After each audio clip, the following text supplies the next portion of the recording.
Welcome back. Guess what? Well, we have 8 to 14 knots of wind on the course area. Still light, but enough to race. Look at that view. That is where we are. Sotavento Beach, Fuerteventura for the PWA World Cup. We've just finished 5 days of freestyle and now we are into the racing. Yes, we have 2 different slalom disciplines. Slalom foil, which we have, well, hopefully should be starting very soon, and Slalom X coming up in the coming days with the forecast that is looking. So it is set. It is set. Did you tune in for the little walk around I did earlier? No? What? You've just tuned in? Well, if you did just tune in, I think we should replay that little walk around because it will get you in the mood for racing, give you an idea of who's here and what we are likely to expect. So let's go to that. Welcome to the opening day of the slalom. Yes, 5 days of freestyle, but now we're into the slalom. Looking at the forecast today, well, we are on with foil slalom. It's the first time we have seen it this year on the PWA, and everyone's just had the photo. Everyone's milling around. They're rigging the gear. Let's go and have a little walk, see who we can find, see who we can catch up with. We'll go with the Frenchies first. My French is terrible, but... Boys. Yes. Opening day.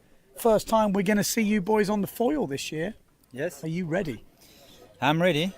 The best way possible, but let's see how the other one are ready too. Yeah. What's the word on the street for the forecast? Yeah, it's going to be good. We are in Fuerte with foil. We can plane in 10 knots, 12 knots. So here is a bit gusty, so nobody take big sail. I think the biggest sail for everybody will be 7.5 maybe, like today. And the wind is good for all the weeks.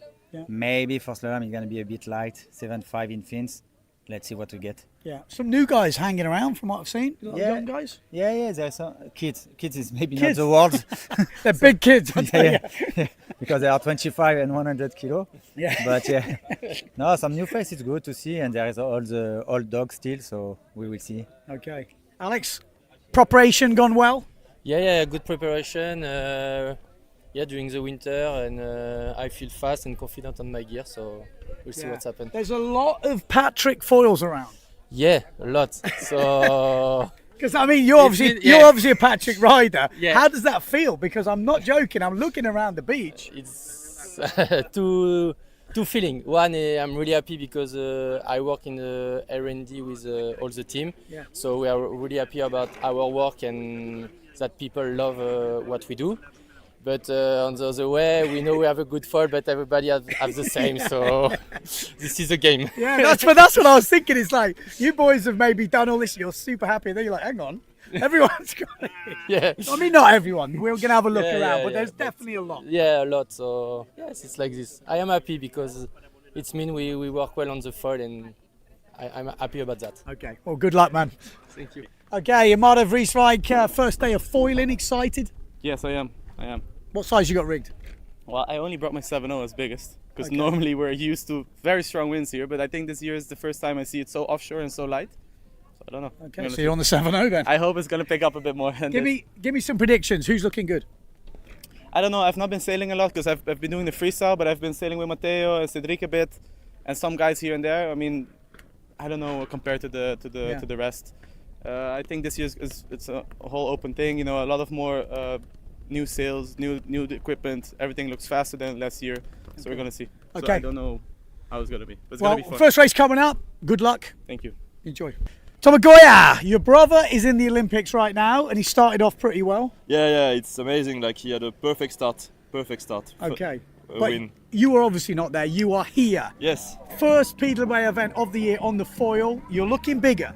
Yeah, I'm looking quite fat, you know, I have the little belly. I'm a real PWA rider. You got some muscles there? A little bit. Yeah, so you put on some weight? Yeah, like, I mean, it's some time now. You know, the AccuFoil I was already 90 plus for some years now.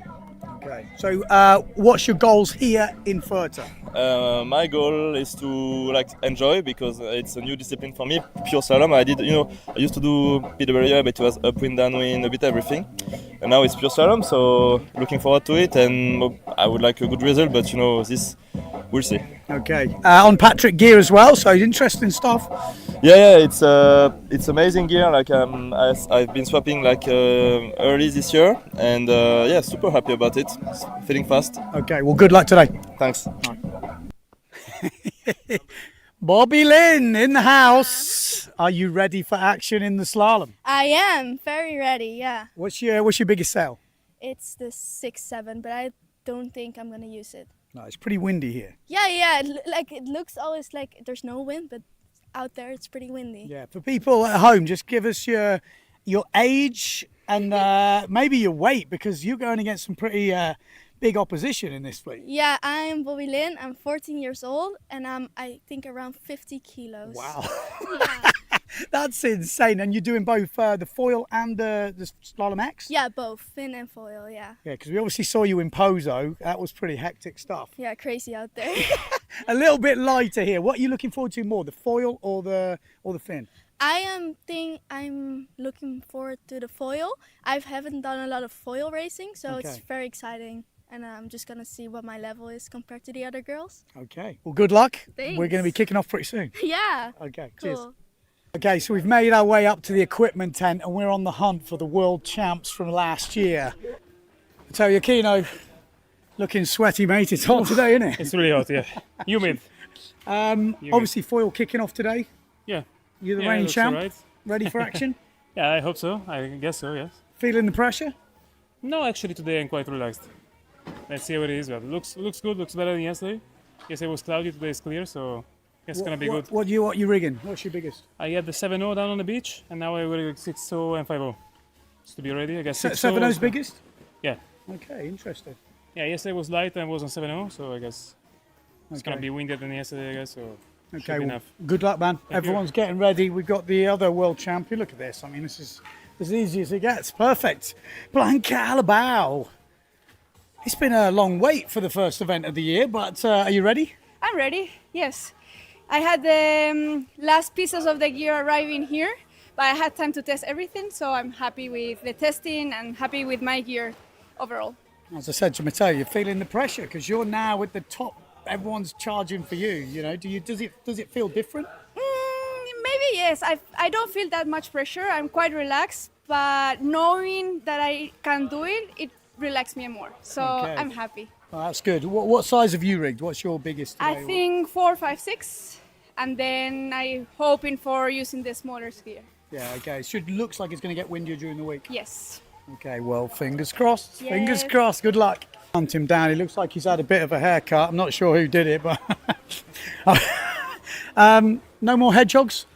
Yeah, so I went to the local barber lady and she asked me, what do you want?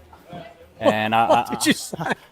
I told her I want the fastest haircut because I ain't fast enough for these world championships here. And she told me, this is it and go get them. Okay, has it gone faster? Yeah, sorry, that's a really bad, it's a really bad attempt. I'm just looking forward to seeing if it works. Yeah, exactly. Let's hope it works. Does it put more pressure on you looking like this? No, I think it gives us something to talk about. You didn't ask me if I'm fast yet, did you? Are you fast? I'm okay. As usual, no? Yeah. A lot of guys are fast before the contest, and then we test, we train, and it's like this guy's fast, that guy's fast, and then the contest rolls around, and you're like, oh, this guy started good, this guy jibed good, this guy. So Yeah. the narrative changes. So let's see. Anyway, Well, we're kicking off soon. I don't know. yeah. Looks. All right. Good luck. So there we go. That is it. Back to, well, the action.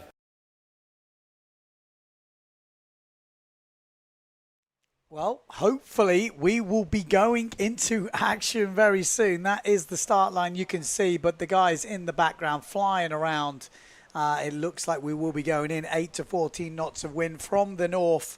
Obviously not much waves at the moment, but the temperature is pretty warm. 26 degrees? I don't know. I think I've got about 40 odd in this container right now.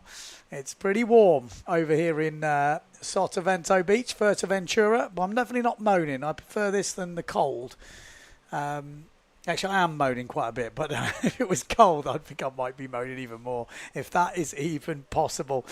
So we will be going into foil slalom very soon. Olympics is going on at the moment. Has anyone been foiling that? And there we go. Red flag is up on the boat. So 4 minutes to go before the first foil slalom race on the Pirouet of 2024. Yeah, it's been a while coming, hasn't it?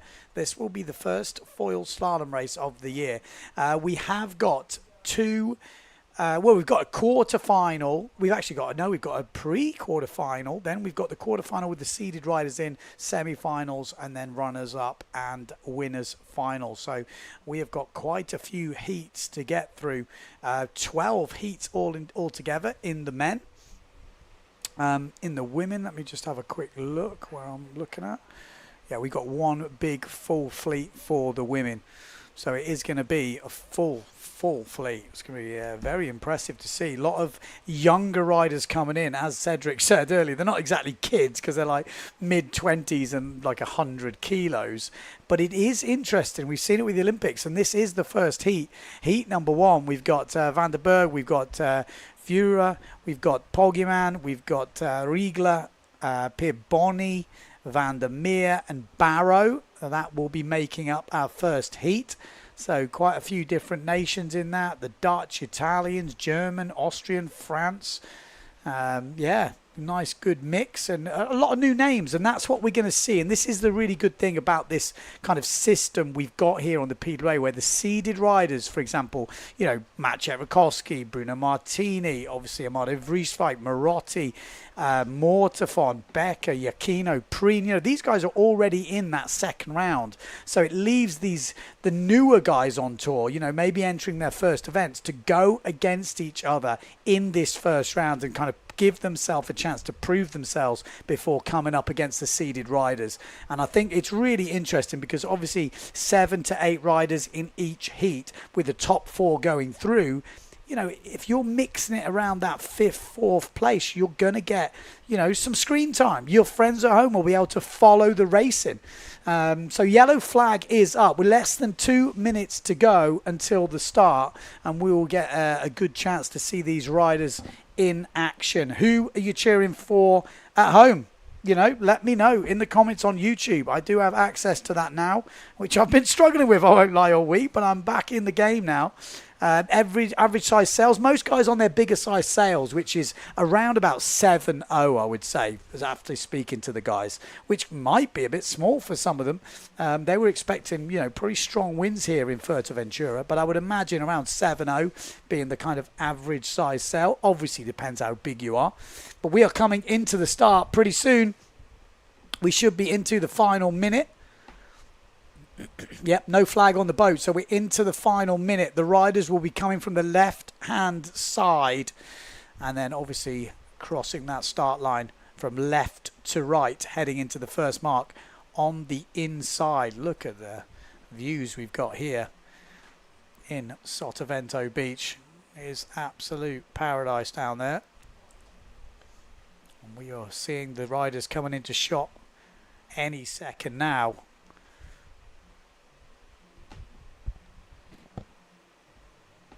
Okay, here we go. Keep your eye on the left-hand side of that screen.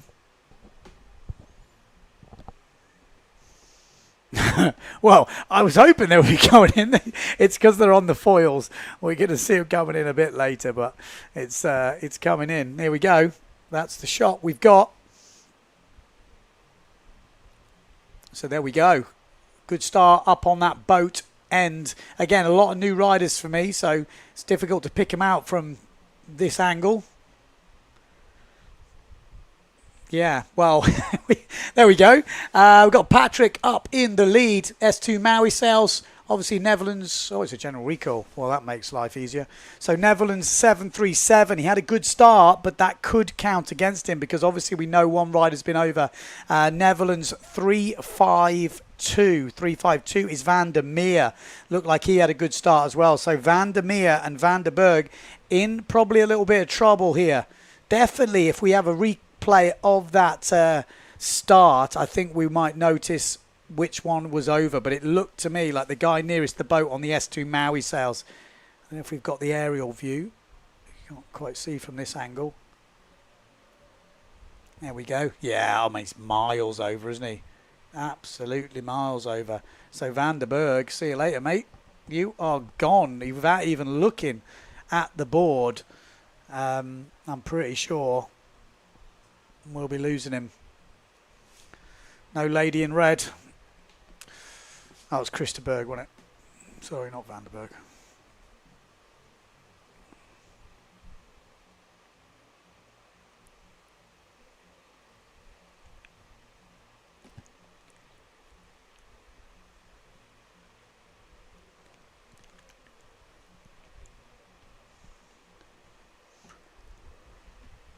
Okay, well, let's wait for confirmation of that.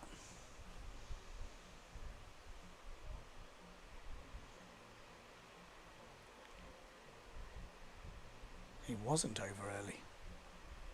We're hearing he wasn't over early? Wow. Okay. Okay, so maybe there's, what, no over earlies? Okay. So, I mean, general recall, no one was over early in the end. So that's such a shame. I mean, that is a shame, because what happened is obviously they thought he was over. It was close. They've reviewed the video, and it turns out he wasn't over early. Now, that's okay if he now qualifies, but if he doesn't, you're going to be pretty upset with that, because he nailed the start. You know, I'm there saying he's gone, no problem, because it was general recall, but there's actually no one over. But he was a good, 10, 20 meters almost ahead, which was he must have absolutely pinged that thing. So there we go. Well, I think he would be one of the seeds I would have expected to get through this heat anyway. So hopefully Van der Berg will still get through this next round. But hell of a start. Ballsy maneuver in that first round. But you want to make it out of that first round. Get into the seeded stuff. Who's watching, where you're tuning in from, who you're rooting for, let me know in the comments on YouTube. I'll be taking a look. We've got Tim saying, let's go Bob van der Berg. Awesome that he is also windsurfing from the Netherlands to England and back in one day. Oh, well, you better hurry up. Oh, you mean at some other point, but that is pretty cool. That's quite a fair way, isn't it? Anyone know the distance of that? Bob surfing for charity 400 kilometers in one day. That's pretty epic. Good skills.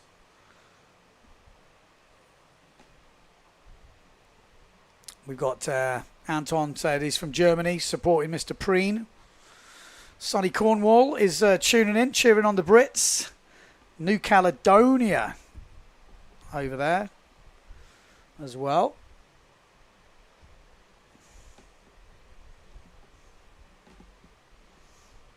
Germany.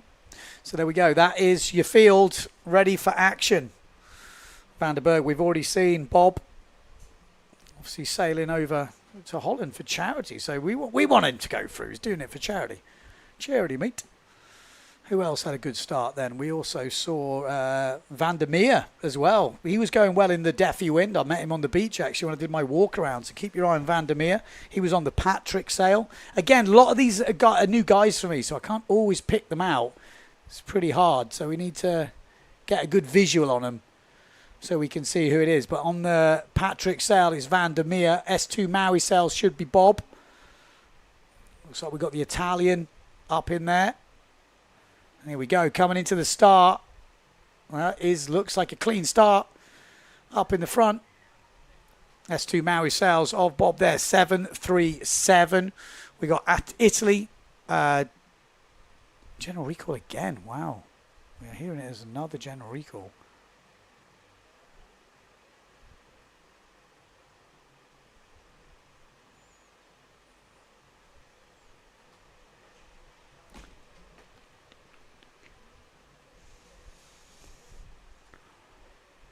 Yeah, there we go. Doesn't look good. I can't see his sail number. It's not the easiest to read, is it? Does anyone see that? Oh, is it a different sail number underneath? It's definitely the Neil Pride, but Austria, is it? Austria. Not the easiest to see. Austria 7, Riegler, maybe. Yeah, look like he's over. Well, it's not a good start so far. Come on, boys. Keep it together. obviously pushing the start. They want to get through to the next round. The start is very important, but hard going in this heat. I want to get things moving.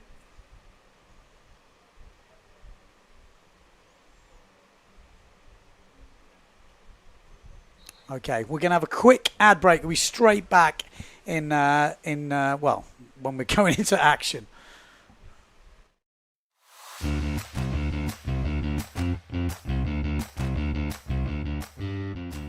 Welcome to Sotavento. It's the ultimate water sports playground with loads of space for everybody. Fantastic conditions and all year-round warm temperatures make Sotavento a paradise for windsurfing, kiteboarding, and wing foiling. The up-to-date rental equipment of the highest quality is constantly updated. Our professional courses will help you improve your style and riding technique.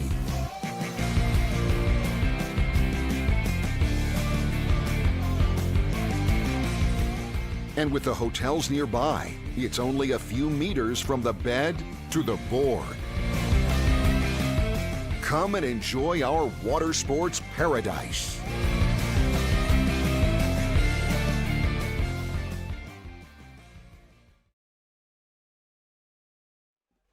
Okay, here we go.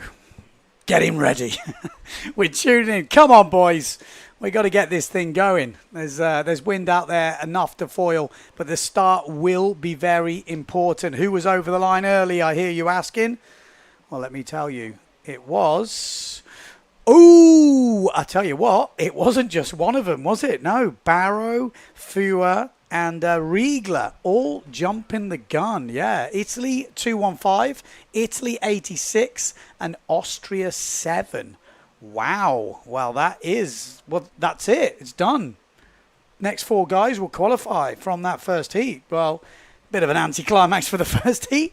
Good news if you are left in, but by my quick maths, which is obviously very highly skilled here, 3 from 7 leaves 4, and 4 qualify for the next round. So I'm not even sure we even need to sail this heat. I'd be interested to see if they are actually sailing it, because there's only 4 riders left. So let's see if that is. It used to be a thing where they didn't sail the heat. Yeah, well, we'll see. Maybe they will just do the race anyway. Give the guys a bit of practice. You'd be a real... If any of these 4 sailors now go over the line, you're going to wonder, aren't you? You know, we don't want to be doing that. So I don't think we'll see any of the 4 sailors, if they are going to sail that heat, push the line at all, because there is not in their interest. They're guaranteed to go through. But, yeah, bad news for the guys that went over.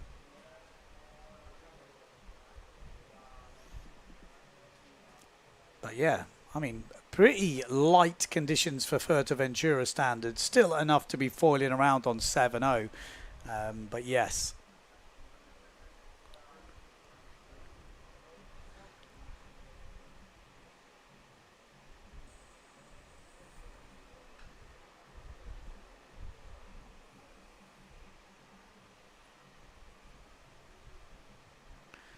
So, yeah, they are. Looks like they are going to... Well, I'm guessing. Yeah, there we go. 4 riders coming through. So it's going to be a pretty cruisy start. I'm expecting to see that flag go up way before any of them get near that line. Yeah, there we go. It's a pretty cruisy start. I think it's Van der Meer up this top end. Van der Berg in there as well. Oh, that was a nasty crash from the French rider. Wow. Who was that? Let's have a look. Per Bonny. He took a massive hit. And that is what you've got to remember. Fuerteventura got some big gusts coming off the top of this hill. And not easy. So Van der Meer, round in first place, I think it is. Like I said, I saw him over in the Daffy wind, and he had some pretty solid racing in the early stuff. Bob coming round.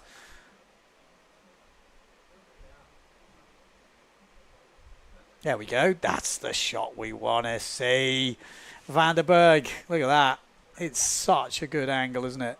You really get to see how windsurf foiling is.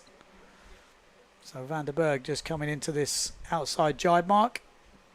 Apparently, Maciej Rakowski hit a shark out there the other day. Lost his foil. I saw on Instagram the other day. Not ideal for the shark or for Maciej. Look at this. This is great footage here. Van der Berg on the Patrick stuff. Again, I think it could be his first ever PWA event.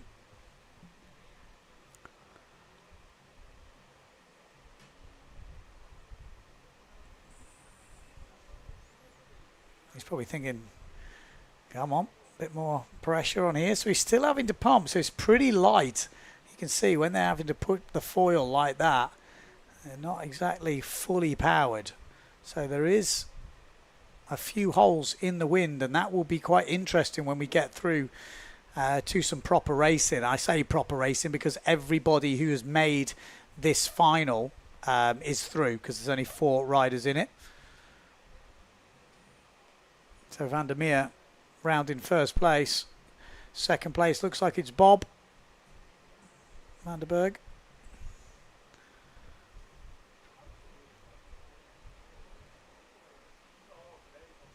There we go. Germany 7-3-0 actually in second place. So Poggeman in second place. But that's got Netherlands 7-3-1 in first. So I'm not quite sure what's happening here. Okay, I'm pretty sure it's...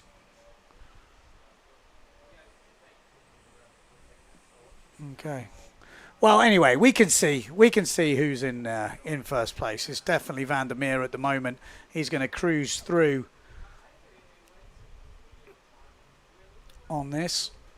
Obviously, Surf Centre by the looks of it, team riders. I got a little bit of a photo from those boys saying they're all watching, supporting. They've got a few different riders obviously in this, but we're nice and close here on the drone, aren't we? Almost on board with Van der Meer in his first, is it first ever? I'd have to check that, but maybe first ever PWA. It's going to be his first win. Obviously not a final, but nice to go through the qualification nice and safely.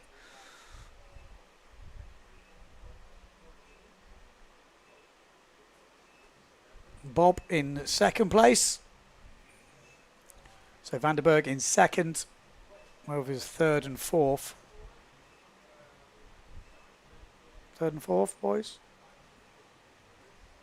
Well, there's one. Okay, well, we'll have to guess the others, but I'm guessing it is Poggeman, obviously going through, and should be Pierre Bonny. All right. So that was the first round through. Do they have GPS trackers? Yes, they do. We're just, by the sounds, there's a few teething problems, but hopefully that will get ironed out in the next races. But we should be having, I don't want to get you all excited, but we should be having speeds and all sorts of jazz. So, yeah, stay tuned.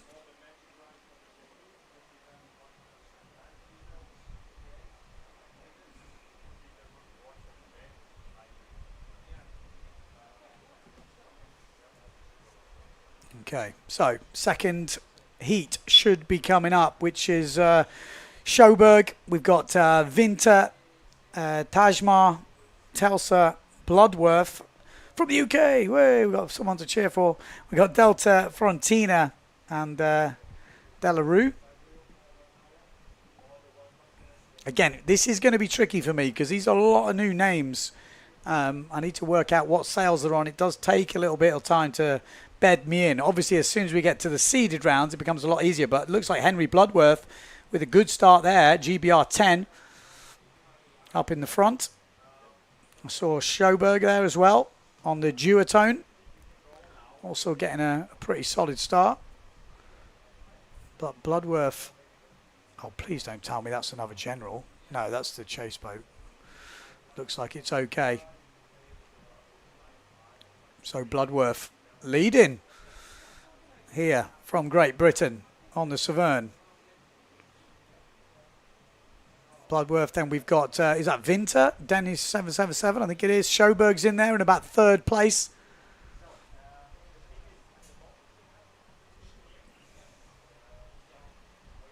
Yeah, so Winter and Bloodworth flying down this first reach. Looking very nice. Look at the angle. I mean, that is just absolutely class A. You don't get this in the Olympics, do you guys? Eh? This is the shot that we should be seeing from the Olympics. I watched the footage earlier. This is killing it. So Bloodworth rounding first, then Winter. Nice jibe from the two front boys. Third place is difficult to see on the Patrick. And we got Sjoberg sitting in fourth place at the moment. Remember, 4 riders qualify for the next round.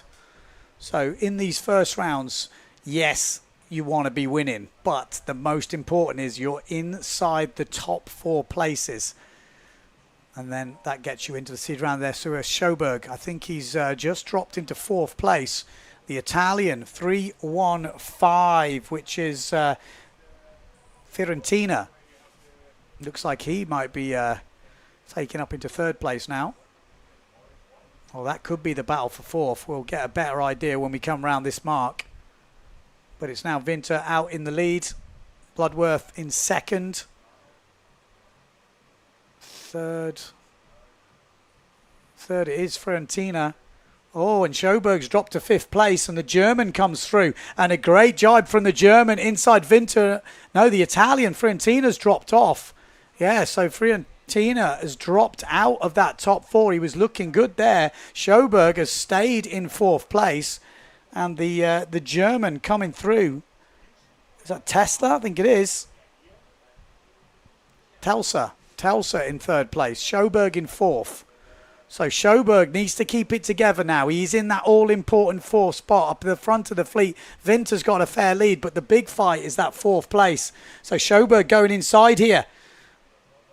Telsa drops to fourth place now. Doesn't matter, just needs to stay inside those top 4 positions. Fifth place, we can't quite see, but a bit further back.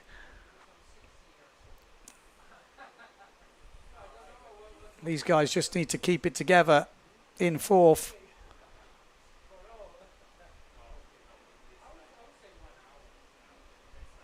Well, actually, no. The German is going to miss out. Sjoberg looks like he's in the fourth place. So Winter wins it. Let's have a look at that battle going on here. Oh, no. Yeah, that's the finish. There we go. Well, yeah, okay. So it looks like Sjoberg takes the fourth place. I'm sorry, it's confusing. There's different... It is, okay, Sjoberg gets the fourth place. There we go. So Winter, then we had Victor Delarue from France, Henry Bloodworth in third, and Hugo Sjoberg gets the fourth place. There we go. Obviously, other guys missing out there. Telsa had a good chance. He was definitely in it. And Fiorentina, really, he's going to be upset with that. He was already in that top 4 and then dropped out. The big one there was the French coming through. So where was the French guy around the first mark? So Bloodworth went round first, then Winter, then Sjoberg. Yeah, maybe it was on that reach. The Frenchman, yeah, the Frenchman moved up in that race on that boy. So there we go. There we go. We can clearly see it there. Bloodworth, Winter, Delarue, and then Sjoberg. And that's pretty much where the positions stayed all the way till the finish. Good race.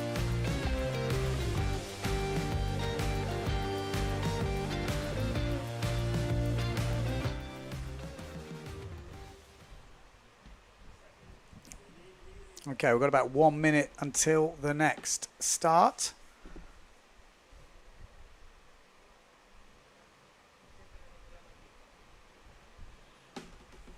So 1 minute start of the third heat, where we got Benedetti We got Everard, we've got Galavillo, we've got Struzmar, we've got Brendan Loho, we've got Debowski, and we've got Jolly.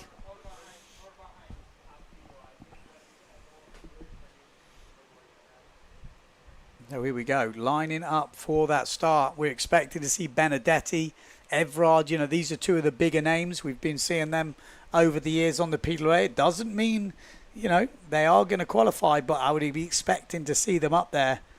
Brendan Loho, the young Frenchman as well, on that 0.7 down that bottom end. It's a good start in the middle, but plenty of speed from the Italian 3.45, which is Gaviglio, looking pretty good.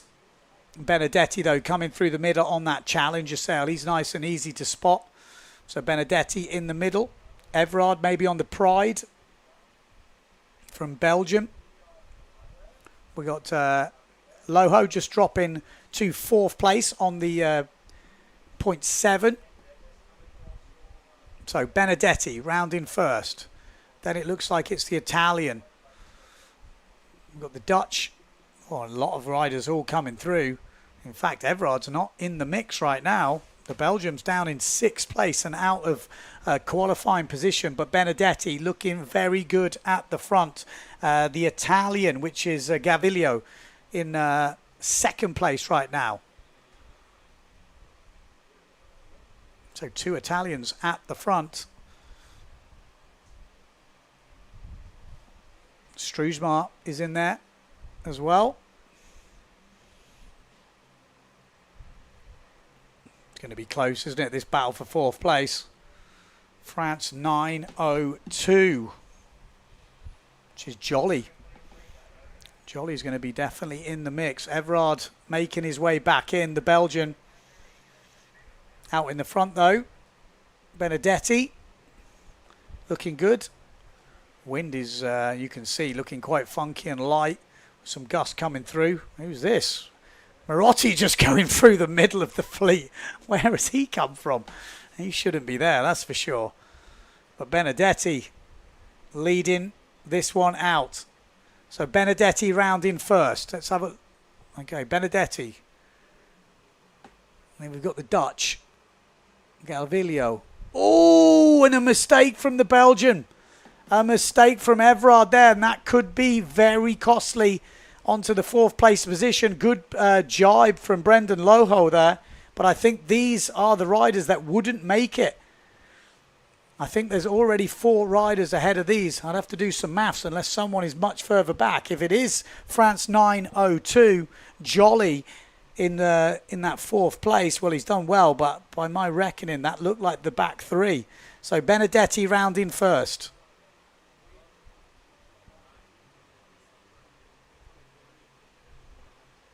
Oh, we might be in that 4th place. It is Jolly. So Jolly battling with Brendan Loho here down this last reach. Yeah, there's 3 riders ahead of him. So this is the battle. Brendan Loho from France going against Jolly from France. Now, Brendan's probably a lot lighter, but this is the battle. Jolly at the moment has got the advantage. Not much in it. The distance between the 2 riders is like 20 meters. He has actually pulled out Jolly as we come through, but Benedetti will take the win. Struzmar in 2nd place. And then Gaviglio from Italy in 3rd. And it will be Jolly from France that takes that 4th spot.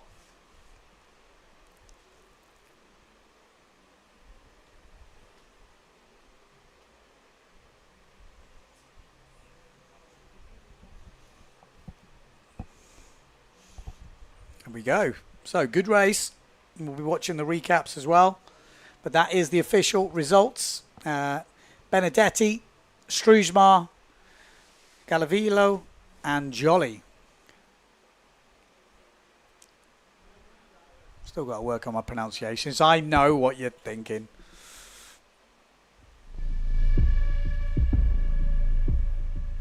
Okay, so there we go. That was the start. At this point, I mean, Everard had a terrible start there, and we'd be expecting the he's the Youth World Champion to be coming through here. Keep your eye on him. He's on the Neil Pride a bit further back. He did get himself back into contention, but I think it was on the third jibe mark, went down, and that really cost him. Obviously.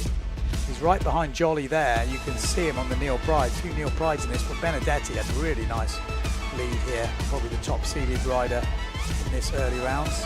Okay, well, it was basically on that third jibe mark, it was Everard where he basically lost it. He was coming back into contention, and I think he would have probably safely qualified. But in the end, not to be.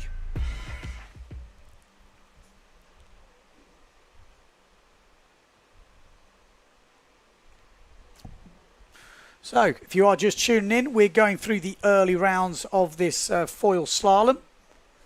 This is the next heat up. This is, heat number 4 for this first elimination. Macker, we got Sukas, we've got Rochelle, we've got Goya in this. Wow, we've got Wolf, Van der Veen, and Domets, which should be interesting. This Thomas Goya in this, and he's put on a bit of weight. You know, last time I saw Thomas Goya, it was before he was doing his IQ foil stuff. You know, he's doing RSX, and you know, he was probably weighing like 80 kilos or something like that. You know, maybe even the 70s. Now he's up to 90. He said, big difference. So I'd expect to see Goya up this. He's on Patrick stuff this year. Sukas on the RRD. I would expect to see him. Macker on the Neil Pride. I think these are all riders we'd be expecting to see right up there. The Wolf maybe on the Severn. And there we go.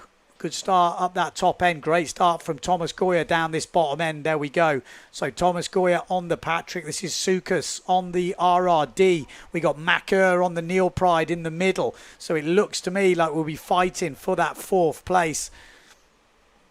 Look at this. This is the view we like to see. We can see all the pack behind. We can see the leader. This is the dream. Thomas Goya looking very good. Macker looking good. Sukas looking good. Who is going to be that 4th place rider? Because the top 3, they've got some big names.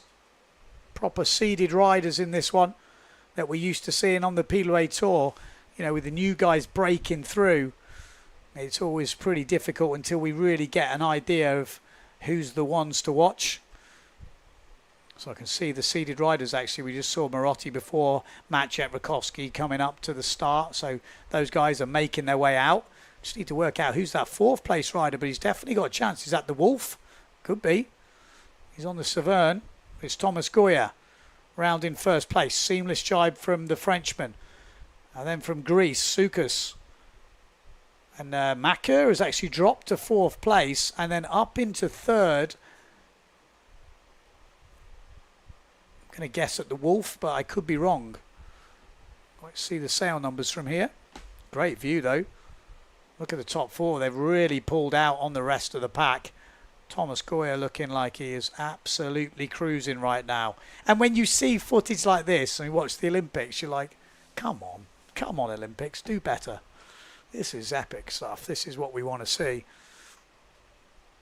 Look at this. Beautiful. Thomas Goya round in 1st. Sukas in 2nd. Right, we're going to home in on this 3rd place rider. Let's see who it is. Give him a shout out. I do need glasses. That's maybe my next thing on the shopping list. Yeah. Yeah.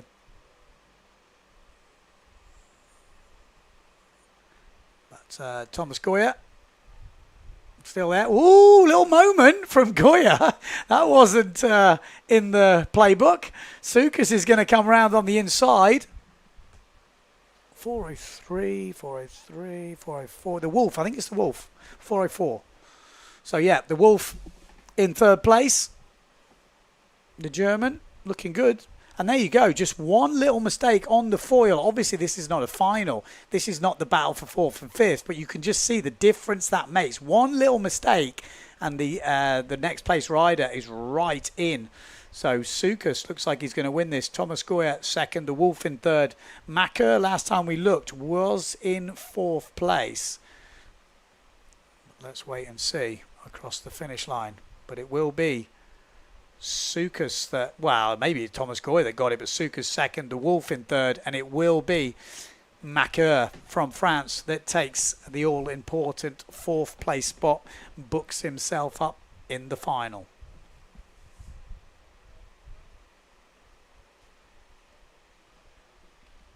Nice.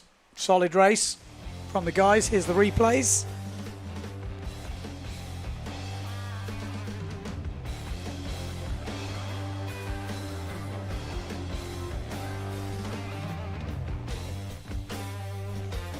There we go. Looking very solid, boys. Again, you're not trying to go crazy in this early rounds. You just need to qualify. Keep it together. Not put yourself in trouble. Make no mistakes. Unforced errors. There we go. Just catching that chop. Did well to kind of save it. I mean, it was a great save. And just like I said, the tiniest mistake like that would have put it super close towards the end. I think in the end he might have actually just got it, but it was. It didn't really matter where you finished. Oh, maybe Super's just got it. It was close. But yeah, top four qualifying through to the next round. Yellow flag up on the boat. So 2 minutes to go till we see our seeded riders.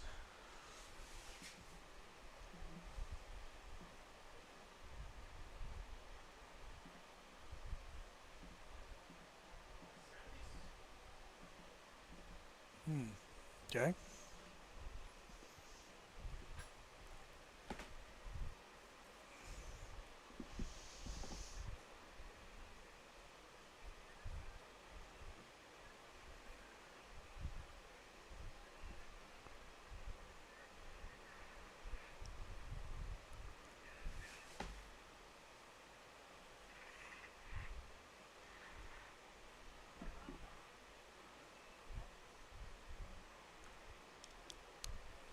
Okay. Just trying to refresh my ladder. For some reason it's not working.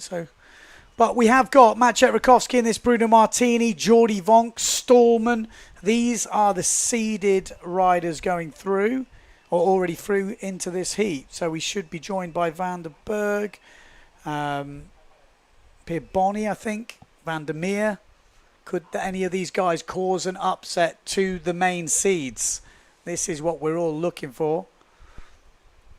Obviously, the main seeds are not. Maciej Rakowski coming through on the top end on that Neil Pride. Looks like he's on the Future Fly foil board there. Bruno Martini down this bottom end. Going well. Oh, look at this. This is tight, isn't it? We got Bob van der Berg just upwind of Bruno Martini. We got Jordi Vonk on the duotone in there. We've got Van der Meer causing problems to the established names already. So Van der Meer, like I say, he did really well in the Deafy Wind in some of the light wind races. So I definitely would be looking at him. And he's already had a win in the qualifying round. And now he's mixing it with the big boys. Jordi Vonk now leading. Maciej Rakowski into second. Van der Meer drifting back a little bit into third place as Bruno Martini moves up into fourth. Bob van der Berg just a little bit further back in fifth and sixth. This fight for fourth is going to go crazy in this one. Great to see the big boys coming into the mix now, though. So Jordi Vonk leading. Maciej Rakowski second, and it looks like Bruno Martini already up into second place. Wow, what a comeback leg that was. And he's having a... Maciej had to hold off there and let Bruno go by. That could have been a problem. Van der Meer is still in the race here on the Patrick. Wow, Jordi Vonk leading. Maciej Rakowski second. We've got, looks like Bruno Martini in third place, fighting it out with Van der Meer from Holland. There we go. Big fight there between Van der Meer and Bruno Martini. Jordi Vonk, though, he said he's super happy with his foil gear this year. It wasn't quite working for him last year, but he said he's like a new man. You can see the speeds up to 25 knots for the big boys as he comes into that jibe mark. Jordi Vonk rounding first. Second place, Maciej Rakowski. Bruno Martini fighting it with Van der Meer there. And Van der Meer had to let him go, but Bob van der Berg has come back as well. Van der Meer actually had quite a nice run at that jibe mark. Oh, and Bruno Martini has been overtaken by Van der Berg there. So Bob has overtaken Martini into that top 4. So it is really all to play for now. With one jibe mark to go, this is going to come right down to the wire. Vonk rounding first. Second place, Maciej Rakowski. Then we've got Van der Meer, Van der Berg. Then here comes Bruno Martini. Oh, and Bob's gone down. He's taken down Martini. And who has come through in 5th place? I don't know. GBR 68? Really? In this heat? Okay. Well, yes, obviously Stallman. Well, we'll have to have a look. I can't tell from this angle, but looking at the GPS, it's not. It's a bit delayed, I think, because it's got Bruno Martinez in 4th, and that definitely has not happened. He's in the water right now. So, unless he's pulled off the miracle, Jordi Vonk, I've got of winning this. Definitely correct. Maciej Rakowski 2nd. 3rd should be Van der Meer. Yes, Van der Meer in 3rd. And it is Scotty Stallman doing a Stephen Bradbury on the last mark. And it's a disaster for Bruno Martini in the first round. And Bob Van der Berg, he's not going to be happy. I think Bob went down. Bruno had nowhere to go. All action on that jibe mark.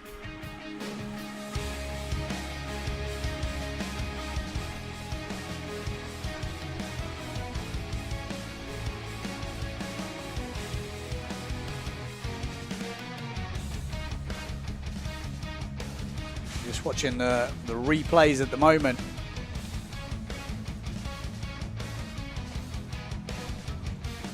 Crazy action. That was a super close race. Really come down to the wire. You can see that 4th place was all up for grabs. Bob here puts it down. Bruno Martini literally had nowhere to go. You never know. Afterwards, it's always easy to say what you should have done. But, yeah. Wow. So there we go. Confirmation. Scotty Stallman getting the 4th place. Van der Meer in 3rd. Maciej Rakowski in 2nd. And Jordi Vonk in 1st place.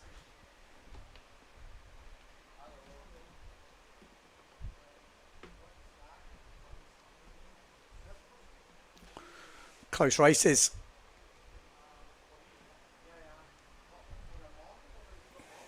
Yellow flag up on the boat.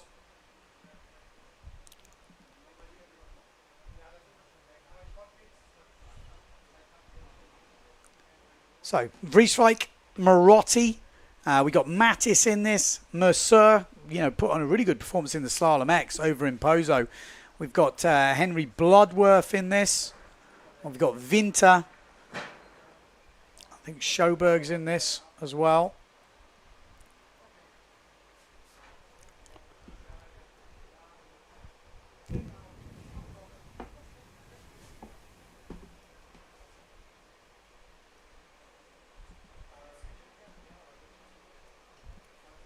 Here we go, lining up for the start.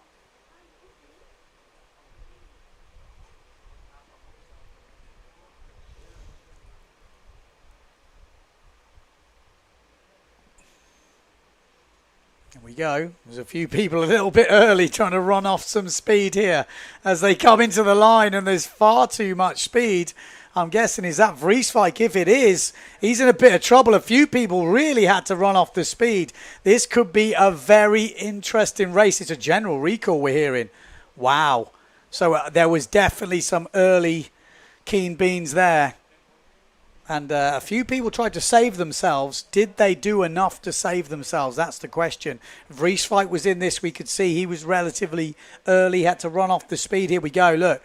Vreeswijk's like just stopping. Few guys know that. Oh, the Gastra's definitely gone. Yeah, well, maybe there's a few, but Mattis, I think, on the Gastra could be in trouble. We'll wait for confirmation.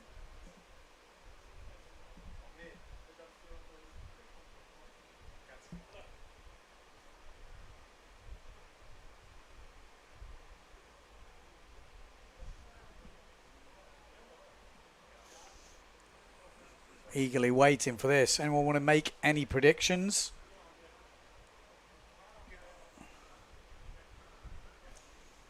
But it definitely looked like the Gastro was in a bit of trouble.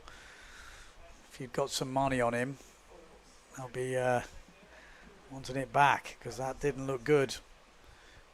It's pretty hard when you come up early on a foil.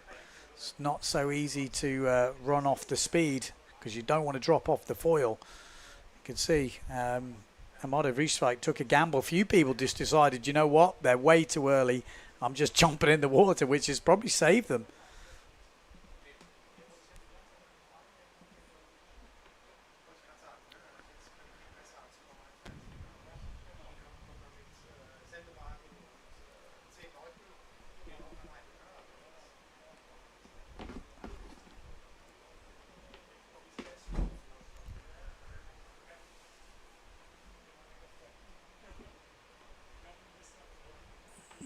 Okay, sorry, having a few internet issues here in the office. My apologies for about that. But we will be getting confirmation of hopefully who's over early over the radio.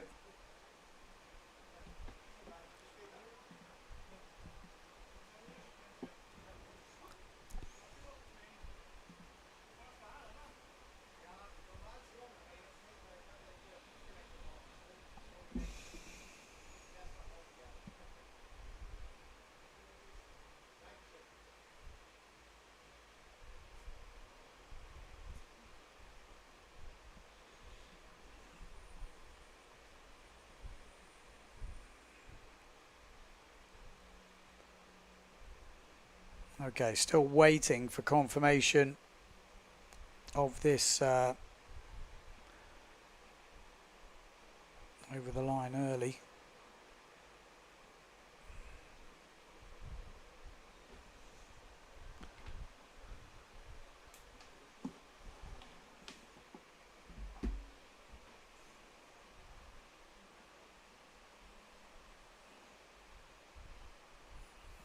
Technology's never been my friend.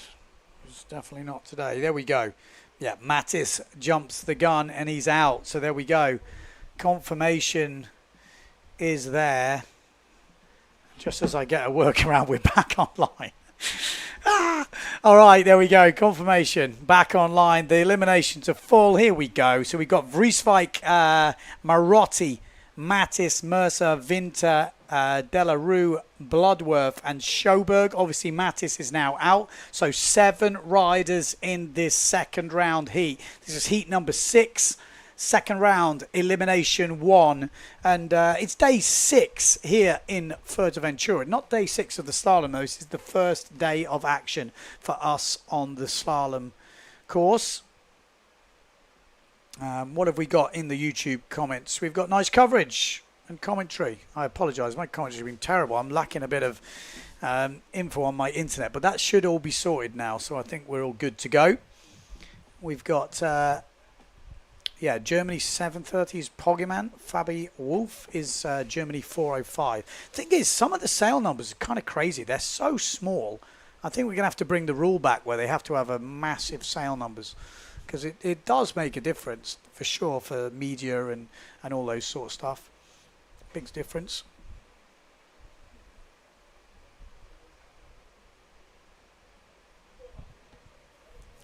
We got Tim saying foiling competition is quite boring. I was thinking, what? And it's like, that's because I'm completely sure Becker will become the champion this year. So here we go. That's the start. And there we go, Amado Vrieswijk, good start from him up in the front of the fleet there. Looks like, he has got to be one of the names on everyone's lips. Oh my God, are you kidding me? What is happening today? What is happening today? It's like, I don't know. It's like no one wants to do a good start. We're going to have to pick up a new rule, which is probably going to involve a paintball gun to the head if you're over the line early. Or maybe something like that's electronically triggers the foil to just come off your board if you go over the line early. But it looks down that bottom end. It looks like it's Mercer. I mean, Marotti was close, but Mercer definitely poked out more than Enrico Marotti. But I would say definitely for sure, if anyone's over, it's the Frenchman. Like I said, he had a really good showing in the Slalom X over in Pozo.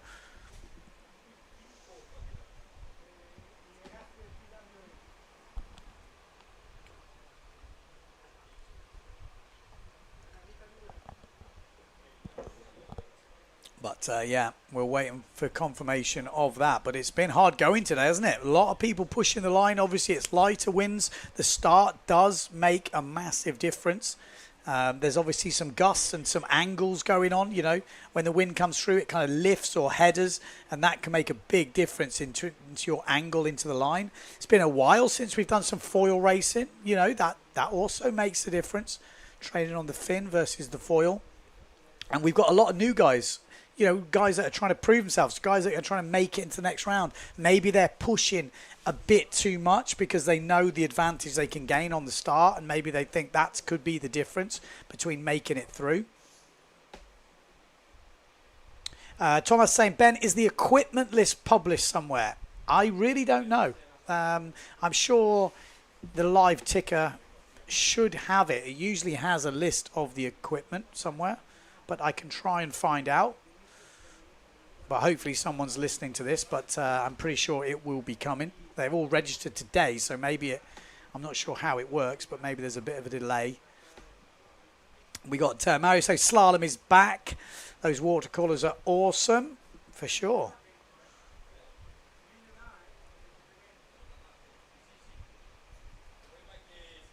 Ben, don't you think it's a bit too brutal? What is a bit too brutal? Yeah, I think there should be. I mean, it's probably the one negative of slalom racing is when we have a lot of over the line early. Sometimes when we have one general recall, it's not so bad. But when we get a bit of a run of them, it definitely ruins a bit of momentum. So it's difficult to know what to do, because if you carry on racing and disqualify at the end, that is also difficult. But, you know, there's got to be a way. Because the problem is, if someone's over the line early and they mess up the guy below them, or that guy takes a risk because the guy's above him, that can influence the whole race. So the fairest way has always been to just, you know, general recall, disqualify the guy, restart. But yeah, hopefully there will be something.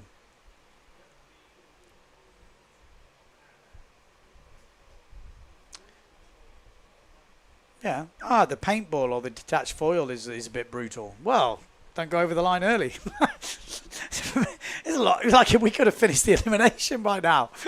Come on, guys. You got to keep it together. It's first day. Everyone's like raring to go, isn't it? Terence says Amado will be the world champion this year. If you look at his run of results, it's pretty insane towards the end of the year last year, you know, in terms of foil events and wins. Yeah, he's been on a bit of a run, that's for sure. His results got better and better during the year. And finished. Oh, so I told you it was looking close. I told you it was looking close with Marotti, and it looks like Marotti and Mercer are over. I thought maybe it was just Mercer, but it is Marotti as well. So in the first elimination, Marotti's carrying a bit of an injury.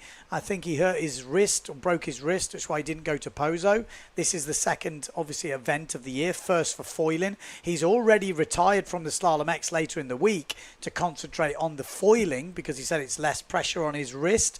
But, yeah, did he need to push that hard in this opening heat? Well, he has. And he was paid the price. Apparently the Olympic racing is over for the windsurfer. They're just showing the skiff now. So here we go. Let's get us on. We've not got many left, have we? Just one rider will miss out here. And I have a feeling it will not be Amado Vrieswijk, but you never know. So Vrieswijk down that bottom end. We've got Henry Bloodworth from the UK just upwind of him. We've got Sjöberg from Sweden. That's your three riders on the screen. And one more rider would be joining. And here we go, just on call. It looks like Winter from Denmark pushing through.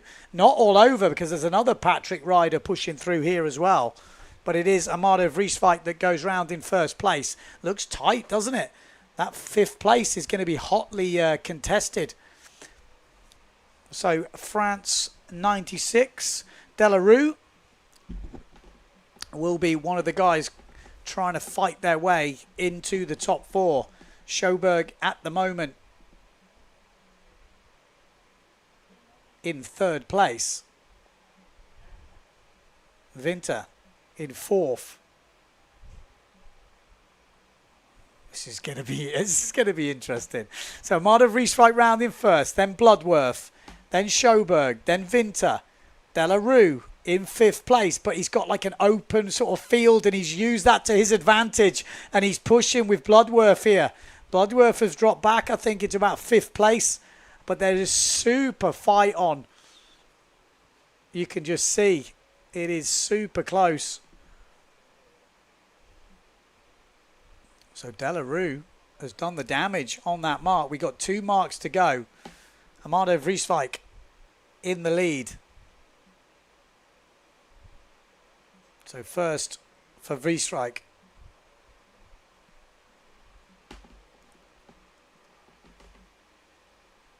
Henry Bloodworth in 5th place, but he's going to capitalise here. He is definitely going to capitalise, Henry Bloodworth. A mistake from Delarue, and Bloodworth is back in the game here in that 4th place. Sjoberg under pressure. These are the 3 riders it's going to go down to. Last mark coming up. Only 1 rider will miss out. The other 2 will get through. Who will miss out? At the moment, it looks like the Brit. Out in front, Amado Vrieswijk cleans it. Winter cleans it. All eyes on the last mark for that 4th place. Sjoberg. Oh, a bit of backwind there from Delarue, but goes through. Bloodworth could be missing out here. Both riders in front of him getting a good jibe. There's still a chance, but it's looking like it's a very slim chance right now. Bit of swell there. Can Henry Bloodworth find something? Little bit of extra speed. It looks like Sjoberg's going to take that 4th spot. They're very quick. It looks like Sjoberg is slightly quick, although Bloodworth is showing a bit more speed at the moment. Amado Vrieswijk wins it. Bloodworth was showing some speed, but it isn't now. He was pushing hard, and he's just caught the nose there, and that will be it. Winter gets 2nd, Delarue in 3rd, and Sjoberg takes that 4th place and gets themselves into the semi-final.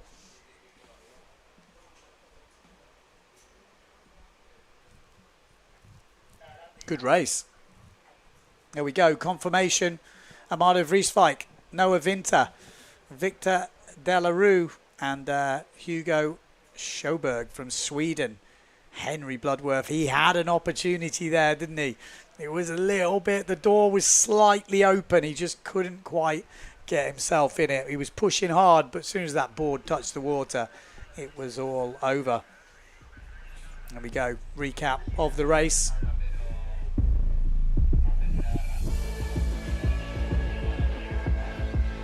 As we watch the recap of the race, we've already got Vonk, Rakowski, Van der Meer and Stallman already through to the semi-finals, and then the top 4 from this heat here has just joined those guys in that first semi-final. Vrieswijk definitely a guy on most people's lips for a good chance at a world title this year. That was the moment.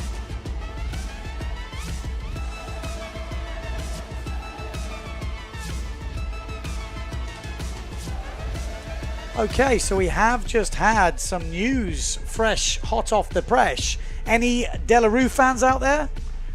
Well, you're going to be upset right now because he has been disqualified. And we don't see that very often. I was thinking, why has he been disqualified? Well, apparently he sailed in the wrong heat earlier. So he shouldn't be in this heat, which means he's totally disqualified from this whole round, which means Bloodworth will go through to the semi-final. So there we go. Next up, heat number 7, the third of the quarterfinals. We've got Mortefon, Becker, Hubert, Board, Benedetti, Struzmar, Gaviglio, and Joly.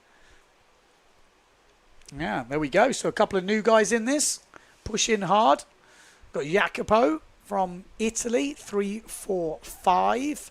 He's been going pretty well in the early days. Struzmar as well, going good. Joly Obviously, the rest of the guys are pretty tried and tested PWA riders. Benedetti, Hooper, Board, Becker, Mortafon. That's who we're looking at.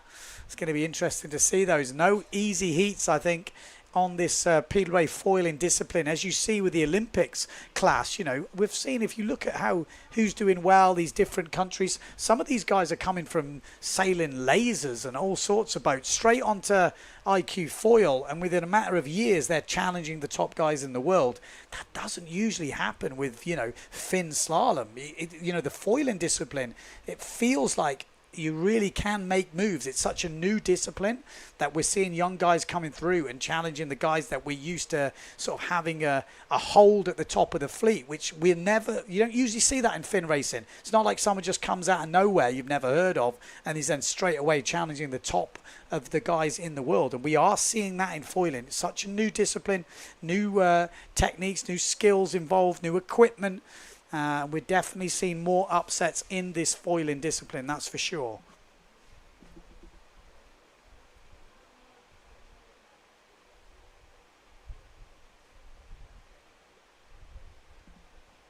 So, coming into the start line.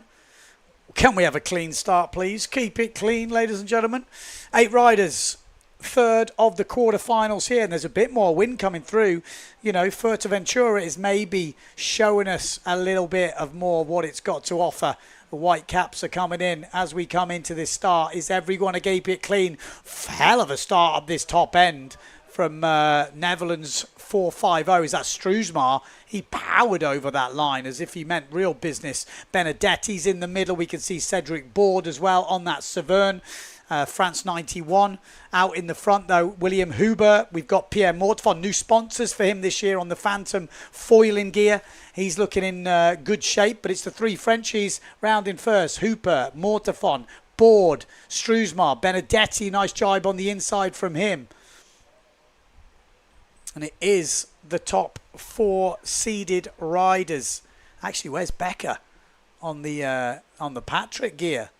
He's not in the top 4 at the moment. So Michel Becker on the Patrick gear, not inside the top 4. Obviously, Benedetti wasn't ranked or seeded for this heat. So he's coming from the unseeded riders and he's causing a problem. Becker moving his way up to fight with Cedric Board here, and Board just flies down on top of him. Ridiculous scenes there. So we've got Mortefon, Huber, Benedetti, Board, Michel Becker, Struismar, I think, just gone for a swim. Well, big fight here. It is Mortefon in the lead now. Benedetti fighting it with Hooper. Becker moving up into 4th place in a fight with Cedric Board for 5th. This is going to be a very interesting battle, this one. Again, first time we've seen Pierre Mortefon on the Phantom foiling gear in a PWA race. And it looks like it's going okay right now. But Benedetti, he's been talked about by many a rider. He's definitely got the skills to challenge the world title. And he's challenging in this one, that's for sure. So Mortefon first, Benedetti second, Hooper third. It is Becker up into 4th place. So Cedric Board missing out at the moment. Benedetti looking very comfortable down this bottom end and probably challenging Pierre Mortefon. This is just a qualifying race, remember. Just top 4 riders. That's all what it's about. Top 4 riders will go through to the semi-finals. Big guns in this one. No one's going to push super hard on this. Let's Benedetti go through. So Benedetti, Mortefon, Hooper, Becker. That's your top 4. The rider that will be missing out is Cedric Board from France, who's sitting in 5th place at the moment on the Severn gear. And I don't think he's going to get past Herr Becker here. Solid race, though, from the guys. Really good to see this close foil race in Benedetti. What a race from him. Is this a sign of maybe things to come? Because we know Mortefon's going well. Has he pushed as hard as he could have? We don't know. Is he sandbagging? I don't know, but Benedetti looked good. Mortefon, Hooper, and it is Becker, who, you know, pretty okay race for him. Wasn't pushing with the front guys, but he's used to doing that in the earlier rounds. And then when we get to the finals, we really see him push that start. And that's where Becker comes alive. But great race. Good skills from all riders. Look at the watercolour we've got at the moment. I mean, it's absolutely paradise. So here was the start. Good start from the Phantom boys down that bottom end. Pierre Mortefon, William Hooper. Yeah, Becker was quite far back on that start. Look where he came from. Quite interesting. Really didn't push the start, but made it all the way back into the top 4. Interesting to see. Just like I said, it's a usual tactic from Becker. Just has to be careful he doesn't get caught behind.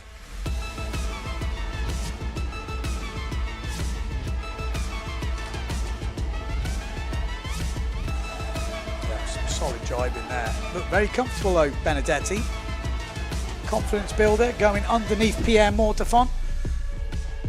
Like I said, how hard was Mortefon pushing? I don't know. But we'll get a good look that Benedetti is definitely in good form. There we go. Official results. Daniel Benedetti, Pierre Mortefon, William Hooper, and Michelle Becker are your top 4. Cedric Board missing out. Elliot Jolly. Good to look at the other boys as well, see how they've fared. You know, 6th place shows that Jolly's going to be a guy to be looking at.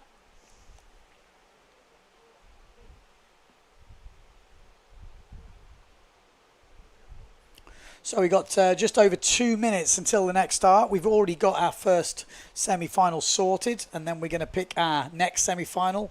It's going to involve a few of these riders. Who have we got? We've got Matteo Iachino, last year's world champion. We've got Nico Preen, obviously.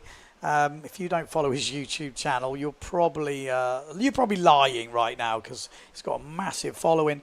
We've got Alexander Kuzan.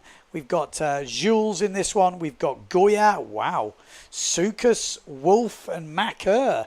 This is actually a pretty stacked final. Interesting. Thomas Goya could be causing some problems here. Keep your eye on Thomas Goya. Obviously 5th place in the seeding because he's had to come from the first round. But in terms of level, in terms of speed, we would expect him to be pushing those top 4 places. So Thomas Goya could be a danger man in this heat and maybe push one of the seeded riders out into the next round. Obviously Sukas, Wolf, Macker could all cause upsets as well. This is it's a tricky heat.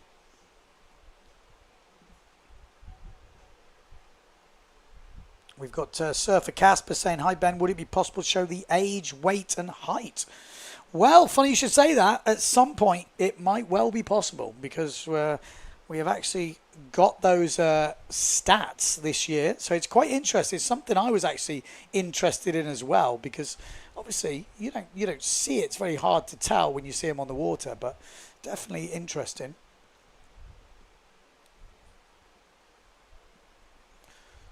So here we go. They are lining up. You can see the wind is definitely increasing in the afternoon here at Sotavento Beach.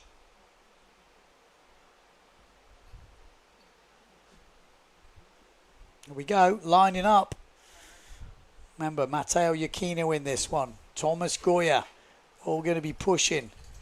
There we go. Ooh, it looked close, didn't it? Good start from Matteo Iachino down this bottom end. Nico Preen was poking out a little bit, but it looks like he stayed behind the line. We've got Alexander Kuzan in there. We've got the Wolf on this Severn up the top end. We've got Thomas Goya a little bit further back. And he's going to come into this jibe mark right in the pack here.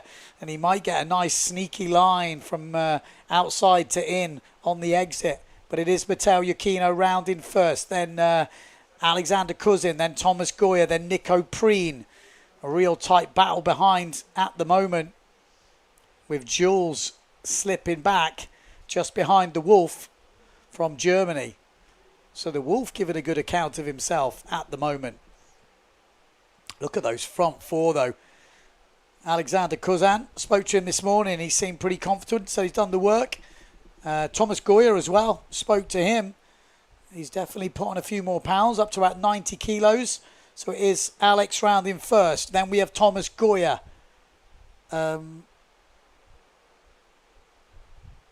Yeah, then we've Matteo Iachino is in there as well. Yeah, still in 3rd place. So in 3rd place, Matteo Iachino, then the Wolf in 4th place. Two Patrick boys out in the lead. Matteo Iachino in third.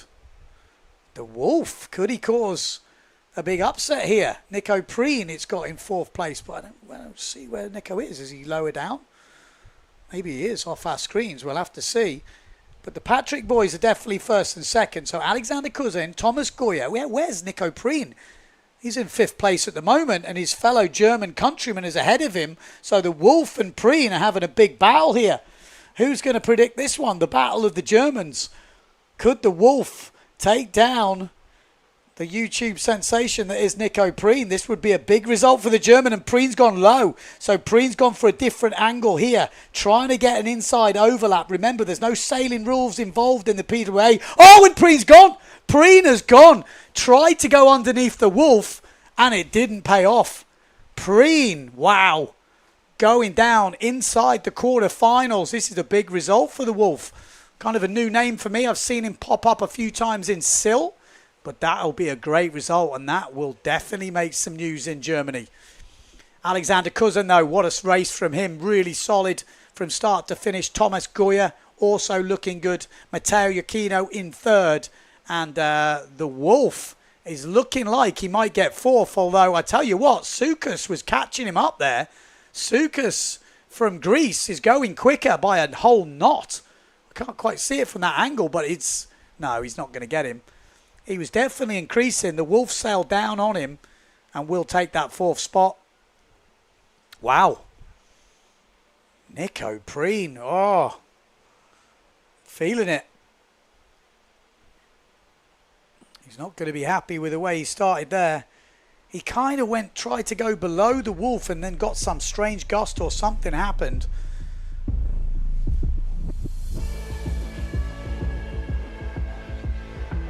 Some people saying, yeah, but if you got the riders' weights, did you weigh them? Well, you know what? I'm going to get the scales out. Don't you worry. I think it'd be interesting to see, you know, especially in the overall results, if there's some sort of perfect weight. It'd be quite cool to see. But what a race this was. Here we go. Tries to go underneath, caught the nose. See you later. The Wolf is smiling. It's a good name though, isn't it? The Wolf. Very easy to remember. Good race from the Patrick boys. I think when you see the equipment of this come out, you will see there's quite a lot of Patrick foils on the beach. I just had a little view before, but when that equipment list comes out, we'll get confirmation of that. But there we go, confirmation. The Wolf in fourth place, Matteo Iachino third, Thomas Goya second, and Alex Cousin in first place. Nico Preen finishing in last after that crash.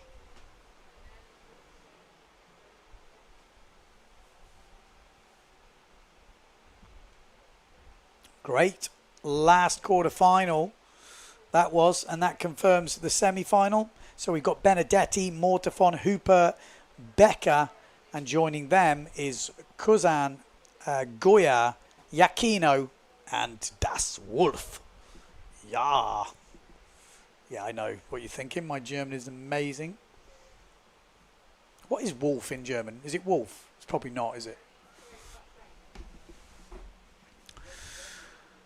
Yellow flag is up, so we should be going into the semi-finals for the men. First semi-final, heat number 9, which is Vonk, Rakowski, Van der Meer, Stallman, Vrieswijk, Winter, Schoberg, and Bloodworth. Could Van der Meer make his first ever winners final? Is it his first ever PWA event? That's the question. Van der Meer. Like I said, I saw him in the Daffy, looked good, put together some good races in the light wind. They were fun races at the time, but kind of already showed that he's got the speed. And by already making it to the semi-finals, you might think, yeah, he's already showing what he's got.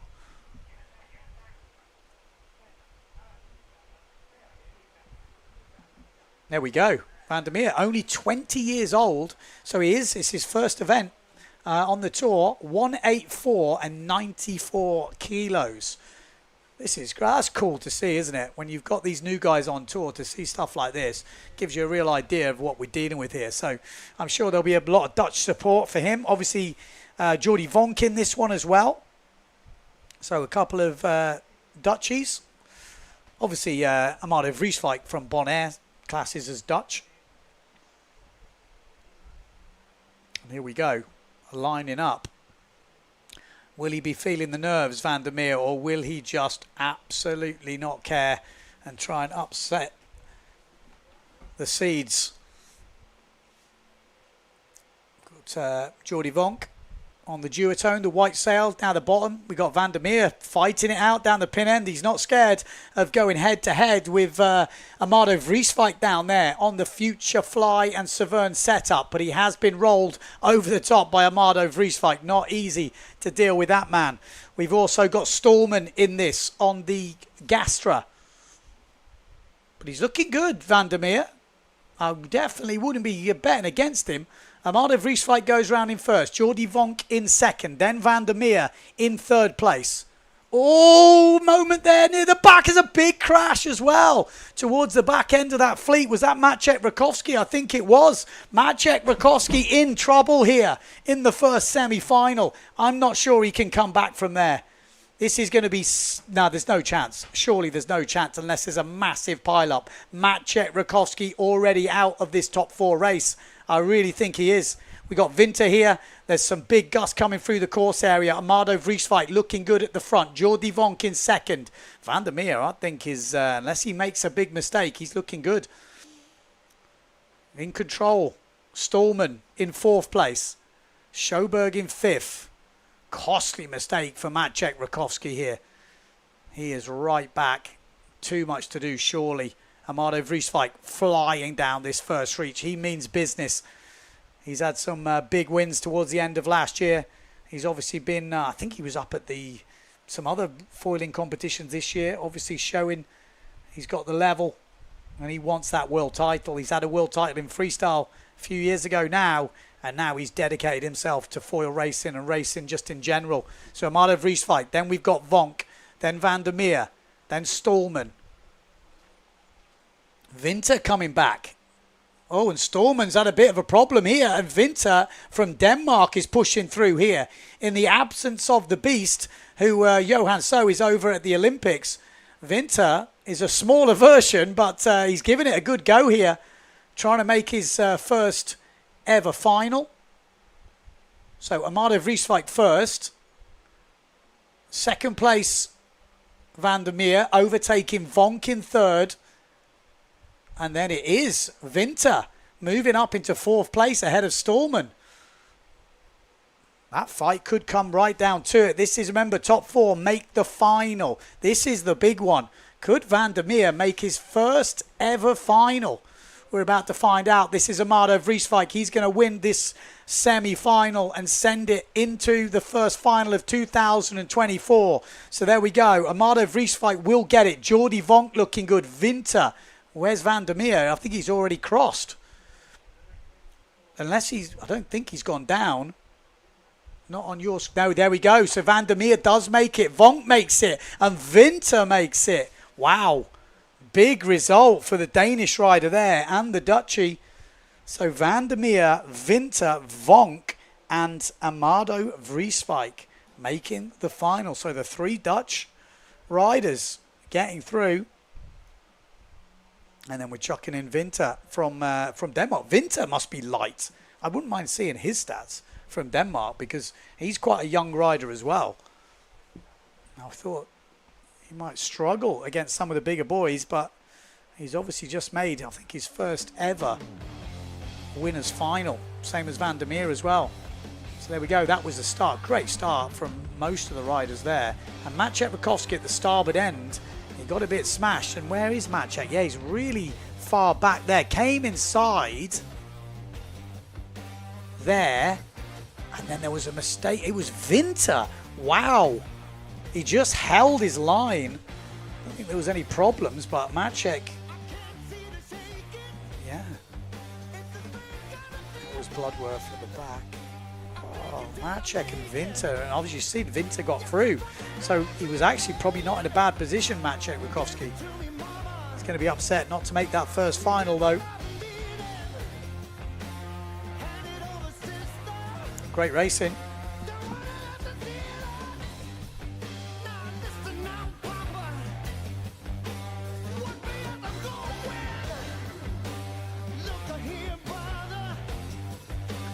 Someone asking me what my stats are. I think I'm like 174.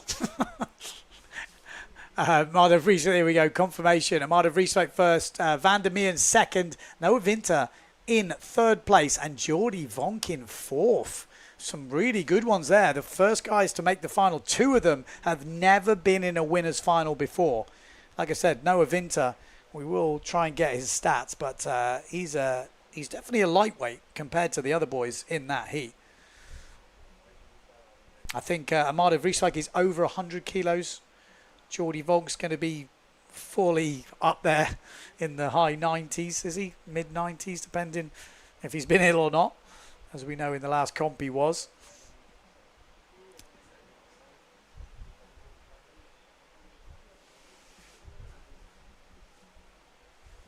But yes, next up, we've got semi-final number 2. Yellow flag is up, so less than 2 minutes to go until the start.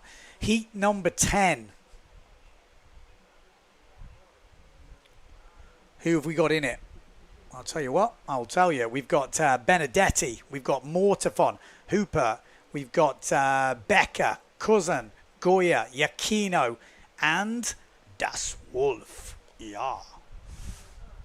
We can make a name for Wolf, can't we? Yeah, it's good when you get a good name. Easy to remember.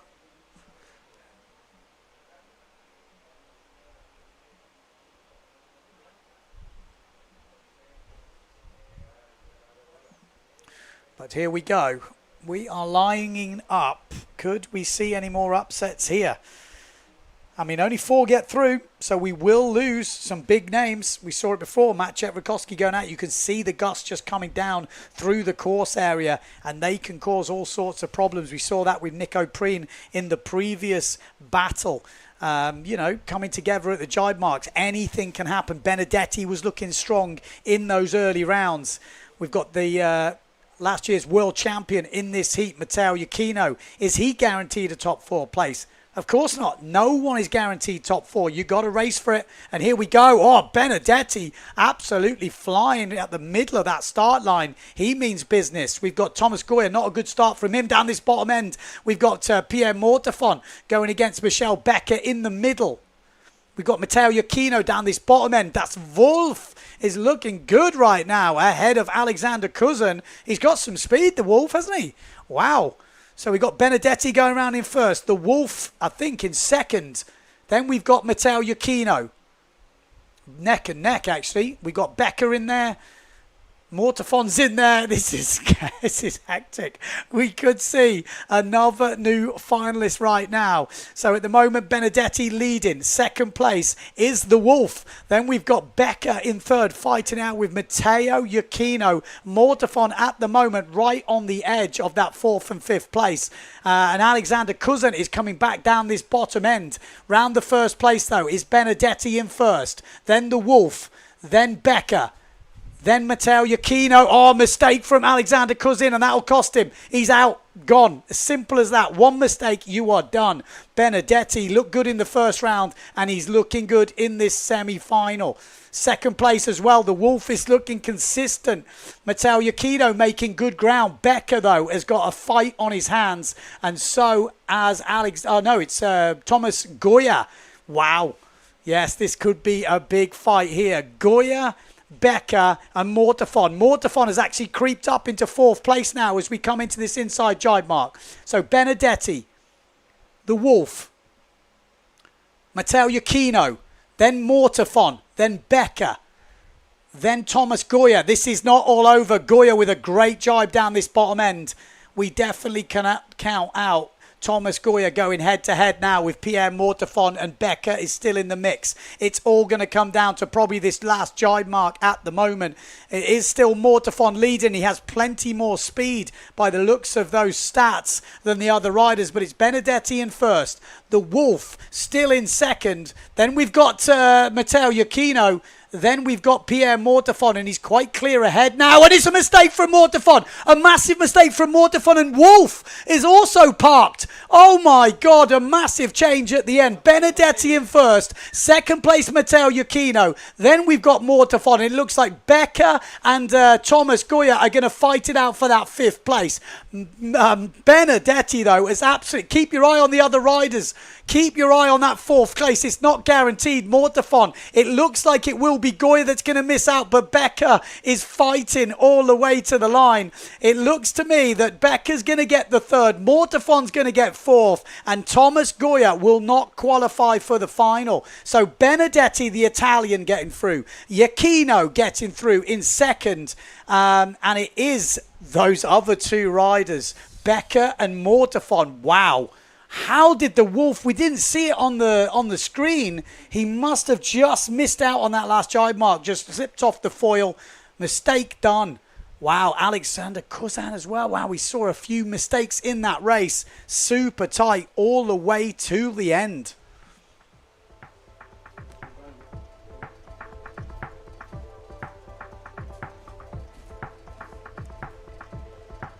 Wow, there we go. What a race that was. The Wolf, he's going to be absolutely distraught.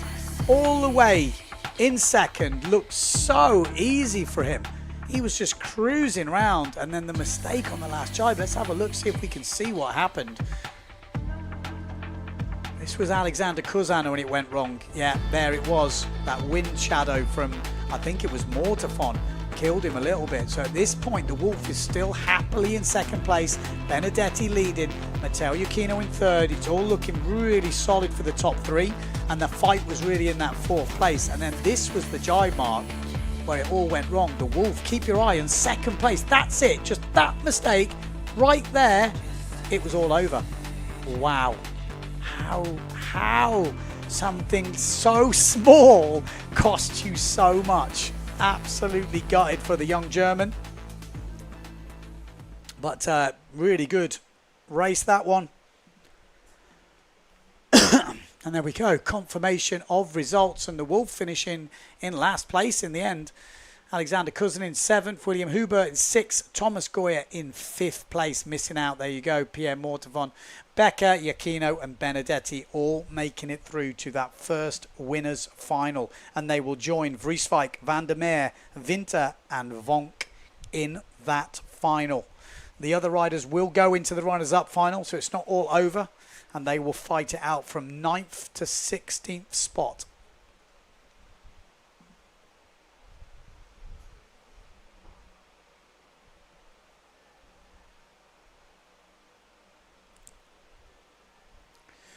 Okay, it sounds like we're going to go to a quick ad break before the next round comes through. So join us in a couple of minutes.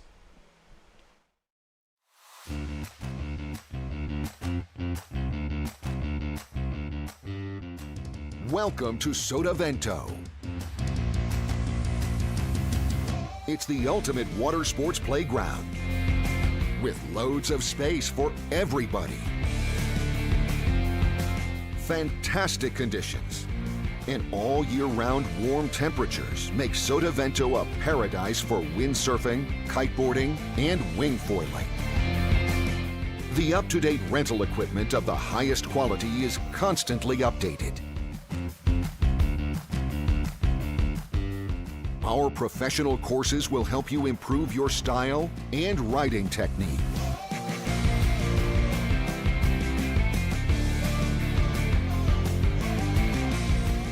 And with the hotels nearby, it's only a few meters from the bed to the board. Come and enjoy our water sports paradise.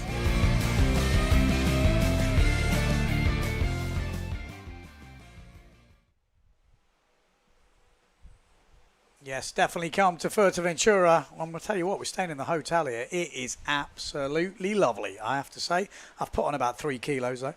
The food is that good. Right, coming up next, we've got the women's final. Just one heat, one final. There's some interesting new names in this one as well. Maybe for some RSX, not RSX, what am I about? IQ Foil, there we go. So we've got Biaggiolini, we've got Engelman, we've got Davico, Morris, Erkan, Gibson, Alabau, Lemaitre, Van der Veen, De Jong, and Mortafon. No Sarah Keita, no Oda, not doing the foiling, just doing the Slalom X. So let's see if we see any new names challenging for the front. Will we see Morris take it on? Will we see the young Bonarian, De Jong? Only 14 years old, 50 kilos she is. I spoke to her this morning. Got Marion Mortafon in this as well. Lemaitre, keep your eye on her on the S2 Maui sails, the orange, yellow and white sail. We obviously got Gibson from the UK, very fast rider. And a good start down that bottom end from Gibson. Didn't poke out at all, but a good start. But who's this on the Severn of flying? We've got an X on the sail. I'm guessing, is that Morris? Oh, it is a general recall. Well, I would say I thought Gibson had a great start, but she wasn't sticking out. It was more maybe the riders up that middle fleet. So I'm seeing an X. What's the X for?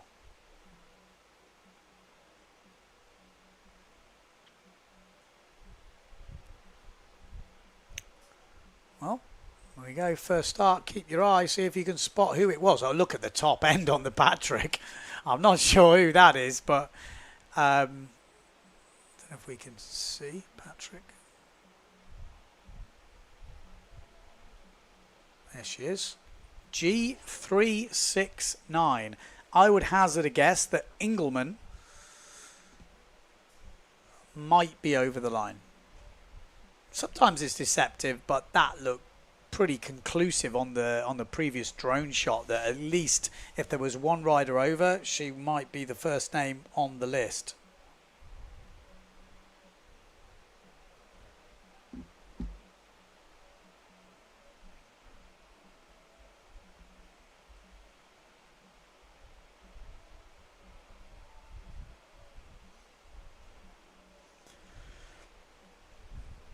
Right, let's have a look who it is. Come on, let's see. G369. Yeah, she was a little bit over, I think, a little bit ambitious. Maybe her first ever PWA event. And yeah. The technology might help at some point because you might be able to just, everyone has a sort of like tracker that can have a laser line on the start, and once it goes over, you know, maybe it just starts bleeping and you just have to pull out of the race. I don't know, that could work to a certain degree.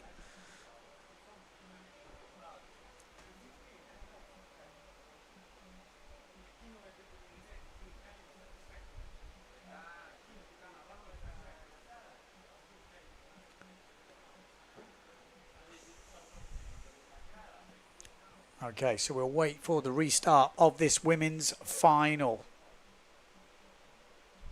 Got 1 minute 30 to go, so not long. Quick to get back into it.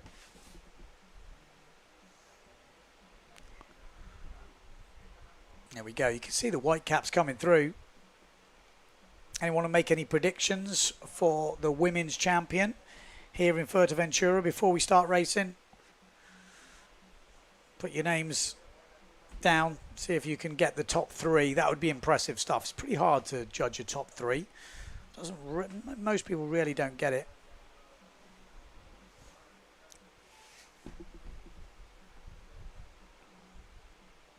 Look at that. Just such a good view from up there. Like I said, over the years, where that sort of blue line is actually apparently years ago, like we're talking 25 years ago, there was sand there. So makes for some pretty cool viewing though, doesn't it, in recent times? But you can see a lot of sand has moved over the years. And here we go, lining up towards the start. People calling for Jenna for the champion. That's what I'm seeing. Good, the Brits are in the comments. Let's get it on. Obviously, Alabao, you've got to keep your eye on Blanca Alabao. Obviously, she's going to be on the Severn. And here we go. Oh, it was close, wasn't it? It was definitely a close one, but it looks like it is a good start. Oh, no, God, sorry. I thought there was a massive crash coming up there near the top end. It really didn't look good at one point, but they managed to keep it together. Who has got the X on the sail? No one told me about an X. Is this Morris? I don't know, but it's Mortafon, that's for sure, in first place now on the Patrick. Then we've got the Severn in second place. And then, Jenny Gibson goes down. Oh, God, it's carnage out there. I can barely look. That was super close. Wow. Oh, it's scary stuff when you see the foils and people dropping in the water. We've just lost another one on that reach further back. They are dropping like flies right now. But one who isn't dropping like a fly, it is Marion Mortafon at the front of the fleet. We've got Lemetier in second place. Wow, carnage. The wind is picking up. The gusts are coming through. Marion Mortafon in first place. Lemetier in second. Third place is at Blanca Alabao. Not easy to see from here, but it looks like it could be. So Marion Mortafon, Lemetier going to have a big battle here. No doubt about it. Can any of the other women challenge these top two? We already saw, look, it looked like Gibson went down at that first mark. But there was a few moments from some of the other women in this race. There's been some close calls. Like I say, big gust coming through, change of angle. But it is Marion Mortafon in first. Lemetier in second. Blanca Alabao in third. I'm going to guess at Morris here, but again, no sail number. And now we've got De Jong coming through. 50 kilos, 14 years old, up in fifth place. Wow. Impressive. Marion Mortafon, one jibe mark to go. No guarantees here. We saw with Wolf in the last round. We've seen with Bruno Martini. We've seen with a few others. Lemetier having a moment to think about it and decides to go safe in second. And Marion Mortafon will cruise it down this last reach. Last year's world champion Blanca Alabao in third place. Lemetier looks comfortable in second. Marion Mortafon in first. Then we've got the unknown Severn rider, which I'm guessing is Morris. And then we've got De Jong in fifth place.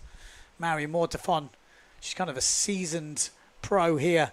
Her average event finishes fifth. That surprises me because she's usually on the podium. But we know Marion Mortafon. World titles, podiums over the years. She's definitely been there or thereabouts. And that feels good to win the first event of the year. First elimination of the year. Lemetier in second. Blanca Alabao in third. Fourth place.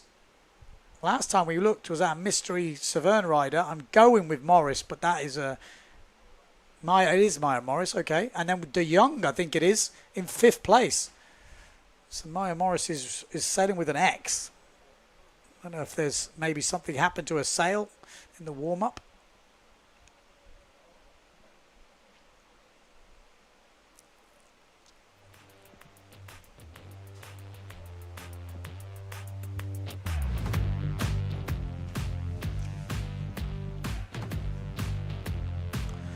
Obviously Morris coming from the IQ foil. Didn't end up going to the Olympics in the end. So on the Pilway Tour, look at this carnage on that first one. This, oh my God, that was so close. Oh my life. I don't know if I can take it. You watch when the next foil comes round. Oh man, scary stuff. I'm glad I'm in the commentary booth. That was a big crash as well on that Severn. Way down that reach. Definitely some big moments in that race.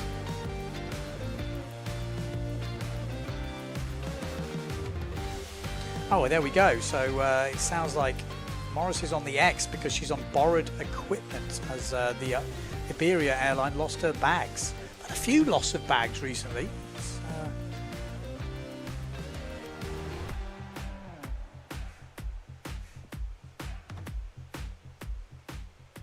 There we go. Happy girl winning the first elimination.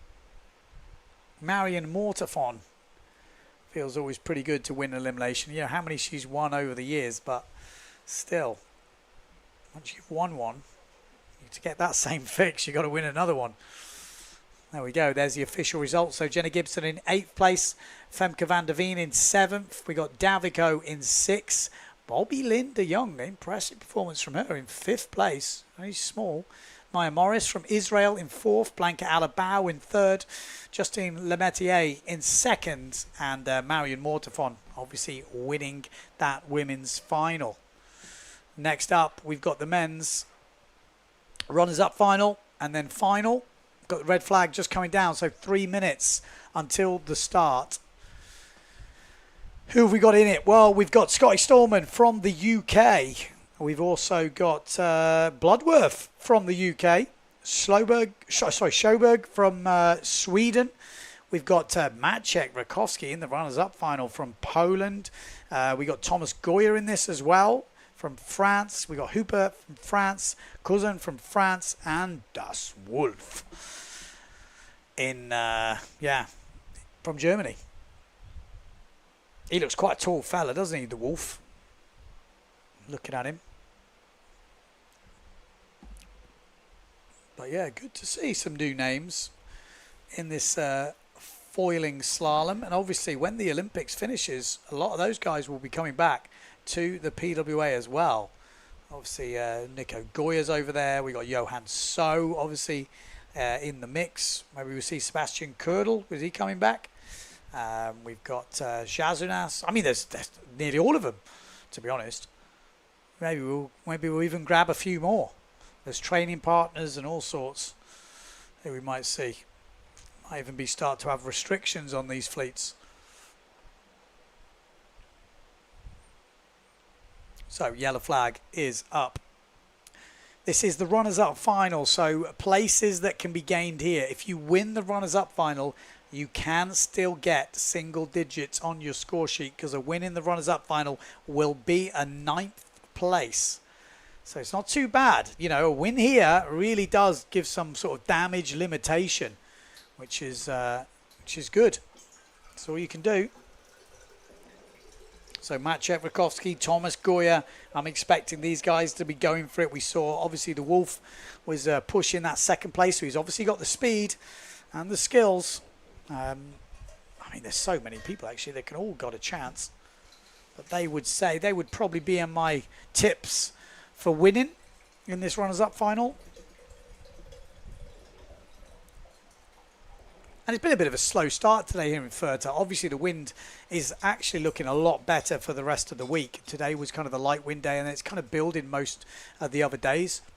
And then it gets pretty super windy towards the end. So it should be pretty exciting. We'll probably do a bit of Slalom X towards the end of the week. I saw them carrying down the sausage yesterday, which is quite amazingly long. Ridiculous. Here we go. Runners-up final. See if we can pick out where they are. Maciek Rakowski, where is he? He's kind of middle to bottom on the Neil Pride, pink sail. We've got Thomas Goyer in the middle, down this bottom end. We got Alexander Kuzan, good start from him. Just upwind of him is Stallman. Maciek Rakowski, not the best start, but pretty clean. He's got some clean air from the guys above him. That's Hooper from the Phantom gear. We got Henry Bloodworth in the middle. And Alexander Kuzan, though, is the guy leading it out. Good fight between Stallman and Rakowski. But it's Kuzan round in first, then Stallman, then Rakowski. Oh, and there's a crash there from Sjöberg.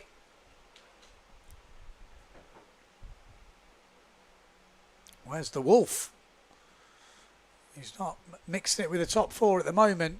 And again, it doesn't really matter about the top 4 now. You're just trying to get every place counts. So you need the win. or whatever is closest to the win. And at the moment, Alexander Kuzan in first place, 28 knots down that reach, nearly 29 knots. So Kuzan round in first, then Rakowski, then Stallman. Oh, good jibe from Hooper there on the Phantom gear, just inside of Stallman. The Wolf is making his way back. Keep your eye on the Wolf, Germany 404. Keep your eye on his speeds. At the moment, we should see them increasing. He's one of the quicker riders from what we saw earlier. Maciej Rakowski, though, over 30 knots right now. So Maciej Rakowski's got the fastest out there. 31 knots coming down this reach, and he is closed in on Alexander Kuzan here. Still Kuzan leading. Rakowski in second. Third place, Hooper. Then Stallman. Oh, and Alexander Kuzan has gone down on the exit of that jibe. I thought he looked a bit loose on the previous camera, but I didn't see him going down until afterwards. So Maciej Rakowski putting Kuzan under pressure, and he's gone down. So Maciej Rakowski now leading. Second place is Hooper. Then we've got Stallman. Then we've got Thomas Goya, and then the Wolf. So Maciej Rakowski, damage limitation in full effect here, trying to get that ninth place. But Hooper is challenging. Keep an eye on Hooper. A lot of speed he's showing here. Hooper has won the foil World Speed Championships. So keep your eye on the GPS. Is he making ground on Maciej Rakowski? It seems a little bit out at the moment because there's 2 knots the difference, and I don't see 2 knots being shown on the water. So it is Maciej Rakowski looking like he's got it measured here. Down that bottom end though, Thomas Goya looking quick. Maciej Rakowski just keeping it together. Hooper, nah, he's not enough time here. It will be Maciej Rakowski that gets that ninth place. First in this runners-up final. Second, Hooper. Third, Thomas Goya. Stallman, the Wolf. Then it looks to me maybe Bloodworth. Yeah, from England. And we'll count the rest of the riders over that finish.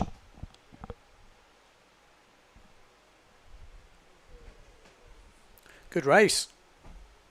Good race. Schoberg coming through. And then Alexander Kuzan after that costly mistake. Really did cost him. So that is a great picture. My life, Maciej Rakowski winning the runners-up final. Hope they don't use that in the local paper. William Huber in second, Thomas Goya in third, Scotty Stallman fourth, Fabian Wolf in fifth, Henry Bloodworth sixth, Hugo Schoberg in seventh, and Alex Kuzan in eighth. So that is 9th to 16th places.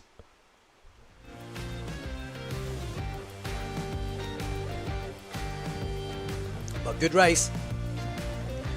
And Maciej, like I said, bit of damage limitation for him, still puts in single digits. It's easy to make a mistake in this runners-up final. It costs you way more. So I think he'll be happy with 9th place, especially as he was behind Kuzan around most of that course towards the end. Let's see if we can see what actually happened to him on the other mark. So Alex looking pretty consistent there. Maciej was pushing here and then wow, I'm not even sure what happened. He just lost lift. Maybe the foil came out. Yeah, maybe the foil just breached for a split second on that swell. It really didn't look like a much of a mistake, but obviously cost him.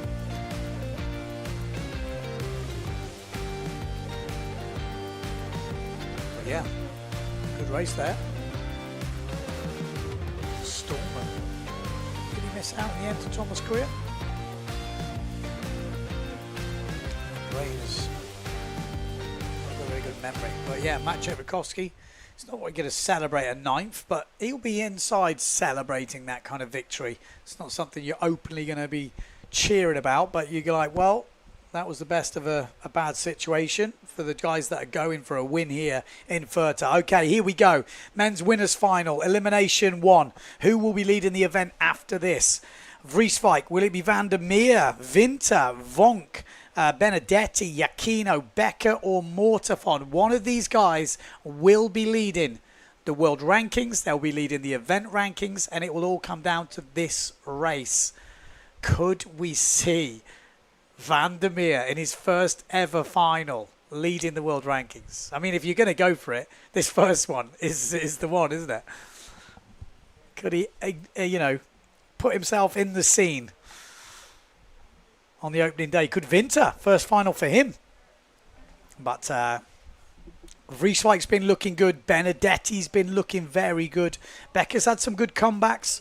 Mortefon consistent. Yukino consistent. Vonk as well. So all in with a chance. Anyone to make some predictions? I mean, so far from what we've seen, I think Benedetti, Vrieswijk, these guys have looked good. Okay, we've got a quick interview with Maciek on the beach. Let's go down. Maciek, 9th place. Talk me through it. Yeah, damage limitation. I did a bit of a mistake starting a bit too high in the semi, but also got taken out. Wanted to just jibe easy, and yeah, I guess the teenagers are a little bit hotter. But yeah, it happens. I should have seen it coming. Should have started in a better place, and yeah, as I say, damage limitation. Good luck for the next one. So there we go. Maciek Rakowski, damage limitation. As I said, you can't really do anything else. You can only win it, but that 9th place could be, never know, could be a big result. You never know what's going to happen in the rest. So Matteo Yukino down this bottom end on the Severn, just upwind of him. Michel Becker. We know Becker pushes in the finals. He's always a consistent qualifier. Then the finals is when he really turns it on. We've got Amado Vrieswijk in the middle on the red Severn with the Future Fly white logo. Keep your eye on him. The yellow Challenger sail of Benedetti. You've got Pierre Mortefon a bit further back on that Phantom sail. France 14. Here we go. At the top end, we've got Van der Meer as well. Looks like it's a good start. Good start from Jordi Vonk. Good start from Benedetti in the middle of the pack. Amado Vrieswijk also looking good. These are the two who I'd put some money on, but the last year's world champion, don't count him out. Matteo Yukino is definitely pushing hard down this bottom end as we come closely into this first mark. Benedetti, the two Italians are pushing really hard, but it's Matteo Yukino who has the inside line. So Matteo Yukino round in first. Amado Vrieswijk in first. Matteo Yukino in second. Benedetti went super low and Becker's gone. We've lost Becker on the first mark. He was a little bit far out for the win, but he is now out of this race. At the front, though, Amado Vrieswijk. He has really been down the gym, putting on the pounds for this discipline, and he looks so comfortable right now. Who is going to push him? Is anyone going to push him as we come into the second jibe mark? He's got last year's world champion, Matteo Yukino, right behind him. Amado Vrieswijk round in first. There's a few random gusts out there, and Benedetti's had a mistake. We've seen a few mistakes on those jibes with the way the wind is coming through, and Benedetti has lost ground to Jordi Vonk there and give up a little bit of that lead. Matteo Yukino is hunting down Amado Vrieswijk. This race is far from over right now. The speed is being shown by Matteo Yukino if you look at the GPS scores on the left. But Amado Vrieswijk holding him off. 2 jibe marks to go. Amado Vrieswijk, Matteo Yukino. Penultimate jibe mark. Just needs to keep it together. Amado Vrieswijk, Matteo Yukino, Jordi Vonk, Benedetti still in the mix. Then Pierre Mortefon. Then Van der Meer. Oh, look at this battle at the front. Amado Vrieswijk, Matteo Yukino, and Matteo's got some speed on him. Matteo has definitely got some speed on Amado Vrieswijk, and he is now choosing to use it as he rolls over the top of Amado Vrieswijk. It's going to come down to this jibe mark. Amado Vrieswijk versus Matteo Yukino. Amado goes for the inside, catches the nose, but somehow keeps it flying. Matteo Yukino has showed a bit more speed, but can Amado find some speed on the last reach? Matteo Yukino has now got the edge, going for the first win of 2024 on the PWA in the first elimination here in Fuerteventura. He has definitely got some speed right now. Matteo Yukino is edged ahead of Amado Vrieswijk as we come down to the finish of the first elimination here in Fuerteventura, and it is surely now going to be Matteo Yukino, the 2023 foil world champion, is going to win the first elimination of 2024. 2024. Yes, he punches the sky. Big result against Amado Vrieswijk in second. Jordi Vonk is going to finish in third place. It looks like we're going to have a real battle between Benedetti, I think, just ahead of Pierre Mortefon.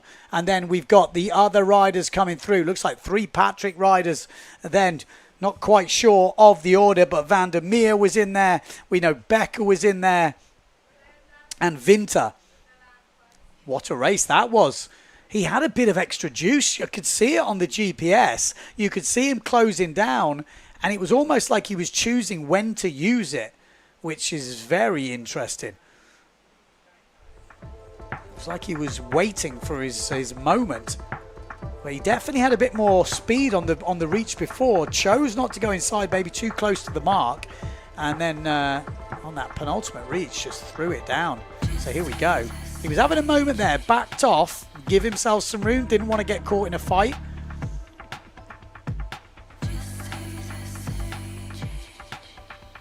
Oh, there was that mistake from Becker at the back. And at this point, you kind of thought with Amado Vrieswijk leading, very rarely gets overtaken for sort of board speed. Oh, there was Benedetti. That was that mistake that really cost him challenging for the top honours. This is where Matteo, I think, realised he had a bit of speed on him and then got up top tight, came in close. But even then you were thinking, surely there's too much. Look at that. Devastating board speed. Amado still had a moment there. He just hadn't have touched down. He might have been a bit more in control on that reach. He would have been sitting right above him. But there we go, all the way to the line. Great race. Great coverage. Happy with that. You could see the fist pump. Obviously, Severn teammates. Amado on future flyboards. You have to see the equipment list. I think he's on the Z foil, Amado. Matteo, I don't know without actually checking, but there we go. There's confirmation of the results. Becker in 8th. Van der Meer in 7th. Noah Winter in 6th. Good result for Noah. Benedetti in 5th. Mortefon 4th. Jordi Vonk up into 3rd place. He looks like he's found his foiling boots this year. Amado Vrieswijk in 2nd. And then Matteo Iuchino in 1st. So I think we might be going into another women's final.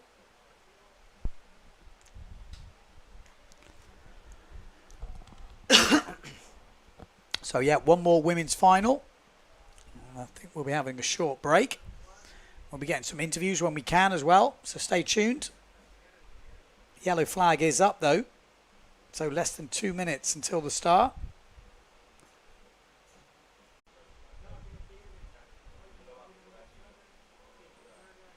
Can Marion Mortefon get a second win to add to that first elimination? Can Justine Lemetier get her first win? Or last year's world champion Blanca Alabau?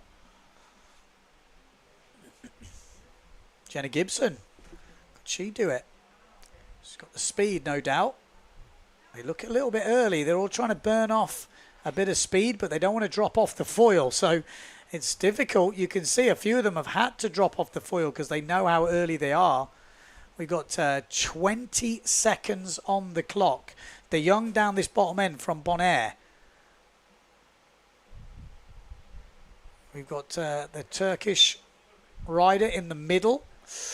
Got to be careful. Definitely. Oh, surely there's a general recall. It looked very much like a general recall there. But we'll carry on. Morris out in the lead at the moment. Yeah, it's a general recall. They were so early. It was hard to watch. So we'll have to. Okay, while we're waiting for this restart, let's go down to the beach and have a word with the winner of the first elimination in the men, Matteo Iuchino. Matteo, talk me through that win. Yeah, it's been really good. I had a good fight with Amado. I had a little worse start at the beginning, and he came fast, and then he was in front of me, and then I was just trying not to crash with him. I had a little edge on the out of the jives, like accelerating. I knew I could overtake him, but we are really good friends. We train all the time together. I didn't want to fuck the both of us. in a jibe or something. So I was kind of watching how to make it clean if it was possible. And yeah, it was a really good race. How does it feel to be leading the event after the first one? Yeah, it feels great to start good always. It makes it easy for your head and your mindset. So yeah, it feels good for sure. Girls are up next. Who do you think is going to win elimination 2? Blanca. Awesome. Well, good luck to you in the next one. Thank you. Yeah, I'm pretty sure he would have to say that if she watches this back and he says anyone else. She might be a bit more trouble when he gets home. But there we go. That was the start. Oh, my life. 1, 2. Well, yeah. Well, Morris was coming from the back. So, you know, although she had one of the better starts, she's not in risk of being over, I don't think. It was more so some of the ladies that kind of drifted over the line, not really moving. They were pretty close to the boat, so I don't think they'll have any worry in singling them out. Still waiting for confirmation of those over earlies in this women's fleet.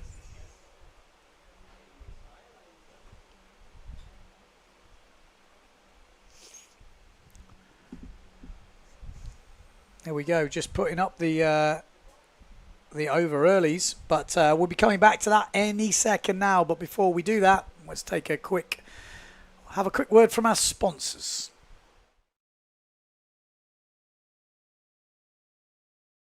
Done being the side girl under leading rock stars, but not only others, tall boys in the riders.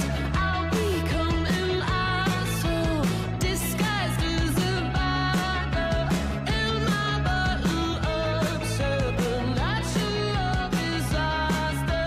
Hey, you could be my baby, baby, baby. You could be my baby.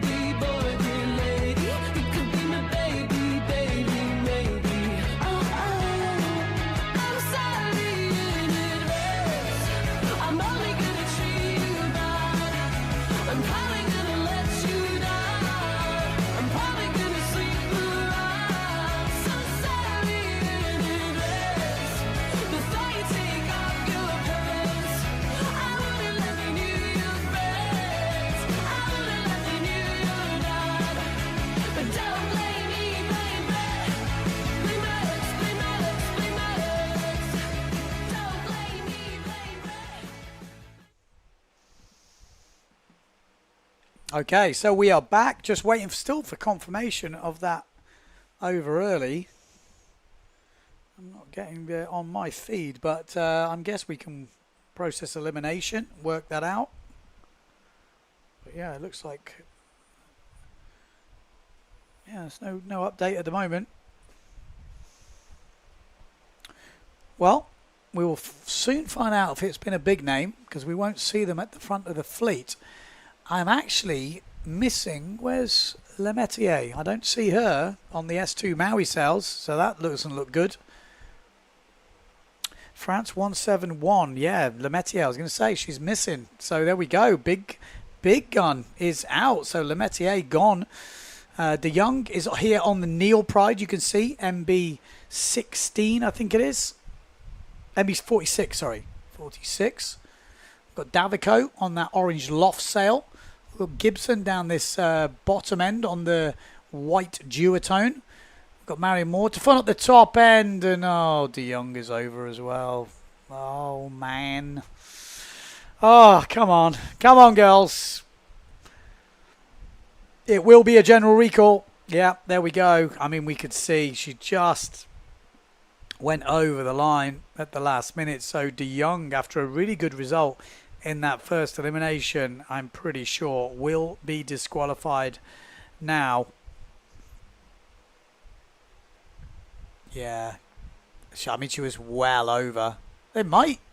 It's a close call between Morris and Mortifon as well. Keep your eye. Oh, no, that was just an amazing start from Morris. So it looks like Morris could be one we need to keep our eye on. I mean, she's well known in the IQ foiling discipline, and maybe trying to make a bit of a name for herself here on the Pedalway. We have seen her before in the Pedalway, obviously when we went to Israel. So, yeah, looking at the way she's been sailing already, I'm definitely thinking she's going to be a challenger.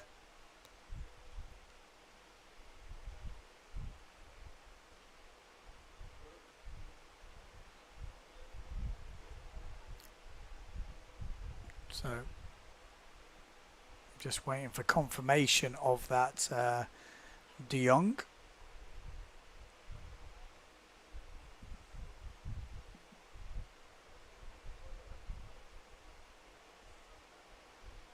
Yeah, still waiting for confirmation. But like I said, I'm very positive one is De Jong. But if there's anyone else over, it would be interesting because the next over the line in that was Morris and Mortavon, it looked like. They looked like they nailed it perfectly. Yeah, so it is De Jong. And Lemaitre was over from the previous one. So 2 riders are now missing.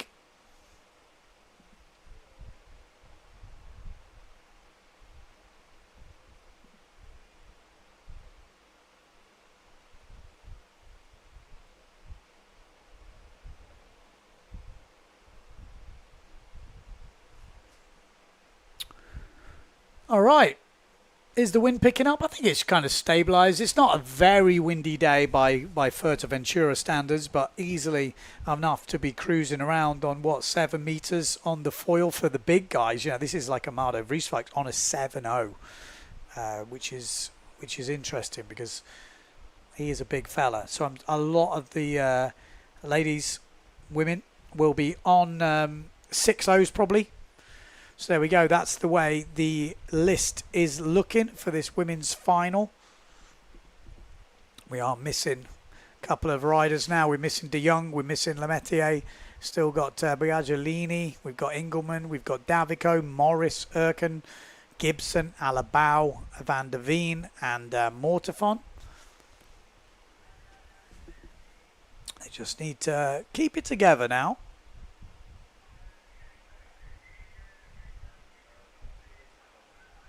Okay, sounds like we're going to go down the beach and have a quick interview with Amado Vrieswijk as we've got 1 minute to go. Amado, second place in that one. Talk me through the race. It's a great start. I think I had a good start as well in that final. It was a nice battle with Matteo to the first mark, and I pushed to the second mark, and from there I was just controlling it. And then to that last mark, I did not even hear him. And when he was above me, it got a bit lighter in the end, so I couldn't really accelerate anymore. But second place, first and second with him is perfect. Good start to the event. Yeah, so dream start. Who's going to win the girls one next? Marion is on fire. Blanca also is looking good. And Maya is also looking good. So I don't know. We'll see. Well, back to Ben in the studio and let's find out. Cool. Well, there we go. We are straight in here. And it looks like there's a bit of a hole on this start. Few of the girls trying to slow down. But there is a hole.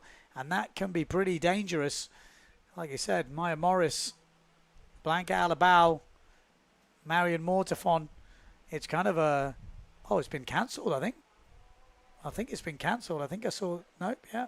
Cancelled. I saw the cancel flag, then the postponement.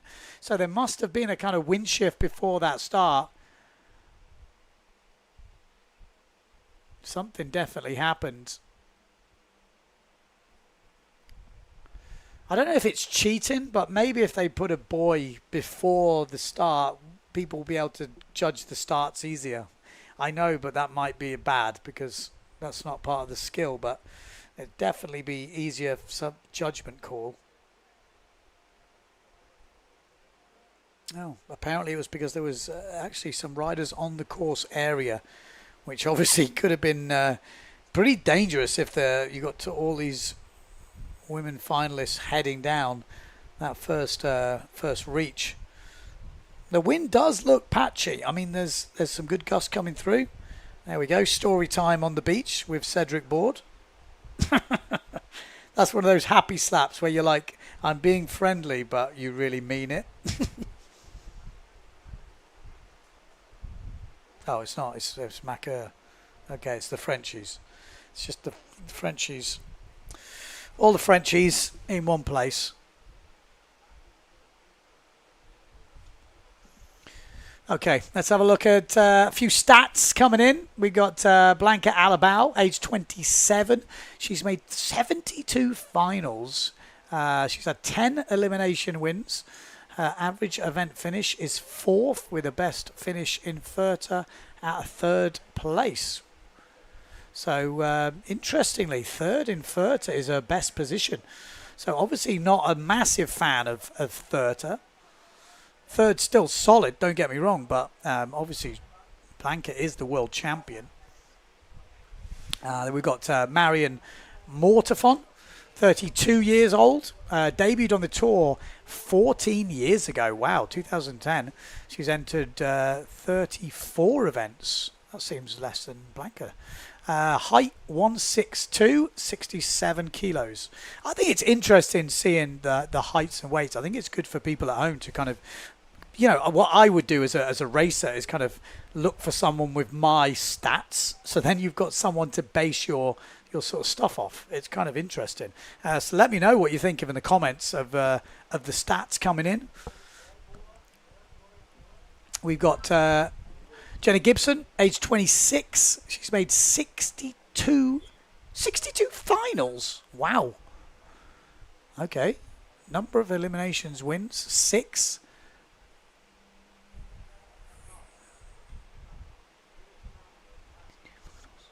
Okay, we're going to go back to the beach. We've got a couple of interviews coming up with Team France.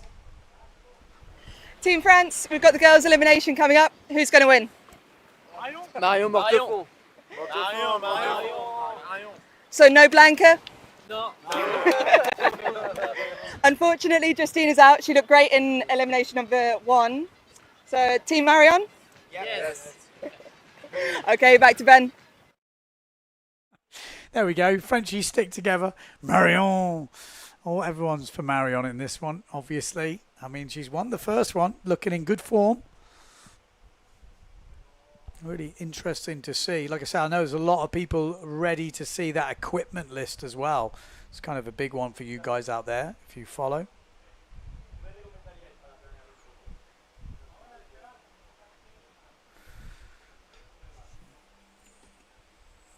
Right, we should be getting closer.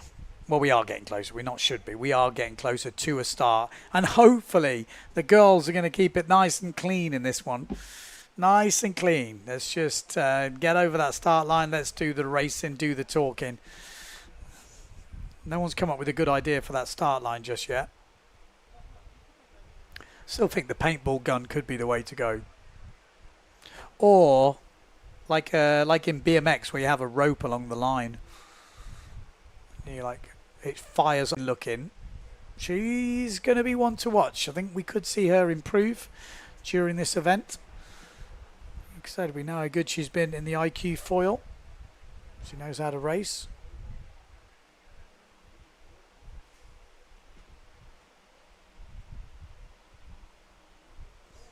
There we go. There's Jenna Gibson. So 1 minute until the start. We got Davico on the left-hand side on that loft sail, the orange sail. Obviously Gibson on the duotone. You have to be careful at the back there because if you get in a wind hole, that's the reason they go early, because they don't want to get stuck in the wind hole. But obviously you can't go too early and it's difficult to slow down with the foil. But obviously coming in with speed, even if you're a bit behind the go, is the optimum. What you don't want to be doing is slowing down on the line. You know, being further back is not a problem if you're traveling at full speed. But you can't guarantee that with the holes in the wind. So you can see here, Jenna Gibson is just not wanting to let that thing drop all the way down. As we're coming closer and closer to the line, we've got Maya Morris in the middle with the X on her sail. She looks pretty confident coming into this start line. She's going to smash this. Marion Mortefond looked relatively early, and Jenna Gibson has had a massive crash at the bottom end of that line. Maya Morris in the middle. Blanca Alabao looking good as well in the middle of the picture.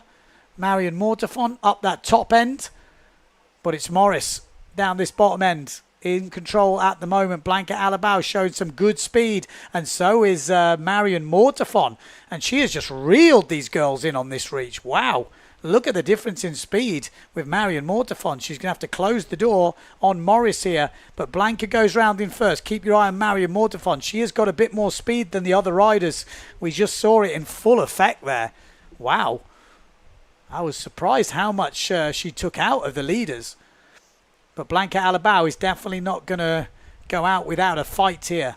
But from what I saw on the speed on that first one, Mortafon has a little bit of an edge with the speed. And you can see there, she's got half a knot on Blanca Alabao. And that's huge in racing.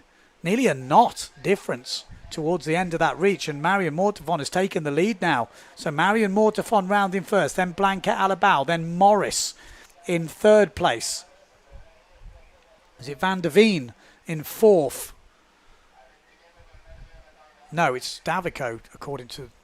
No, it's Van der Veen. Yeah, it's changed. Van der Veen. So there we go. Look at the speed of Marion Mortafon. She has obviously been putting in the work on the foil. Obviously, Patrick equipment now. And it does seem to be working pretty nicely for the French lady. Got a fair bit of breeze down this reach, although Blanca has come back at her quite nicely there. Actually, Blanca had a bit more speed than Mortafon. Good jibe, though. You've still got to keep the jibes going. You've still got to keep things flying. And actually, Blanca is getting stuck a little bit. She's managed to keep it clean. Morris still in third place, with Van der Veen in fourth, then Davico. But Marion Mortafon, one jibe mark to go. He's got a little bit of breathing room here, but it's definitely not all over. These jibe marks have been very tricky with the wind holes. You've got to keep that board up high and dry. Marion Mortafon does keep it high and dry. So does Blanca Alabao. It's definitely not all over, but she has got a healthy lead here. If she can maintain the speed she's shown throughout the course, this could be victory number 2 for Marion Mortafon. What a way this would be to start Fuerteventura 2024. Just the start of the week, but with the Slalom X coming into play later in the week, we could only have a couple of days of slalom racing. So it really is, you can't mess around. There's no 5 days of slalom racing, foil racing here. It could only be 2, maybe 3 at a push. But Marion Mortafon has destroyed this second elimination. What an elimination for her. What a race. Absolutely killed it. Second victory. She is absolutely living the dream right now. Blanca Alabao takes a second in the second elimination. Then we should have Morris in third. Van der Veen in fourth place.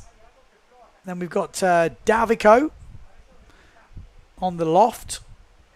And then Engelmann from Germany. And then it looked like Biaggiolini would have been coming over the line next up. There we go. Great way to start this event here in Fuerteventura for the French rider.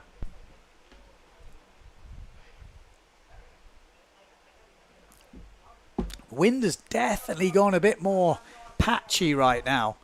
I'll be interested to know, are they going to push more? Are they happy with one? Surely not. Whee, that was a moment there, wasn't that start?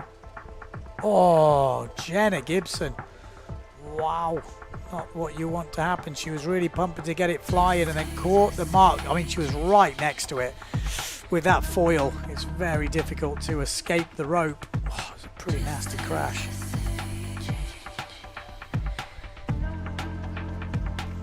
Go. This was that first mark. No, Marion Mortafon in third place around that first mark and then just accelerated out of the jibe.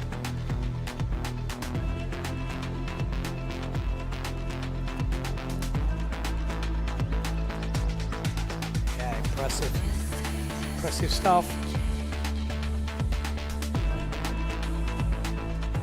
Pretty cruisy really in the end. Almost under not a lot of pressure.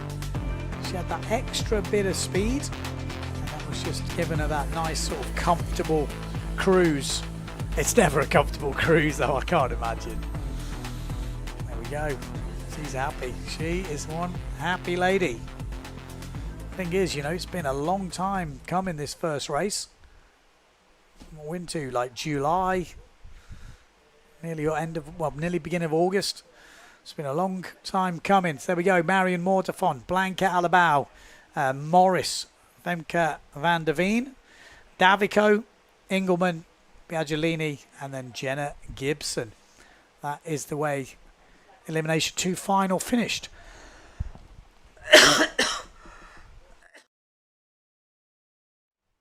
My voice is already giving up. I can feel it.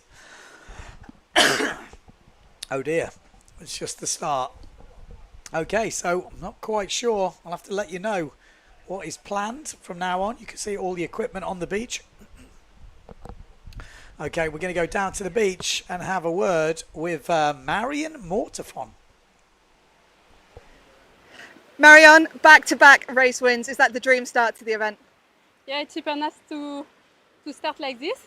It's not so easy to take a good start because in the starting area there is not so much wind, and in the race there is a lot of big gusts. But I think I have a good speed, so I'm happy. I'm happy about my equipment, everything. Yeah, you're absolutely flying. What equipment are you on? I'm with 5.0 and my foil board, 79. And for those at home, what wing are you on? 400. Awesome. Well, it's the dream start. Good luck in the next one. Thank you. Back to Ben in the studio. Yeah, there we go. 5-0. So it just goes to show, you know, this foil racing, you can get going in some pretty small gear. Obviously, Marion Mortafon is one of the smaller girls, so she can go pretty small on the sail size, but her speed is definitely there, as she said. She said that with a little smile, didn't she? She goes, yeah, my speed is definitely there. So next start is at 4:50. So we've only got 10 minutes until the next start. Okay, we've got another interview with Morris on the beach. Maya, it's your first time on the PWA. How is it? Quite amazing to be here in this beautiful place. And we're doing well, I think, quite far. Considering not even training to this event and not competing on my gear. So in this opportunity, I want to say thank you for everybody for letting me use their gear.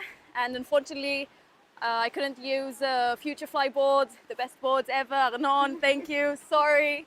But it is what it is, and we're going to do the best with what we have. And talk me through that last race, you got a third. Yes.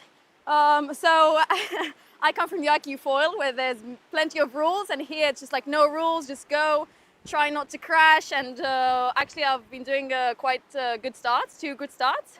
I got the advantage of the starts, although the speed is not there yet and the jives need to improve a lot. Awesome, well, good luck in the next one. And yeah, back to Ben in the studio. Thank you very much. Yeah. Interestingly, not having all her own gear. So yeah, so obviously her future flyboards is somewhere flying around Spain, Iberian Airways or something. So it doesn't look like she's probably going to get it for the competition. But as she said, she is. Yeah,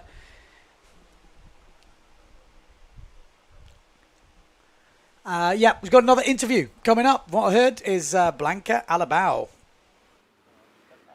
Blanca, second in that one. Talk me through the race.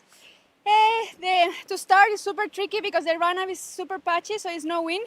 So I managed to get a good start. I thought Marion was under me, so I was pushing her a little bit. I thought she failed, but then I thought I was alone because Justine was over. So I did a really long jibe just to get saved. And then Marion was there. I was like, what's going on here? Apparently it was not Marion, it was the German. So she beat me in the end. Big mistake. Matteo got victory in the first one. How does that feel? I didn't know that. Nice. Happy. Awesome. Well, good luck in the next one. Back to Ben in the studio. Thank you.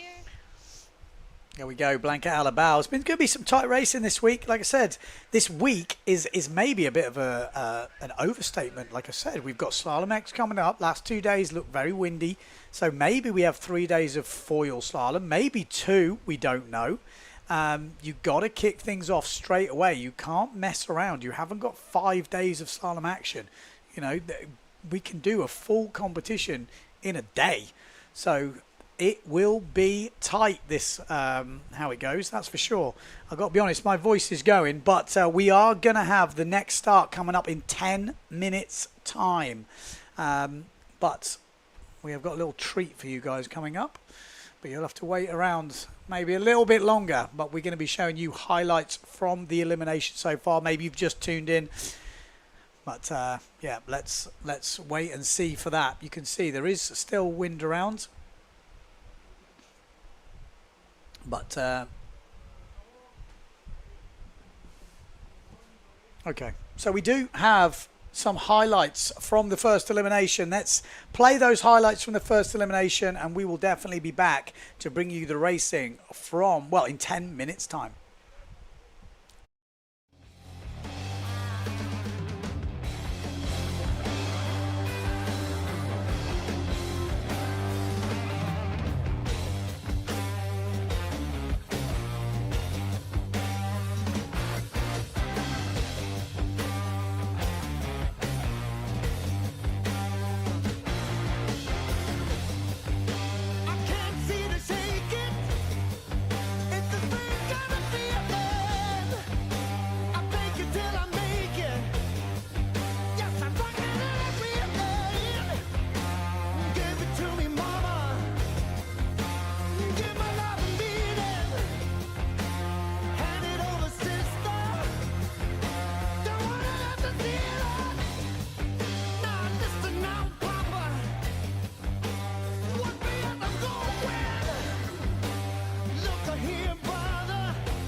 We might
as well rock and roll.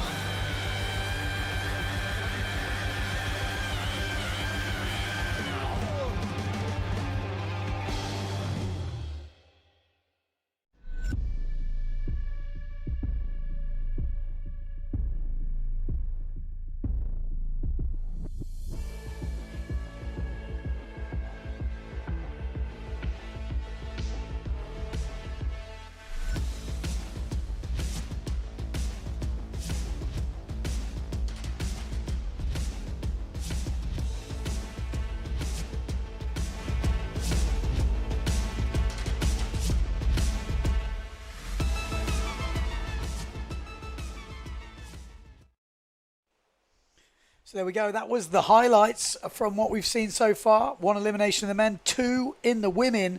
Talking of the women, we have got an interview with Bobby Lynn on the beach. Bobby Lynn, 5th in that first race. Talk me through it. Yeah, it's incredible. I had a very good start and I was like almost in front at the start. And then Blanca, Justine, and Marion came, so I was a bit scared, but I was just holding on. And then we had the first jibe, and Jenna fell right in front of me, so I was a little bit scared, but then I did a pretty good jibe, and then I was just in 5th place the whole time. I didn't make any mistakes, so I just ended up being 5th. That's an amazing result. For people that don't know, how old are you? I'm 14 years old. And where are you from? I'm from Bonaire. Awesome. Well, congratulations. Let's see what you can do in the next one. Back to Ben in the studio. Yeah, that's impressive. 50 kilos as well. 50 kilos, finishing 5th in that first foil elimination. Impressive stuff from Bobby Lynn. I'm sure we're going to be seeing her plenty of her in the future. She's also got 2 sisters as well. So pretty cool to see, I have to say. Pretty cool to see.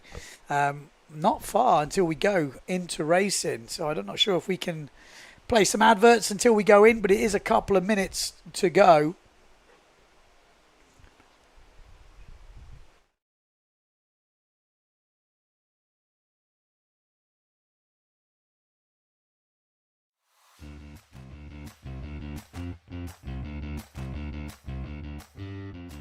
Welcome to Sotavento. It's the ultimate water sports playground with loads of space for everybody. Fantastic conditions and all year-round warm temperatures make Sotavento a paradise for windsurfing, kiteboarding, and wing foiling. The up-to-date rental equipment of the highest quality is constantly updated. Our professional courses will help you improve your style and riding technique.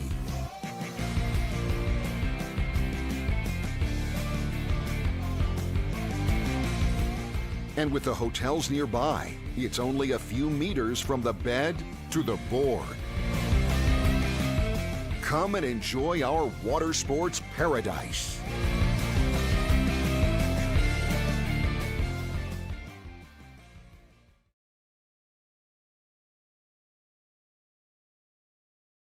Done being the side girl. I'm done beating rock stars for now and only actors. Tall boys in the rafters. I'll become an asshole disguised as a bad girl in my bottle of syrup. A natural disaster.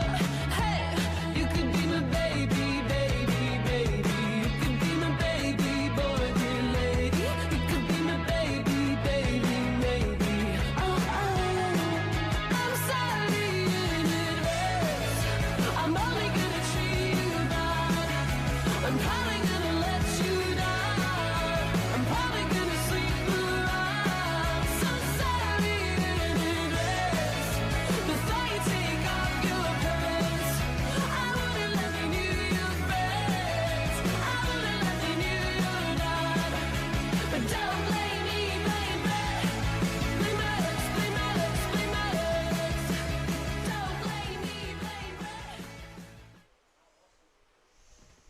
Okay, so there we go. We just had an update from the course that actually it's not particularly great right now. So we are still on hold. We might have to wait a bit longer. But obviously we have had one great elimination in the men and 2 eliminations in the women. After 1 elimination in the men, the results stand as Matteo Iachino leading this event so far and leading the world rankings. This first event of the year. Amade Vrieswijk in 2nd place. So Severn are going to be definitely happy with that. We got Benedetti in 3rd place. So 2 Italians in the top 3. Obviously Challenger Sales and FM Exports. We've got Jordi Vonk on the duotone. So plenty of a bit of a mixture if you look in the top thing. It's quite interesting. Jordi Vonk in 4th place. Pierre Mortefon obviously now on Phantom stuff. And then we've got 3 Patrick riders in a row. Noah Winter, Van der Meer and Becker. And then we've got Maciej Rakowski on Neil Pride. William Huber on the Phantom. Thomas Goya on the Patrick, and then Scotty Stallman on the GA and Taboo F4 foils. So yeah, interesting interesting. We will be getting, I keep getting told about it, we will be getting an equipment list online. The equipment list is all done. They're just trying to turn it into a format which is viewable by the public, obviously. So that is what is getting done right now. But you will be able to see that at some point. You'll be able to see what foils everyone has registered and all that sort of good stuff that you technical boys and girls are into. Obviously, in the women, leading the women is Marion Mortafon after 2 eliminations. But I'm going to take a quick break. It's going to be a long 5 days of slalom action. I'm going to try and save my voice and save it for the exciting stuff. I don't want to wear it out just padding around waiting for a start. So thanks for tuning in. I've got to say the live stream is looking pretty epic. I can see a lot of the comments saying that as well. Obviously interviews are great. We're seeing stats and all sorts of jazz going on, which is pretty cool to see. So thanks everyone for tuning in. We will be back as soon as live action starts to hot up. We will be straight back on to bring you that action.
Okay, welcome back. We have got news from the racecourse. We're about to go racing. Yes, elimination number 2 for the men is under sequence. Yellow flag up on the boat. When that comes down, there will be less than a minute to go. So yeah, less than 2 minutes to go at the moment. When that comes down, 1 minute until the start. Elimination 2, early rounds here. So this is like the qualification to get into the quarter-finals. So we've got Pogeman, we've got Joly, we've got Mercer, Mattis, Van der Veen, we've got Everard and Domets. So yeah, again, a lot of new riders in this, young talent pushing through. This freestyle discipline is definitely going that way. A lot more young rippers coming through, and again, maybe a few of them started as IQ foil, have changed over, maybe not. Maybe they've been watching the slalom, foiling over the years and pushing through. But yeah, a lot of young talent on show. It's very light before that start. Look at the holes in the wind, and this is the problem. This is why we could end up cancelling early, because when it is like that, it is quite hard to start fairly. You get stuck in a hole, you can't go. But it looks like they're going. You can see they have to go earlier than they want because they don't want to get stuck in a hole further back. Look at the speed coming through on the GA. Mattis flying through from the back to take the lead, and it's a general recall. So, oh dear. That might be bad news for Mr. Mattis. If it is Mattis that's over, that might be his second PMS, or what do we call it now? OCS. It used to be called PMS. I know people have been saying, it was when there was women's starts, I was saying something about PMS, and people thought I was being like derogatory. It was a thing, premature start. And now it's OCS. No, maybe it's the Severns. Yeah, maybe it's the Severn at that top end. Yeah, it looks like Mattis might be actually okay. Okay.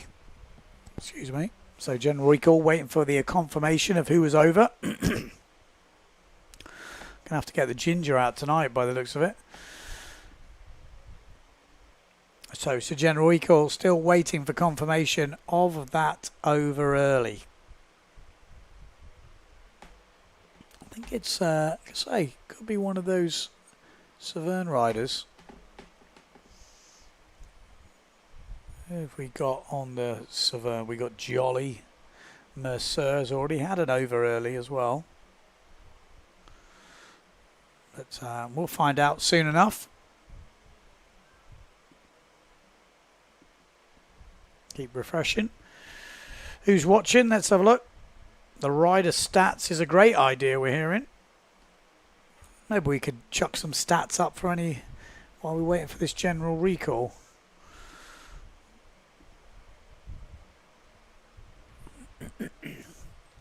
Right.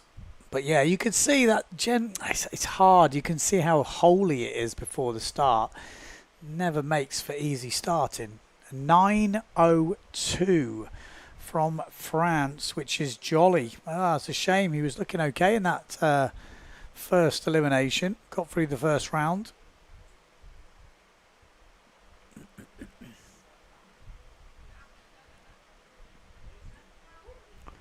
So Joly will be out. I mean, it wouldn't surprise me if we don't go too far today. Just looking at the way that wind hole looks, in my experience, it's tricky. It's definitely tricky. We'll see how they go.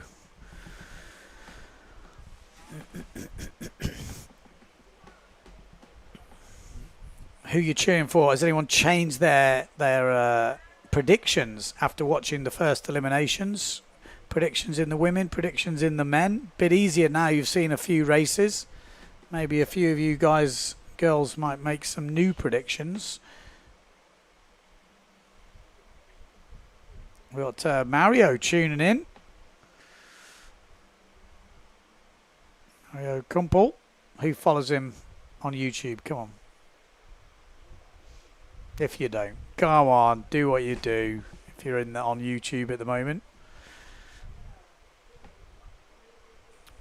We got Penn saying racers are now younger than the freestylers. You know what? You're probably right. You're probably right. We do have a few young freestylers though. If anyone saw Takumi from Japan, I think he's like 16 or something. A pretty incredible talent, I have to say. He is definitely going to be challenging the top boys in the next years. Here we go. This is the list of riders coming through. Poggeman, Mercer, Mattis, Van der Veen, Everard and Domets.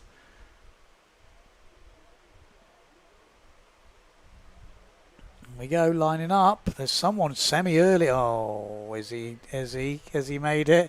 Didn't have a good start, but nope. Looks like a good. Yep, good start. It is a good start. Mercer down that bottom end on the Severn is looking good. We've got Mattis as well. Everard on the Neil Pride, a bit further back, but trying to push through. Oh, there we go. Mattis in second, Mercer in first place. We got Poggeman having a go. And Netherlands 225, which is Van der Veen on the Severn. Everard trying to push through over the top. Made a mistake in that first elimination. And as I said, what I said before, it looks windy from this angle, doesn't it? Looks plenty of breeze out there.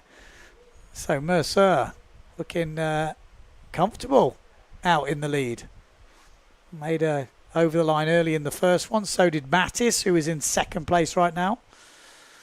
Everard from Belgium, youth world champion, I think, in third place. Then it looks like Poggeman in fourth place. Van der Veen missing out in fifth at the moment. 26 knots, 27 knots for Mercer at the front.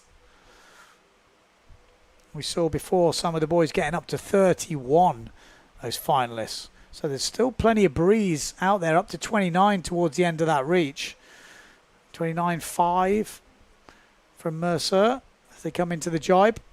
Mattis, Everard, Poggeman, Van der Veen still out of the top four at the moment. So this could be quite a comfortable cruise as long as they don't make any mistakes. This is Poggeman in fourth place. Needs to hold on to that. Van der Veen behind him on the Severn. As Mercer, Mattis, Everard go through top three. Poggeman round in fourth place. No mistakes needed here and keeps it nice and clean in fourth. There we go. Benoit Mercer, 23 years old. He's made 10 finals. Wow. Number of elimination wins, 0. Still looking for that first elimination win. Well, he's won the first qualifier. Showed some good skills in the Slalom X, I'll say. There we go. Over the line in first place. Mercer, Mattis in second. Everard from Belgium. And then we've got Poggeman in fourth place, getting through to the quarterfinals.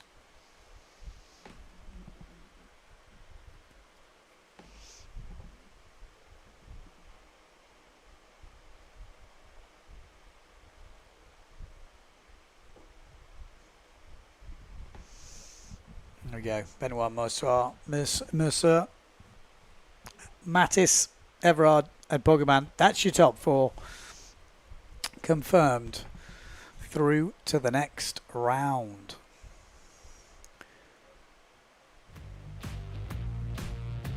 Oh, that was Van der Veen, I think, went very early.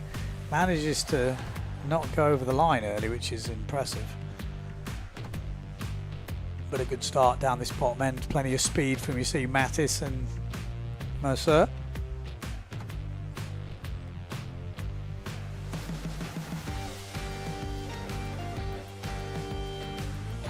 Inside.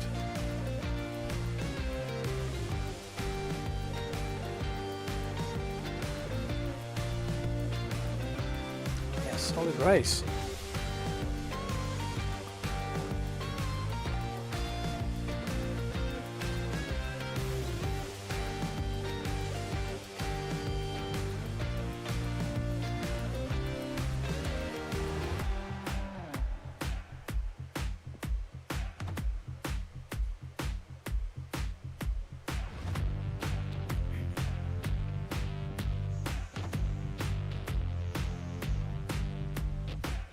So that is it. All 4 of those riders qualifying through to the quarterfinals, and we're straight back up to heat number 2. Sokus, Marotti, Gaviglio, Struismar, Laurent.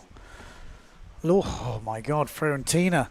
We've already started. There we go. Good start we're hearing, and no doubt about it. Enrico Marotti with a good start at that top end. It looks like Sokus as well with a good start.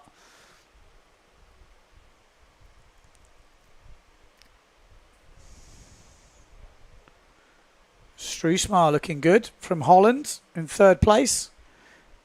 Marotti, oh, he's close.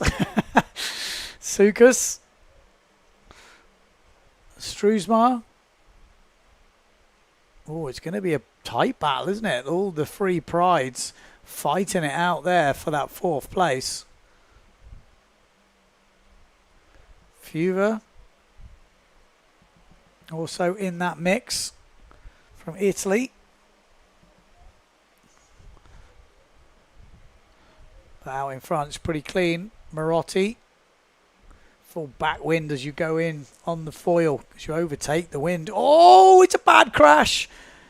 Fura is down, and I think he's out. There's going to be a big gap between this top 4. This could be quite a relaxing top 4 race, I think, now. They've got to keep their eye on Loho in 5th place. He's right there. Any mistakes will be capitalised on. 2 jibe marks to go. Enrico Marotti. Sokus from Greece. Struismar. And Italy 3-4-5, which is Gaviglio.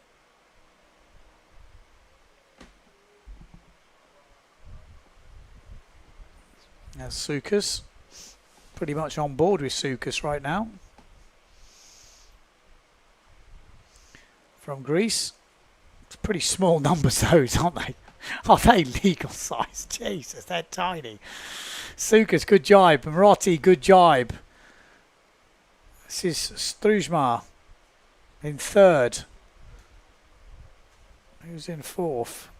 Still the Italian Gaviglio. And it looks like he's making easy work of this. The Croatian up near the top 20s. Like their cruising speed just looks about, you know, between 28 and 31 knots. So there we go. Enrico Marotti straight into the quarterfinals. Sokus into the quarterfinals. Struismar into the quarterfinals, and it was close in the end with Brendan Loho and the Italian, but it's not Loho actually, it's the Italian. It's the other Italian. We got a few Italians out there. That was Fiorentina. And there we go. So missing out, but it is Jacopo in 4th place. Struismar 2nd. Sokus in 2nd. Struismar in 3rd, and obviously Marotti winning it.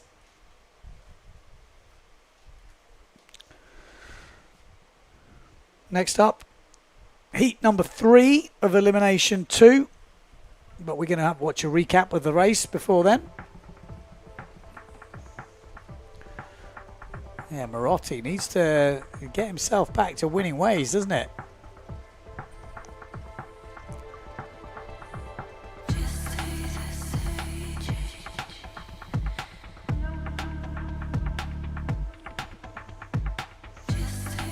few Neil Prides in this race.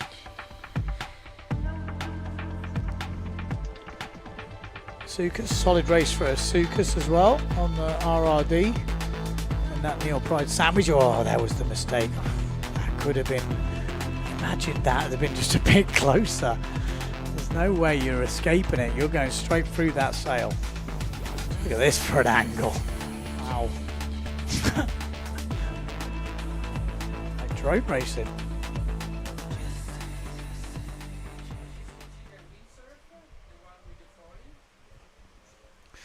So here we go. Next race starting in 18 seconds. Jules van der Berg, Preen, Pierboni, Tajima, Ruschel and Barrow.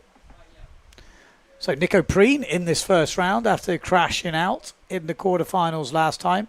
He's going to want to put that right. He hit the line with speed in the middle. The Japanese rider, I think that was. Tajima. Good speed hitting the line.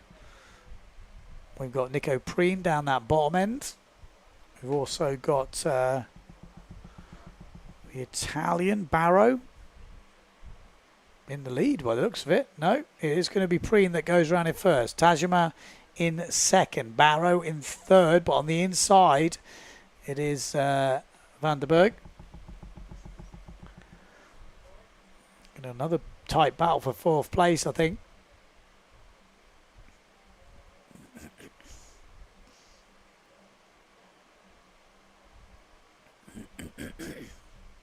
Look at that, super tight. France, is that Jules? I think it is, yeah. Jules on the other S2 Maui sails. So the two S2 Maui sails boys, the orange-yellow sails, can have a good fight here. Whoa! No! Oh God, I thought he was going underneath Jules' foil there. Oh my life! I'm not going to be a very good dad, am I? Well, I can't keep calm under these situations. I really thought there was something bad coming then. Nico Preen, there we go. He's won one elimination final. This is best finish in Fuerteventura, his 10th place, which was last year. He's aged 29. He's made 26 finals. Average event finish 23rd. So Nico Preen. No doubt you'll be able to follow his races pretty well on his own channel. Look at the boys having a great fight there. Still all to play for, but the top 4 look to be pretty set. We got Jules in 4th place, Van der Berg in 3rd, Tajima from Japan in 2nd, and obviously Nico Preen leading at the moment. Any mistakes will be punished on this last jibe mark. We've got the German waiting, ready. Nico Preen round in first. Tajima, Van der Berg, Jules. Any mistakes from the top 4? No mistakes that I can see. It looks like our German friend will be missing out. Rischel. There he is, Nico Preen. El Presidente of the PWA.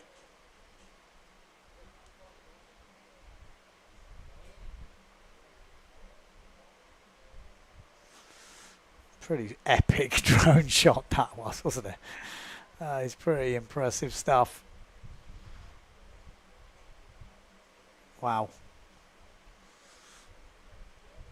That is it. That's the finish. So Preen, Tajima, Van der Berg and Jules will be the 4 riders qualifying for the quarterfinals. This is just the first qualifying rounds before we go into the seeded rounds. So this is to sort out those the younger riders, the guys that are new on tour. You can see some good riders there, but Nico Preen will be the first to qualify. Oh, Tajima is the Japanese rider. We've got Vanderberg and Jules from Guadeloupe. Here's a recap of the race. Well, the German didn't give him his best opportunity there, did he? He was actually not bad considering the start. He was actually quite close at the end of the race.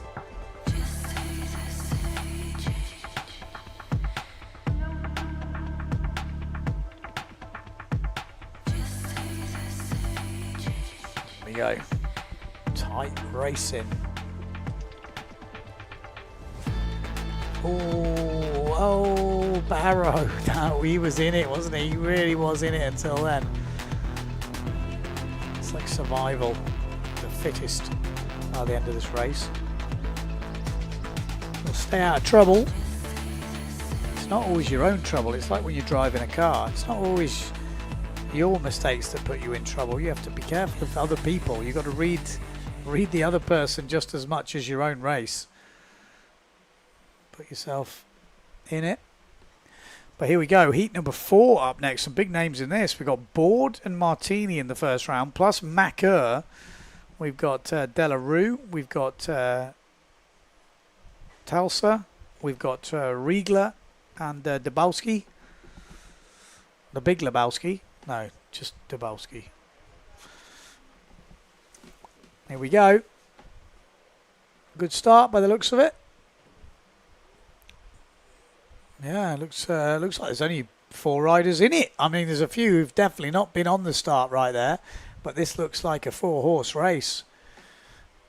You can see that. Pretty cruisy. Obviously, Bruno Martini. We got Cedric Board. It looks like we've got Macker and Delarue, I think it is. Yeah, Delarue. Oh, it made it even easier now. Top 4 is pretty comfortable. As long as there's no mistakes, this should be a pretty much cruise for the 4 riders in this into the quarterfinals. The 4 top guys from this will go in against Giacchino, Becker, Rakowski and Cousin. Not an easy quarterfinal by any stretch, is it? But these 4 riders, if they stay where they are, they don't drop in the water, this will be a pretty easy first round for these guys. Sometimes it happens like that. Get a nice easy run through, not much pressure. Other times you can get stacked heat. So they've had maybe an easier first run here, but the next one is heat number 8 will be absolutely stacked. And heat number 8 has got the event leader in it as well. So that's not easy. Oh, Bruno shaking his head like he was disgusted. Like something nearly went wrong. He's like, hang on a minute. I'm on my own here. I have to take it easy. Good to see. New name in there. Looks like Delarue. We've seen him a few times, so maybe he's going to be someone we're going to be hearing more about. Obviously, maybe all the riders are not pushing as hard as they need to right now. They just need to go around the course. But Bruno Martini will be cruising through this. Oh, Delarue. Delarue, that's the mistake. But where's the 5th place rider? I don't think it's going to make any difference. 5th place is too far back to cause a problem. But it was a moment that if it had been a close race, that could have cost him.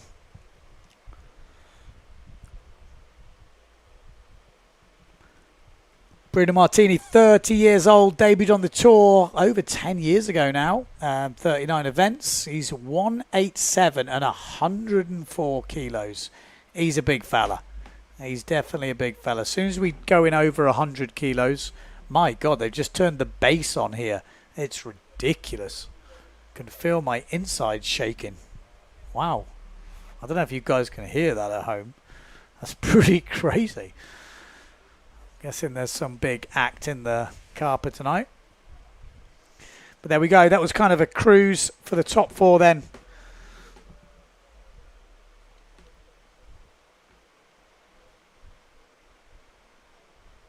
Yeah, I'm not quite sure what happened. couple of guys didn't even make the start. So, yeah, not quite sure what happened. I thought maybe we'd missed the general recall or something, but no. I think it was just there were some big holes on the line, and some people didn't quite get going. We saw that in the Olympics, actually, earlier today. I saw one of the starts, there's only like 2 guys on it. And that looks like a similar situation right there.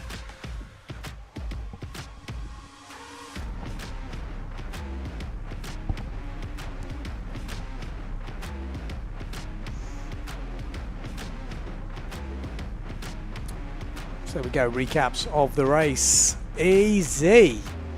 We've got Dave saying these conditions look dreamy. Amazing how downhauled they are. Leeches are flapping. Yeah, I was looking at Neil Pride. I was looking at the leeches on the Neil Pride. It was quite loose, but it's quite, I guess there's a bit of a wind, but you can see it is loose, isn't it? Yeah, very downhauled. It's surprising the amount of difference that downhaul can make, is releasing the sail. Takes away the force, the down force. Lifts it up. There we go. There's the official race results. Victor Delarue from France, ahead of Riegler from Austria. Dabowski from Poland, and Telsa from Germany. Not making it through. All right, let's get into the seeded action. Next up, heat number 5. We've got Benedetti, Winter, Goya, Bloodworth, Mercer, Mattis, Everard, and Pogaman. Are we going to see some upsets in this heat? Well, I don't know if they're upsets, but the top 4 guys are seeded. The bottom 4 aren't. We've got Mercer and Mattis, who went over the line early in the first elimination. They could cause some problems here to the guys that have the seed, let's say. So keep your eye on Mattis and Mercer. Benedetti is definitely one of the top riders in this competition. He showed some good speed already, and it looks to me that that is a good start. Benedetti, again, leading from the front. We got Henry Bloodworth. Oh, he's had another nose down incident. Touching the water, it's dropped him right back. Mercer looking pretty good. Winter looking good as well. Mattis as well in the mix here. So 2 of the guys that didn't have a seed in this are already in the top 4. So Benedetti, Mercer, Winter, Mattis. Looking good from the front 4 riders. Italian, 2 Frenchies and a Dane. Go Winter, he's got some speed, hasn't he? Okay, so we're just hearing Thomas Goyard has actually missed the start of the race. Wow. Did he get it over the line? So there is some problems before that start line. I said it before. You can see there's some big holes, and with the foil that can be absolutely devastating. If you drop off the foil, you're struggling to get back in. Well, there's somebody on a Neil Pride challenging for that 4th place with the with the GA, sorry. Is that Everard from Belgium? I think it might be. Youth World Champion. Yeah, there we go, sorry. I've got to start using my screen on the left. Belgium. Everard. So, Benedetti, Mercer, Winter, Mattis. Keep your eye on that 4th place, boys, because that is going to come right down to it. Everard challenging with Mattis here. There we go. That is Everard on the Neil Pride, the purple colour. Mattis on the GA, the blue sail. This is the battle for 4th place. The winner of between these 2 will be the guy going through. Mattis has got that 4th place at the moment, but Everard is pushing hard, and he's gone to the inside here. Keep your eye. Benedetti, there he is, and he's gone really inside. If he can make this jibe, it's a hell of a move, but he had to go round wide, and Mattis went inside, and he's now trying to sit on Everard down this last reach. That was some real good tactics going on there, but Everard's gone further up now. Mattis has to hold him off. It's going to be who touches down and who doesn't. Who's going to hold it? Look at the speed difference. The Belgium has just touched down, and that could cost him. He's done it again. He's done. He's out of there. Mattis holds him off and will take the 4th spot. Benedetti will get the win, and he's absolutely held him off. He's just crashed. 2nd place, Mercer. 3rd place, Winter. Good race again from Winter. And Mattis takes the 4th place. Everard crashing out.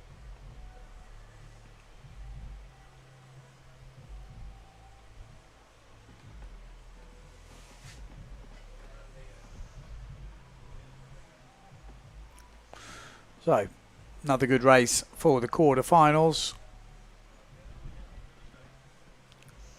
You can see a few of the trims where you're just trying to keep that nose out. As soon as that nose goes down, it's causing a massive problem. Yeah, so Goya, we didn't even see him, did we? Goya was meant to be in that race, so what happened? What's the truth behind? Did he even make the start? Maybe some sort of equipment problem?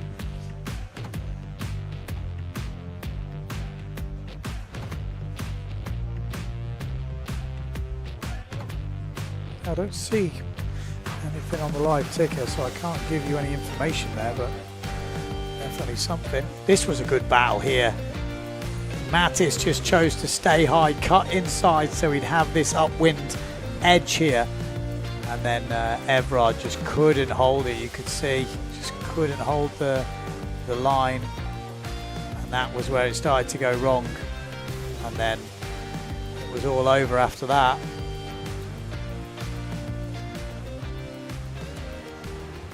Another good race from Benedetti. So Benedetti on the Challenger and FMX, qualifying safely through to the semi-finals. Mercer, Winter again, Winter, impressive stuff again, and Mattis. Poggyman, Everard, Bloodworth, and Goya. Yeah, not sure what happened to Goya. Answers on a postcard or in the comments. It's more new school. Okay, here we go.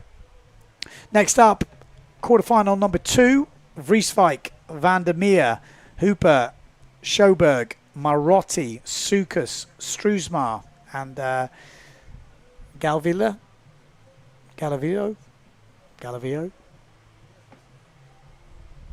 Now there's the holes. Someone's right back, you can see. But they're not in the heat because we've already got 8 riders here. Amado Vrieswijk looking pretty good. Enrico Marotti looking good.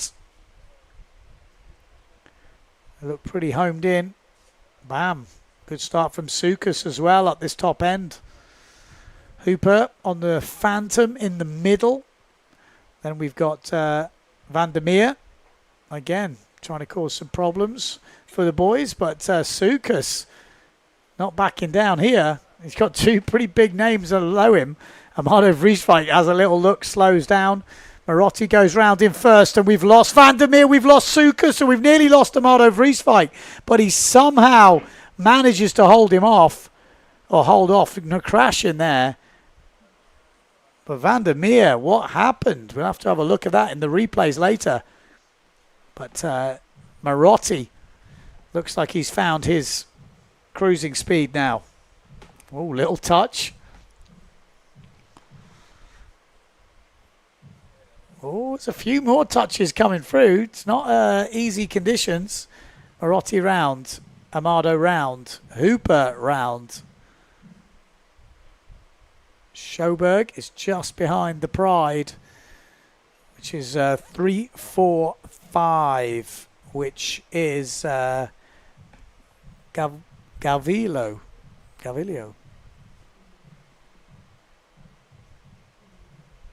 Gavoli, sorry. Gavoli, I'm going to have to work out him a bit better because he's been in contention a few times now.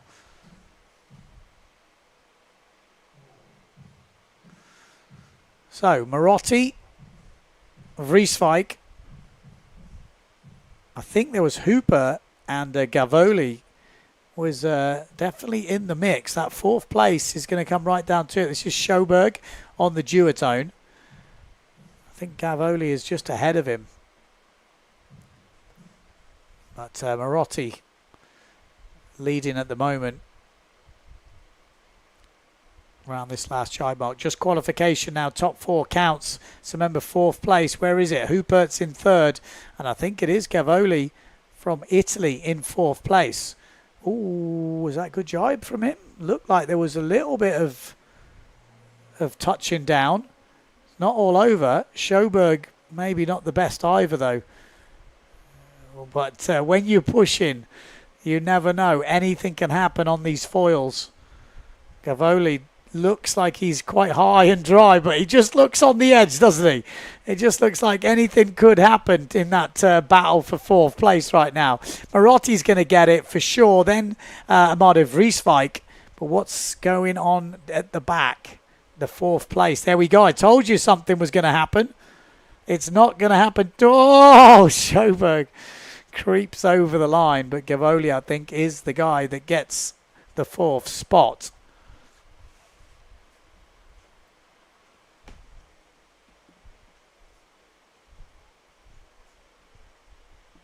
What happened at that first mark, though?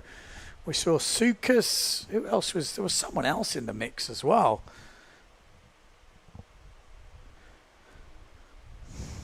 Struijmar, maybe. Oh, Van der Meer, that was it. Van der Meer at that first mark. Sukas and Van der Meer.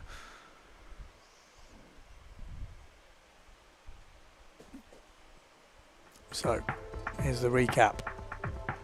So Van der Meer was looking good on the Patrick. That red sail in the middle. Keep your eye on him. Sort of 3rd from the bottom of your picture. Sukas was looking really good at the top end on the RRD. So what happened then?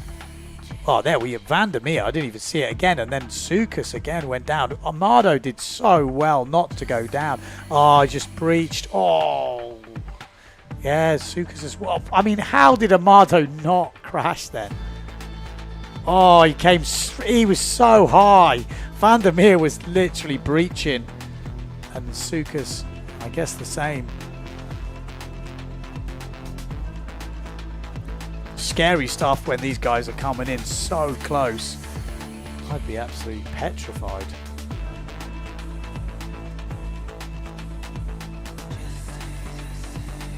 Apart from that, no crazy upsets after that.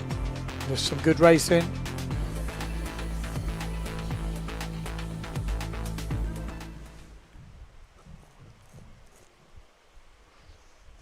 So that is the official results.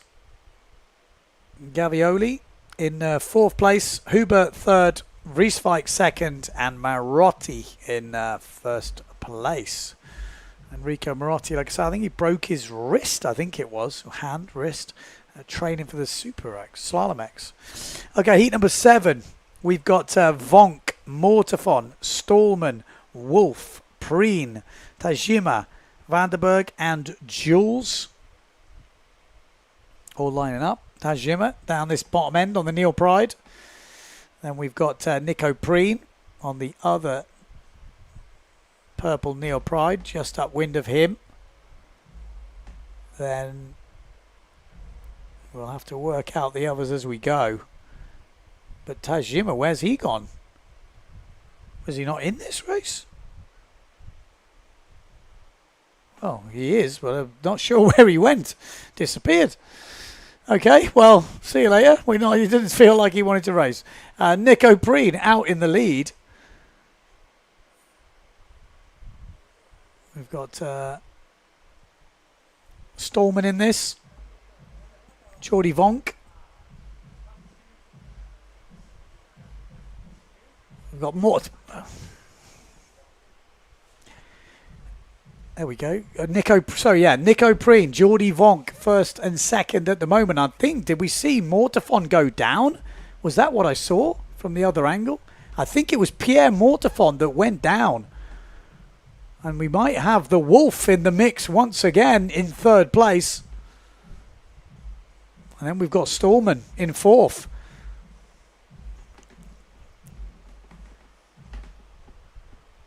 So Nico Preen, Jordi Vonk, Wolf, Stallman, then Benedetti. Not Benedetti. Can't be Benedetti. He's on a Challenger by the looks of it. So, maybe he's on the smaller sail then. That's I spoke to him earlier. That is Van der Berg. He's got a smaller sail. He's a bit of a problem on his change of sail. So not on the S2 Maui sails in this one. But Nico Preen looking good at the front of the fleet. Safely round from Preen. Safely round from Vonk. Then we've got the Wolf. Then Stallman. Then Van der Berg. So he must have picked up if he's changed down. I think he said it was his 5 meter, which was the Challenger sail, Van der Berg. So it obviously is a bit windier. But Nico Preen looking very solid at the front. Same as Jordi Vonk. Same as the Wolf. The Wolf, we've got to keep our eyes on the Wolf by the looks of it. And Scotty Stallman is also looking like a safely qualifying into the semi-finals. The strike distance, there we go, between Jordi Vonk and Nico Preen is 40 metres. Can Jordi take some out of him? I mean, it's not a final, it's just a qualifications, but it's good to see this type of stuff. You know, is he going to be pushing at this point? Probably not. But really cool. So Preen first, second place Vonk, the Wolf in third, and Stallman takes the 4th place. Van der Berg missing out. So yeah, obviously there is some stronger breeze out there. The afternoon breeze has kicked in. I thought it was looking like it was dropping. Obviously I was very wrong. If we've got some of the boys on their 5 meters.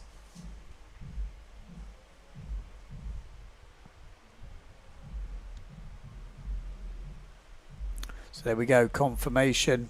Nico Preen, the winner. Jordi Vonk second.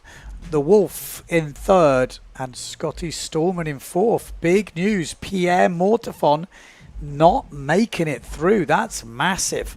I mean, we'll see it on the recap, no doubt. I think we saw it from the top. I didn't quite work out who it was. My God, the bass is just going crazy right now. Vibrating. So where is Pierre Mortefon? There he is, there in about 5th place. Cuts in. Yeah, there on the jibe. Yeah, there he is, lost on the jibe. Oh, he come through clue first. The Wolf was inside him. The Wolf's causing all sorts of problems. I mean, he always did. Just look at the 3 little pigs. Big bad Wolf. Into the top 16 once again.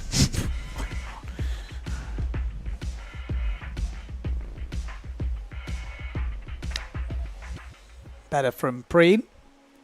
Into the last 16. Okay, here we go. This is the last quarterfinals. Giacchino, Becker, Rakowski, Cousin, Martini, Board, Macker, and Delarue. Delarue, he looks pretty young on that picture, doesn't he? Delarue. He really does look like a kid. I mean, that's a compliment either way. If he is old and he looks that young, it's got to be good. But he looks young. Good to see the young crew pushing through. Because he's already had a couple of, interesting results. Showed some good racing, some good speed. 22 seconds on the clock. This is a tough heat. I'm guessing we're going to see one of the seeded guys not making it because there is more than one seed in this. It's quite a stacked heat. Maciej Rakowski's in this. Oh, Matteo Giacchino, good start from him. Really good start from Cedric Board. Really good one from Cedric Board, and he could be one of the guys causing a problem here. He was one of the unseeded riders in this fleet. We've got Macker in this. We've got Bruno Martini again, another unseeded rider because he didn't have a good one. And Maciej Rakowski's under a bit of pressure here. But he's gone inside. Maciej pushing hard. Oh, no! He pushed hard. And Alexander Kozan looked at him as if, what are you doing? Maciej, he tried to... Well, we'll have to have another look at that. But there was a lot to take in of what was happening. I think he made a decision to go kind of tight and inside and just didn't quite get it right. Or Kozan did something he wasn't expecting. But at the front, it's Matteo Iachino again. We've got Cedric Board and Marotti, who came out of the first round. Oh, Marotti, no! Marotti's gone down once again. A very similar costly error we've seen him do before on the jibes. What is happening here? It's like it just went down a step. Well, I didn't see that coming. We saw that. I mean, Lake Garda, when he was leading that final, probably would have finished second. And because he went down on that first jibe, he put him back in like 8th overall. And really, really smashed his overall chances. But this is still early days. This is quarterfinals. We're not talking semis. We're not talking finals here. We're talking quarterfinals. So Matteo Iachino round safely. Board round safely. We've got Becker in the mix in about 4th place. He's got a bit of a fight here with Macker going over the top. Macker has gone up into maybe 4th place. So Becker has got one jibe mark to get this. And I think we got Delarue just ahead of him, the young Frenchie. It's going to come right down to the wire here. So Iachino, Board. Let's keep an eye on that battle. Becker trying to keep ahead of Macker and Delarue. And Becker's hit the ground. Excuse me. Macker has come back. I can't even speak. I've got something in my throat. But Becker is pushing to try and keep hold of this. Delarue is the one that's missed out. Macker has somehow squeezed his way up into 3rd place. And Becker trying to hold on to 4th as Delarue has had to take a higher line. Matteo Iachino will win it. Cedric Board in 2nd. Becker looks like he is going to take that 3rd place. No, it's Macker takes the 3rd. And Becker squeezing in 3rd place. Excuse me.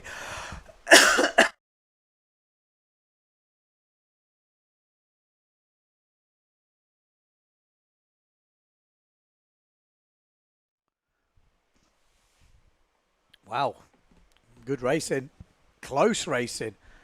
Maciej Rakowski not making it through to the top 16 now. Wow. Bruno Martini also not making it through. Alexander Kozan. I mean, just look at the stacked field there. Michel Becker, obviously 4th. Pierre Macker, Cedric Board. Both of these were unseeded coming into this. And then obviously Matteo Iachino taking the 1st place. So we've lost some big guns there. Bruno Martini not having his best event so far with the first 2 eliminations out the way. And see if we can see in this replay what happened at that first reach. You can see it wasn't a great start from Maciej Rakowski. Board put them really, put the hammer down on that start. Macker as well, you can see where he is. Bruno Martini coming from the top. And then where's Maciej? Maciej is a bit further back here. Goes to the inside. Oh, it was, yeah. Kozin closed the door on Maciej. The boom hit the front of his board. I think he could have gone inside there if maybe Kozin had gone a bit wider. We'd have to really analyse that to work out exactly what happened. But both of them didn't get away with it. And then obviously... Sorry, it was Bruno Martini. I remember saying Marotti. I was saying Marotti, I apologise. It was Bruno Martini with that jibe on the outside. Or maybe I said that. It's so many races, I apologise. It's been a bit hectic. But yeah, Bruno Martini, obviously, on the outside was leading. Obviously, Marotti won the one before. It's not hard, Benjamin. It's not hard. I think I need to drink a lot more water. That is for sure. It's pretty hectic. We've got a few more rounds in this slalom. It's definitely a lot longer, but we've got the next semi-final coming up. We've got Benedetti, Mercer, Winter, Mattis, Marotti, Vrieswijk, Hooper, and Gavilli.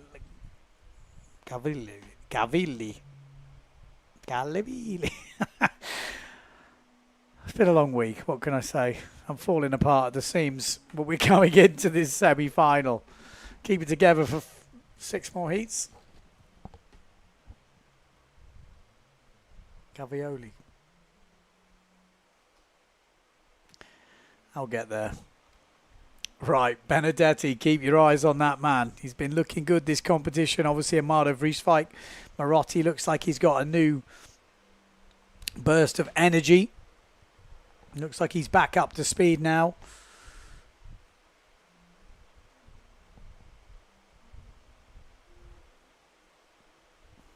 Here we go, lining up to the start.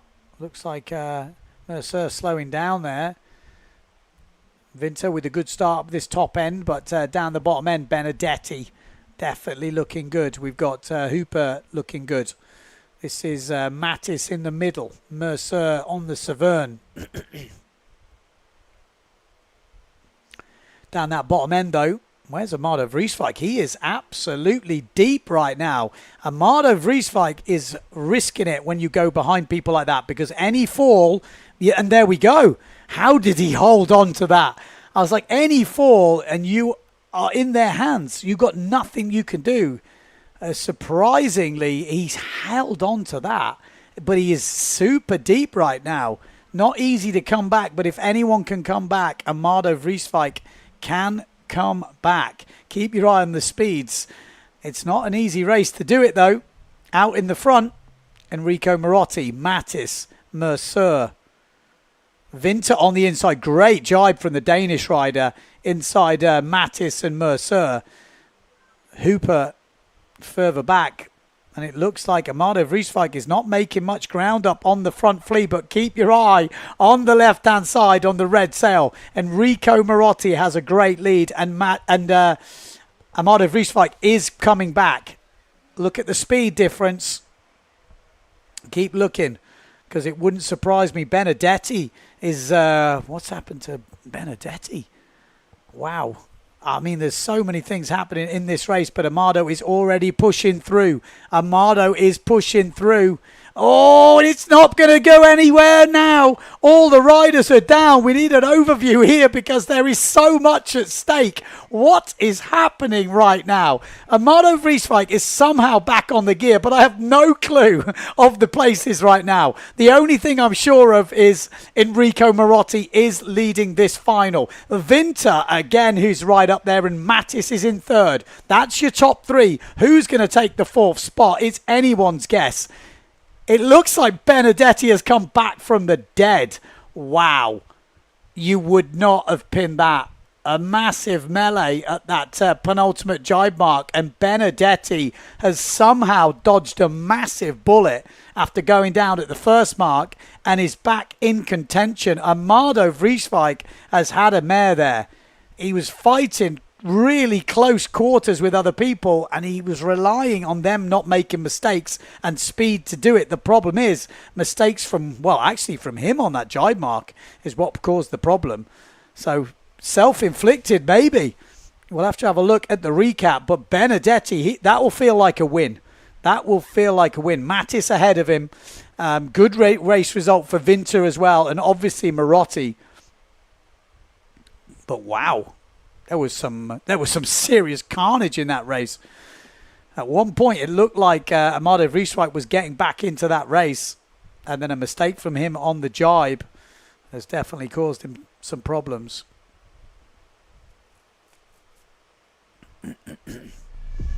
Let's have a look. So Benedetti down this bottom end. Hooper was a good start. Marotti with a good start as well.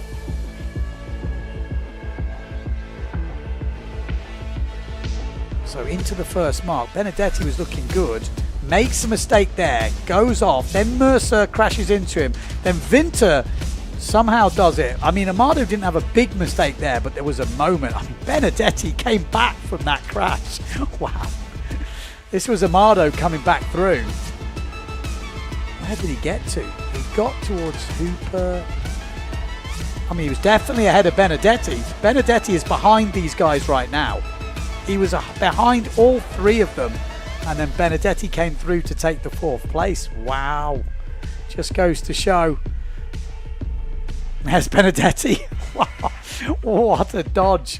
What a dodge.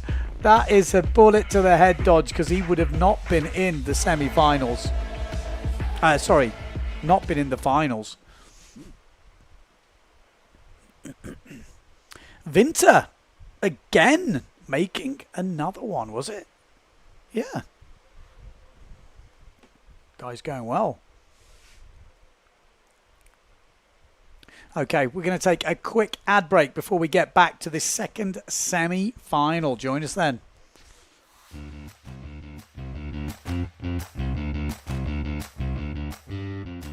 Welcome to Sotavento.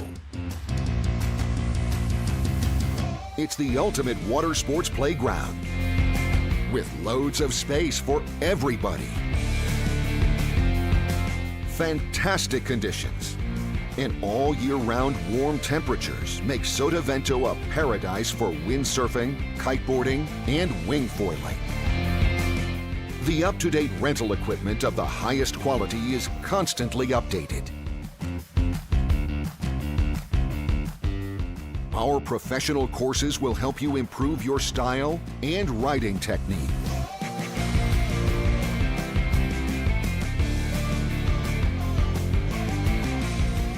And with the hotels nearby, it's only a few meters from the bed to the board. Come and enjoy our water sports paradise.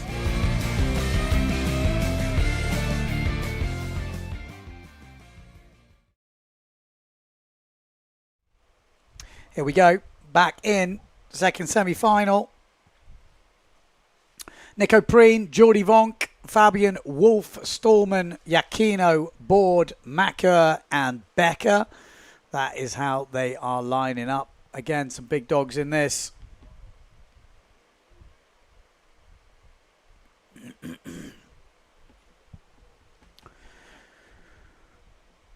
Difficult to pick. 4 riders.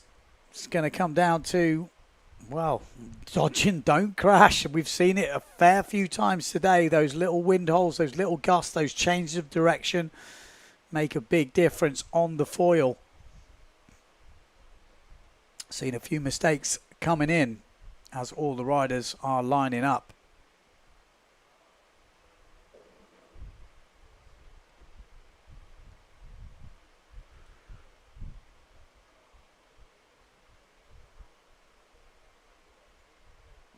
Go, lining up. Let's see if we can try and pick them out.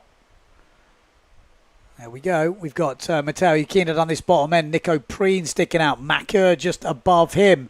And it's a good start by Nico Preen down that bottom end and Michelle Becker up the top end. Is it a good start? That's the question. They've got the Wolf in there.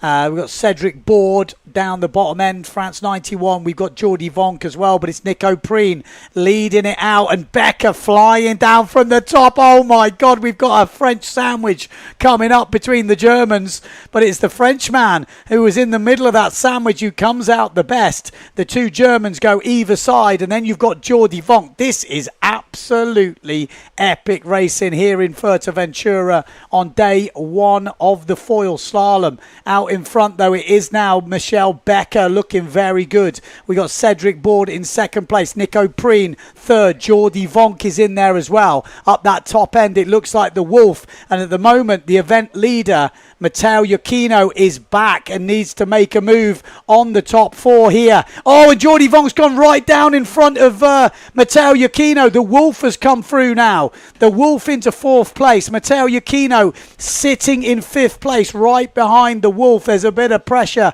for the German now. We got 3 Germans in the top 4. Wow. Michelle Becker leading. Nico Preen in 3rd. And then the Wolf in 3rd place. Sorry. So top 3 Germans. Wow. Wow, wow, wow. Coming in, Nico Preen, Michelle Becker, still in the lead, sorry. So Michelle Becker round in first. Nico Preen in second. Who's just moved up into third? It's still Matteo Iachino in fifth place. He's out of qualifying at the moment. Cedric Board is in there in third.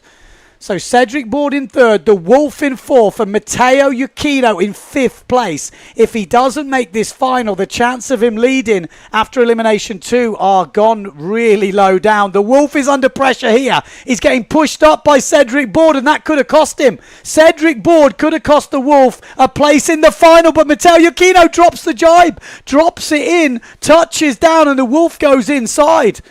Oh my life, the Wolf is on it right now. Cedric Board now under pressure, and Matteo Iachino's gone low. Matteo Iachino has gone low, and he's got speed. Cedric Board is going to have to fight off Matteo Iachino down the bottom end because the Wolf is already up into third place. Becker's going to win it. Preen in second, the Wolf in third. We can't quite tell fourth place. It's a fight between Cedric Board and Matteo Iachino.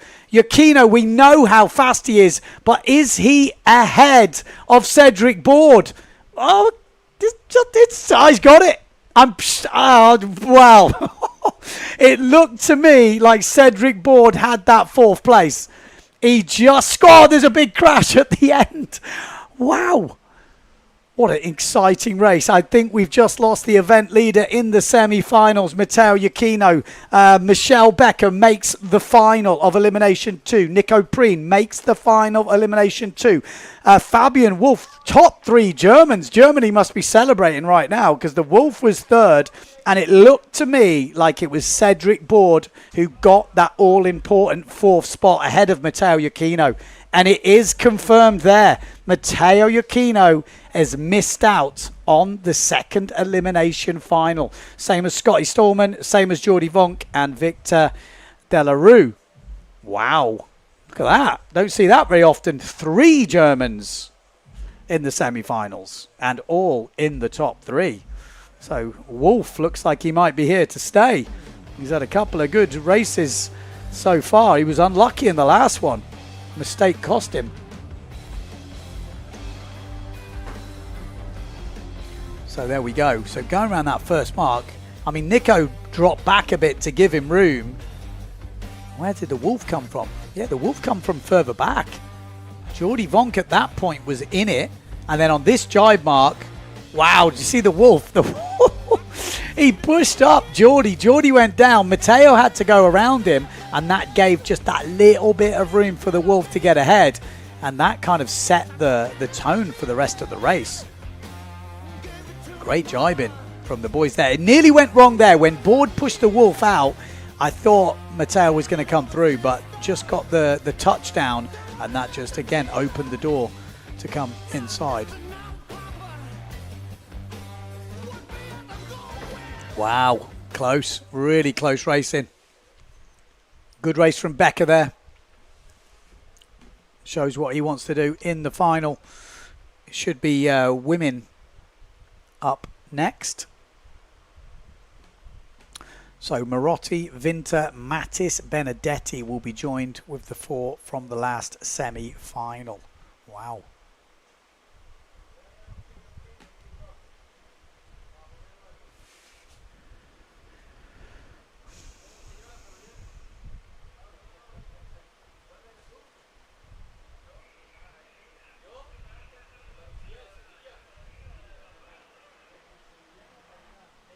Okay, here we go. 50 seconds to go.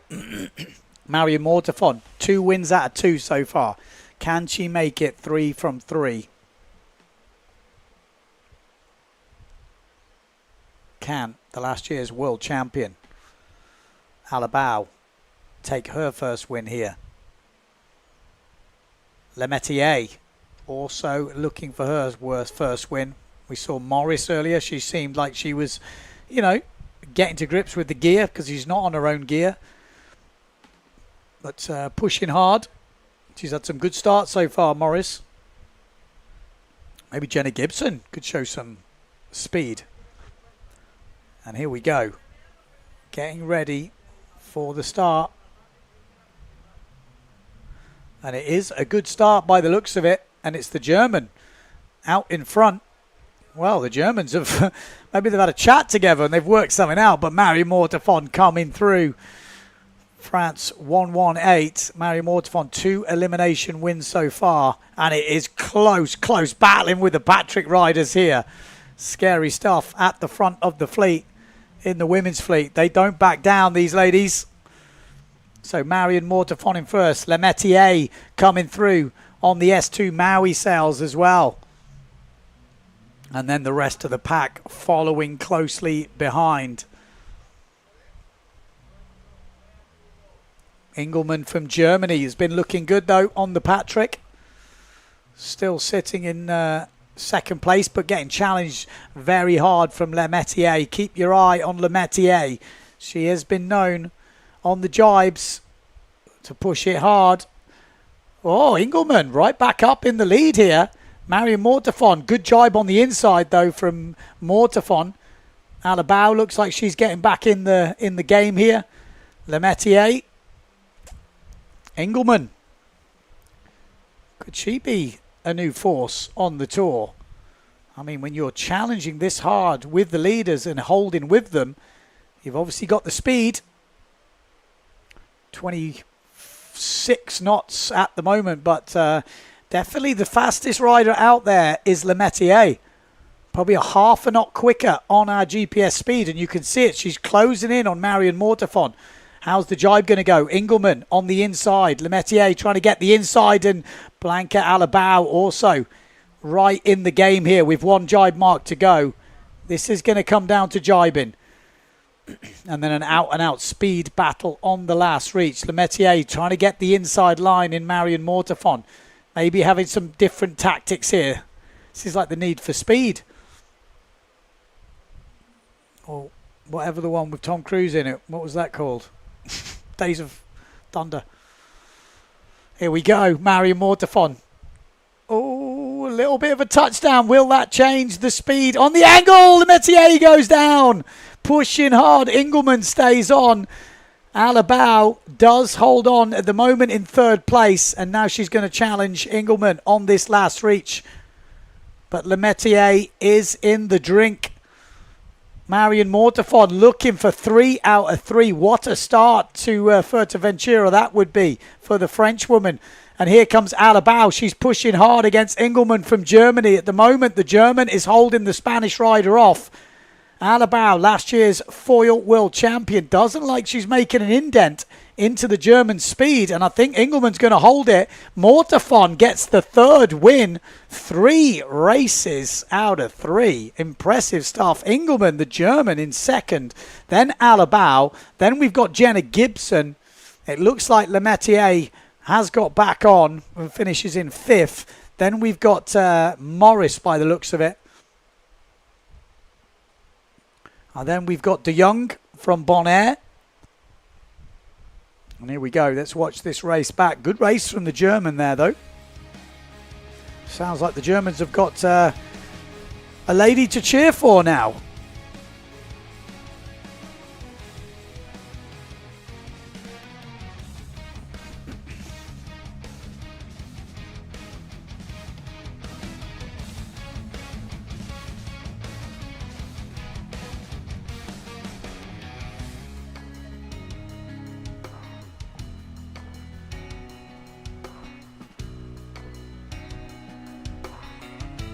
Race. Look at that. It was so tight all the way around, and that was when Le Métier went down. Just, you know, she wanted it. She wasn't happy to settle for not winning. She wanted to push for the first place, and in the end it's cost her. But that's what we want to see. Pushing all the way till the end.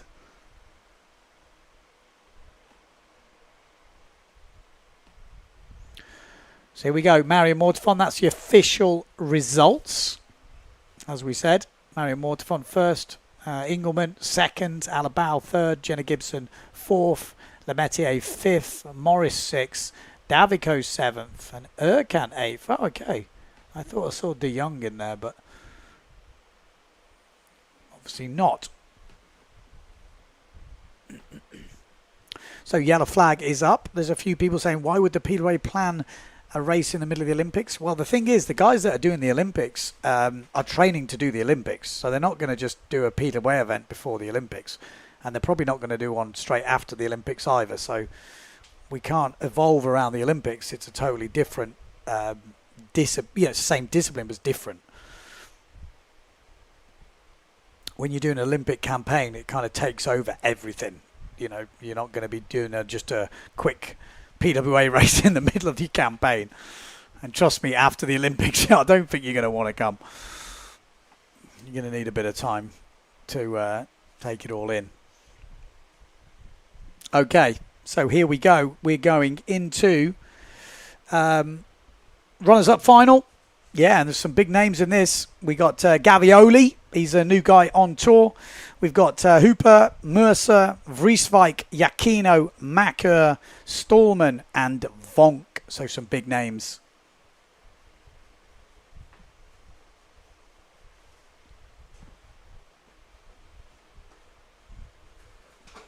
Here we go. I mean, Jacquino in the runners-up final, Vonk in the runners-up final, Vrieswijk in the winners-up final. You know, Jacquino and Vrieswijk were 1 and 2 in the first final. So that just goes to show how competitive these fleets are. You can't make mistakes. It's no foregone conclusions. You've got to race clean. You've got to race fast. You've got to get a good start. Everything has to come together. No easy runs. Oh, who was killing it at that top end? It looked like it was Mercer with a flyer right on the top end. We've got Hooper just up with him. They're the top two. But down the bottom end, we've got Matteo Jacquino. But Amado Vrieswijk looks like he might be the guy. Maybe not. It is going to be Mercer. He absolutely pinged that start, and he deserves to go around the first mark in first place. So Mercer in first. Then we've got Amado Vrieswijk. Then we've got Hooper. Then we've got Jacquino. Macker's in there. Vonk. Stallman. And Gavioli. At the moment, at the back. At the front, though, Amado Vrieswijk. Yeah, he has taken the lead. So Amado Vrieswijk, second in the first elimination. If he won this runners-up final, he would be finishing 9th in the second. So it still wouldn't be a bad run of results. Matteo Jacquino is having to fight with the rest of the pack right now. Mercer, though, giving Amado Vrieswijk a good run for his money here. Mercer did really well in the Slalom X over in Pozo. And now pushing on the foil in this runners-up final against one of the biggest big dogs in the business. Over 100 kilos now, Amado Vrieswijk. And there's plenty of breeze. Look at that. JC, would you want to be JC in the water right there? Hopefully no one does a bit of a fast run. But Amado Vrieswijk rounding first, then Mercer. Then it looks like it is Matteo Jacquino, Hooper, Vonk, Stallman, Macker. Amado Vrieswijk keeping it together in the front. But a great race from Mercer in second. Ahead of Matteo Jacquino, the winner of the first elimination. Amado would be ahead of Matteo if the results stay as they are. If Matteo can get past Mercer, he would actually go ahead of Amado. Vonk jibing in nicely with Hooper, Stallman. Amado Vrieswijk looks in control here. Look at the size of those legs. He's a bit of a big dog. He is definitely going for the world title this year. But he can't afford too many results in the runners-up final, that's for sure. He's finishing first. His best to finish was in last year, which was 4th place. He's going to want to improve on that because his results did get better and better during the season last year. And there he goes, wins the runners-up final. So 9th place for Amado, 10th place for Mercer, 11th place for the first elimination winner, Matteo Jacquino. Then we've got Vonk, Hooper, Macker, and Gavioli. Oh, no, Stallman, sorry. Gavioli a bit further back, just crossing the line now.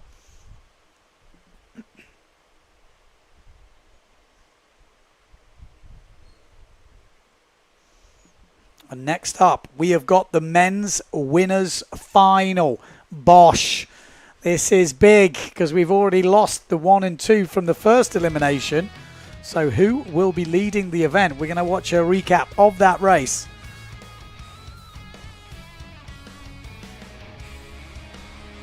at this first jibe mark coming in. Hey, Mercer, he absolutely nailed that start. It was pretty impressive stuff. Real aggressive on the jibe as well.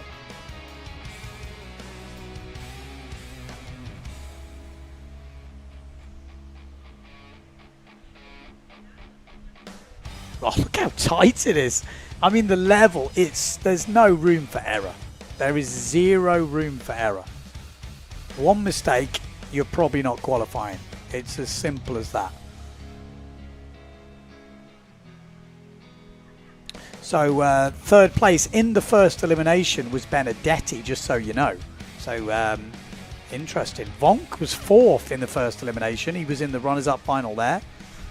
Fifth, Mortefon didn't make it. Wow. I'm just looking at results. Winter's going to be right up there from Denmark. And that was the results of that runners-up final. So that was the recap. But now we're talking about the final. And like I said, from the first one, there is so many guys who was in that runners-up final who made the first final or didn't make the second.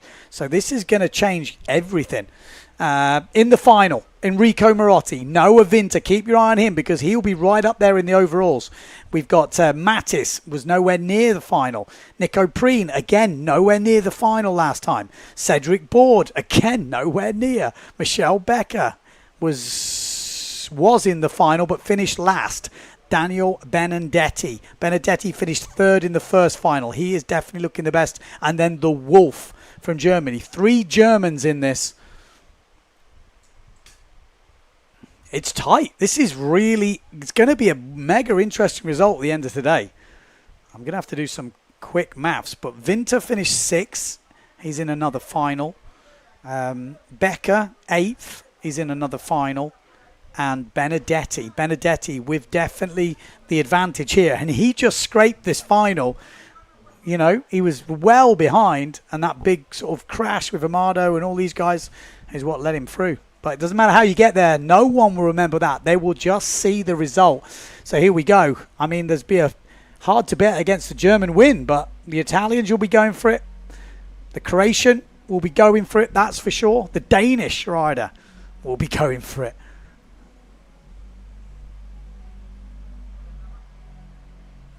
Okay, here we go.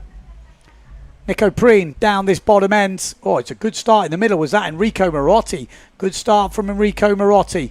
Good start from Preen down this bottom end. Benedetti looking good. Then we've got Michelle Becker a bit further back. The Wolf is in there or thereabouts. No, he's not actually. The Wolf is way back. We got Cedric Board a little bit dropping back, but it is Enrico Marotti that comes round the first mark in first place. Second place, Benedetti. Oh, pushing hard is Preen. They've all gone down. All 3 riders came together. It's a big one. And then we lost Cedric Board as well, leaving the door wide open for the top 3. And Winter, he is going to be second in this event. There's no doubt about it. If he can hold this together. Noah Winter looking very good from Denmark. The beast isn't here, but Noah Winter is. But Benedetti could be leading this event if he can stay where he is right now. Leading round the second jibe mark. Benedetti. Then we've got Enrico Marotti. Then Noah Winter.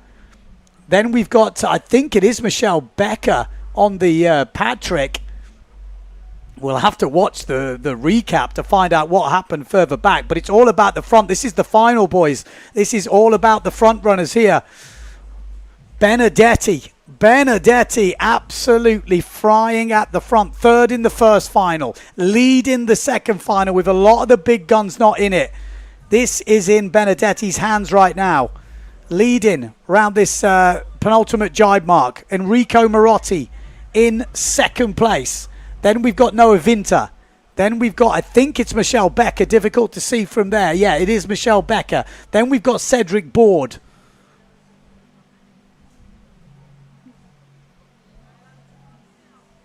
Okay, maybe not. Okay, but Benedetti definitely first. Second place. Now, Enrico Marotti, can he make an indent on Benedetti around this last mark? Benedetti cleanly round, nice and safe on the Challenger and FMX equipment. He will be leading Fuerteventura 2024 after 2 eliminations. Well, he wouldn't have thought this if you'd have asked him halfway through that semi-final whether he could be leading after 2 eliminations. He was looking down and out, but he come back strong, and look at coming back strong. It's all to play for in that battle. Noah Vinter pushing for the second place. Becker's coming back. He's lost it. Becker's lost it on the last reach. Absolute disaster for Becker. Coming back through, though, is Marotti, but winning it is Benedetti leading the event. The Croatian in second. Vinter will be second in this event after 2 eliminations. You would not have predicted these results. Board crosses the line now. Becker would have been third, but now, well, with that big crash, not so much. I'm not sure. They've all gone past him. Becker had an absolute disaster, but what a race from Benedetti. Kept it nice and clean all the way around. Board's not very happy, or is he happy? Is he asking him some questions? You never know, because definitely something happened at that first mark, and Cedric Board, I think, is the first to ask the questions by the looks of it. What a race, though, that was. Becker pushing really hard towards the end. If he could have got up into second, I think he would have been in second place in this event. But now I think we're going to see Amado Vrieswijk. But there we go. Here's a recap of that final. Keep your eye on this then. What went wrong? Nico Preen is there. So Nico Preen into the back of Becker and Mattis, I think it is. And that was the crash, I think. Yeah, Nico Preen trying to hold that line. Becker somehow, with all that happening behind him, made it still alive. Wow. Oh, and then there was that big crash. I think that's the Wolf. Oh, there was a few moments in there. Few moments from Becker and Vinter in this one. Vinter had a few touchdowns. Benedetti just looked super clean all the way around. Didn't look like anything going wrong. Enrico Marotti as well. Kept it safe, and here was Becker. Keep your eye. Oh my God, that was a big old crash. And there we go. That is the Tiger Woods fist. Bam. Bam, bam, bam. Daniela Benedetti, challenger, and the FMX boards keeping the dream alive for those boys. Enrico Marotti on the JP Pride. We've got Noah Vinter on the Patrick. Cedric Board on the Severn. Alexi Mattis coming back on the GA and the Gastra, and then the 3 Germans, Nico Preen, Fabian Wolf, and then Michelle Becker finishes in 8th place. I mean, he was right up there challenging for those top places all the way to the end reach.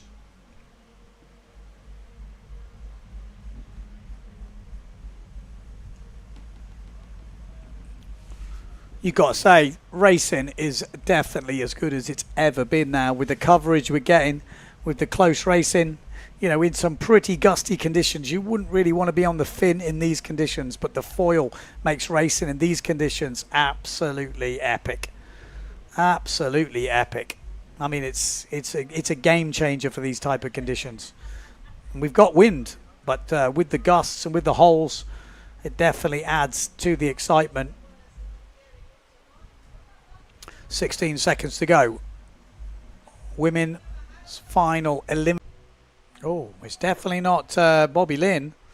Up the top end, maybe Engelman. But down this bottom end, it looked like Gibson. She was definitely sticking out a little bit. Engelman had a good start, but she was near the boat, so usually it's easier to time it up there. Okay, we're going to go down to the beach and have an interview with the current event leader, Benedetti. Ben's just said it. Current event leader. How does that sound? I don't know. I don't know how to describe. I didn't expect. Honestly, I didn't expect. But I was feeling good from the beginning today, and I managed to put everything together. And yes, I'm here and leading the event today, the first day. But the week is long, so we'll see. I will try my best. You got a bullet in the last one. Talk me through the race. Yeah, it was my second bullet since I started the PWA, so still feel amazing. And yeah, I was there from the beginning in second place. Then I managed to get it inside the Enrico Marotti, and then yeah, I was leading on the race. I was just control. It's okay. We're just racing on the foils, foil versus foil this year. How's that for you? Yeah, I'm just focusing on the foil this year. We take this decision with my sponsors. But let's see, next year maybe also the fin, and yeah, now I'm focusing on the foil title. So let's do it. Awesome. Well, good luck for the rest of the week, and back to Ben in the studio. Thank you. See you soon. There we go. Good start to the event for Benedetti. Like I say, it's a long week, but you say it's a long week. With Slalom X coming up, it's maybe not as long as you think. You know, having a good start is going to be paramount if you want to be on that podium. So that is a great start, and that is a very good start. When you look at the other riders, having a first and a third in the first two eliminations, they're both counting results, and you would probably say most of the other riders have burnt a discard if they want to win this event. That could be proved wrong, but it looks like it's two riders over, and it is the two riders I said. It's Engelmann and Jenna Gibson. So the German and the Brit are out.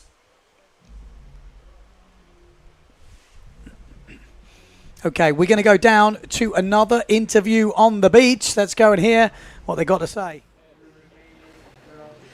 Noah, probably the dream start of the event for you. How was it? It was crazy. Just all the guys together battling.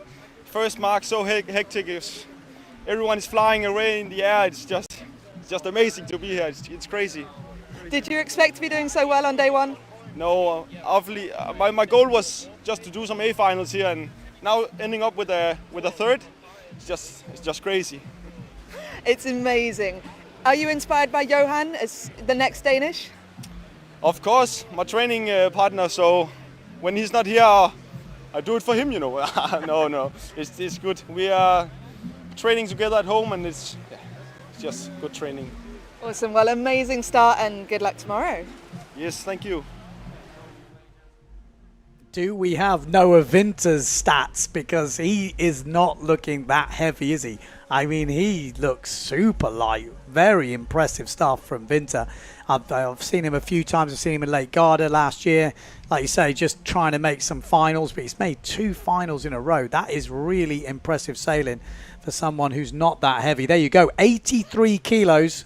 That's my weight. 185. Oh, he's actually relative. He's quite tall, 10 centimeters taller than me, so maybe a little bit more height than me, but impressive. Second event he's entered, debut on the tour was last year, and only 20 years old, and that just goes to show you can do it, boys and girls. You can do it. Impressive stuff. That's a dream start to the event from him, no doubt. The Danes will be super happy, even though they haven't got Johan So here. He's obviously in the Olympics, but they've definitely got someone to cheer for, and he's doing them proud. That's for sure. So here we go. Lemaitre, she's going for another win, no doubt about it. We've got Blanca Alabau. She is going to be hungry for a win. She's got to push hard, and she looks like she wants this start. Definitely. She has to be careful, though. Big holes in it. And she's got to be careful, doesn't get stuck. You get stuck, you're going to get rolled all over the place. But here we go. A few car riders coming through. Where's Marion Mortafon? Oh, there was a few. Oh, crikey. Hit the rope. I'm seeing a flag change. You'll have to let me know. Is it a good start? We've got Van der Veen. We got Morris. I'm seeing it's a general recall. Oh, the girls are not playing by the game here, are they? Come on, girls. But what it does do, that might be a few riders, wasn't it? There was definitely a few early. It's interesting because there is a red buoy before the start line.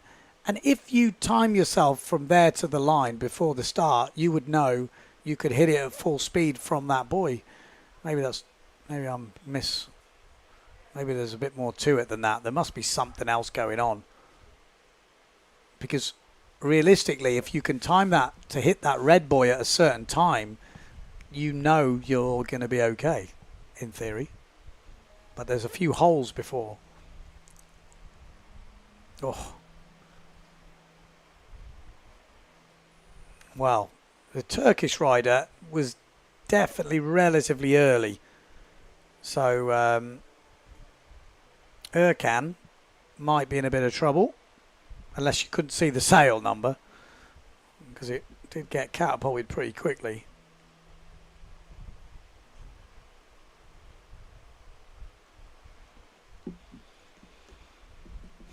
So we're waiting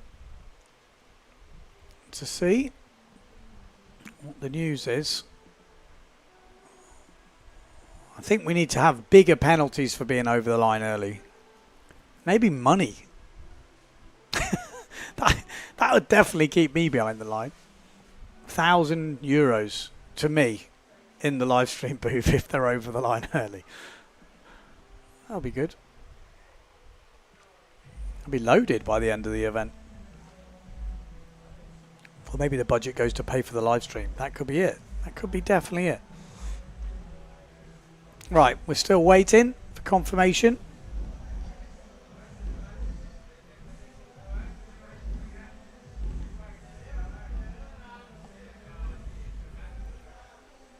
Okay, we're going to have a quick ad break while we get this general recall all sorted and we go to the last elimination of the day. Done being the side girl. I'm done leading rock stars from now on. Only actors, tall boys in the rafters. I'll become an asshole, disguised as a bad girl. In my bottle-up shirt, a natural disaster. Hey, you could be my baby, baby, baby. You could be my baby.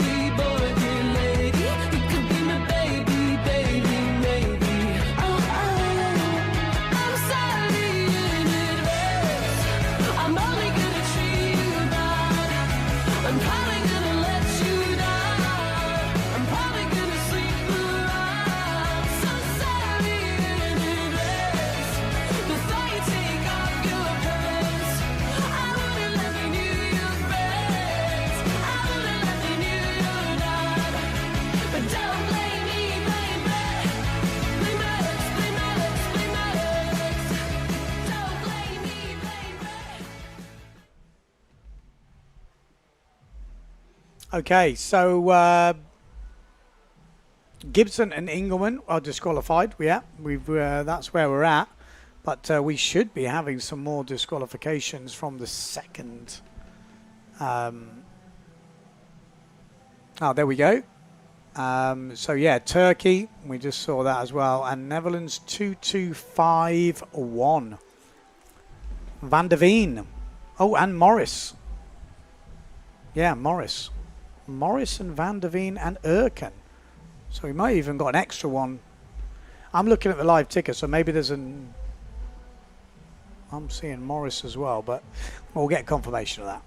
But we could have lost quite a few riders. It did look that way. They were all stacking up on the line. So it would not surprise me. Well, less and less are there, but the big guns are still in. No mistakes. Yellow flag up on the boat, and there we go. 1 minute to go until the final elimination of the day.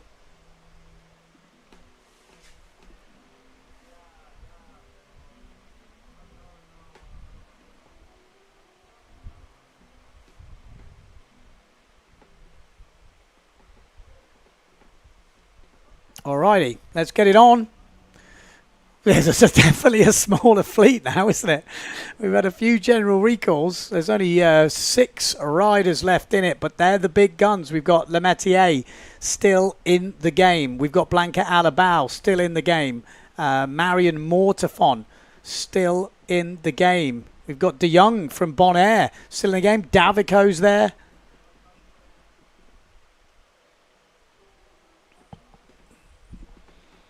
Who's going to get this one? It's going to be hotly fought. No mistakes needed. We've got...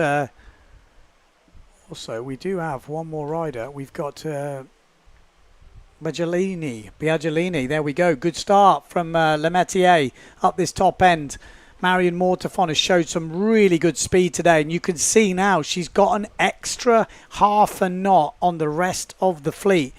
Justine Lemaitre is probably not going to let her away without a fight here. Here we go, Justine. She's been pushing hard all day. It's not come off just yet, but she's leading this one round the first mark. Oh, she's very high on the foil. She was absolutely on the edge of cavitating then, but manages to hold it right where she needed it. Davico goes round, De Jong goes round, but out in front, Justine Lemaitre is leading this one. Fourth elimination of the day. We've had 3 wins from Marion Mortefon so far, and she's obviously leading this event so far. At the moment, Marion Mortefon in second place. No, she's not. Looks like Alabau is up into second place. So Lemaitre first, then Alabau, then Marion Mortefon. Marion, really good jibing so far today. She's looked really good on all the jibes, always getting this bit of a boost out the jibe mark. Lemaitre looking around, just keeping an eye on Marion Mortefon. Blanca Alabau is not letting Marion Mortefon get away from her without a bit of pressure right now. So Lemaitrie's got the aviators on. She does a quick look over her shoulder. You can't hear anything in foil. It's like silent. With the fin, you hear them coming. With foil, they're like silent, like ninjas coming at you. You don't know, but Lemaitre still leading. Lemaitre round in first place. It looked like she got a little bit. Blanca Alabau's gone inside Marion Mortefon. She is pushing so hard right now, Blanca Alabau. She's lost a little bit of speed to Marion, but she is pushing on the jibe. She is pushing at every moment. She hasn't got the speed advantage, though. Look at Marion. She's got that little bit of extra juice. Where it's coming from, I don't know. You can see on the speed. And break the run from Marion Mortefon in second place in this one. But Blanca Alabau still not giving up. She is pushing all the way to the line. But Lemaitre will get the 4th elimination win. Great race from Justine there. Good race from Marion Mortefon with the 2nd. And Blanca Alabau pushing all the way to the line. But in the end, had to settle for 3rd place. De Jong finishes in 4th place. And it looks like Davico in 5th. And Biaggiolini from Italy in 6th place. Great race. Yeah, De Jong finishes in 4th. So Davico and then Biaggiolini. So yeah, there we go. Good racing. Yeah, the De Jongs are obviously very happy. I keep saying it, but 50 kilos, that's amazing, isn't it? You know, 50 kilos, 14 years old, racing with all the top girls in the world. Good start as well from De Jong. You can see on the Neil Pride, closest to us. But that was all about the top 3 then. Just some great racing. Justine Lemaitre, FMX, Mr. Finian Maynard's going to be very happy because they obviously just won the other elimination with Benedetti. And then Justine Lemaitre winning this one as well. I will give a shout out to the foils, but it is difficult to work out who's sailing what until we get that full equipment list out there. But that was good skills. I thought the wind was dropping, so yeah, the race officer gave the call to wait. He thought it could fill in, and he was right to wait because that was some great racing towards the end of the day. And we have now got a really, legitimate result, even with 1 day of racing. 2 races in the men, 4 in the women. Yes, she was happy about that. I love it. I love a bit of emotion at the end of the day. And there we go, the official results. Lemaitre first, Marion Mortefon 2nd, Blanca Alabau, Bobby Lynn 4th, Davico, Biaggiolini, and then I'm pretty sure those girls were over the line. So Erkan and Van der Veen will be coming up later. But that is the it for day number, well, so by the first day, but we are going to have some interviews on the beach, obviously. We're going to have some rankings of how it looks after the day, so don't go too far away. You've got to finish the day in style. But this is how the men's rankings is looking after day 1. Yes, the Italian sitting at the top of the tree. Challenger Sales, FMX Sports. We got Noah Vinter in second place. Amazing result for the lightweight, 83 kilos and challenging the big boys on the Patrick stuff. Mardo Vrieswijk still with that win in the runners-up final, stays in third place. Obviously, Severn Future Fly, Zed by the looks of it. We've got Matteo Yukino, Severn and Starboard. Jordi Vonk in fifth place with the duotone. Michelle Beck after that crash in the final. He would have been up higher, but he's up there. The Wolf in seventh place. That's a good result for the German. Cedric Board, William Hooper, Scotty Stallman rounding out the top 10. Pierre Mortefon, Enrico Marotti. There'll be discards coming in and lots will change because that is only 2 eliminations done. Okay, we're going to go down to the beach to have a word with the second place rider and event leader, Marion Mortefon. Marion, winning the third elimination, 3 in a row, now leading the event. How are you feeling? I'm feeling good. I finished by second place, so quite good. Yeah, it's a good start. I will see how is it going the next day. But yeah, it's a good start to begin like this. Talk me through the third race. The third race, it was a great battle with the Aliza, I think. And yeah, I managed to overtake her during a jibe, but I won. And yeah, it was a great battle with Aliza and Justin. Awesome. Well, leading after the first day must be a dream start to the event. Yeah, it's super nice. I didn't make any mistake. Second place, it's not so bad. Well, congratulations. And Ben, we're going to go find some other people and back to the studio. Yeah, there we go. I think because she just finished the fourth race, she was slightly confused then, going, what?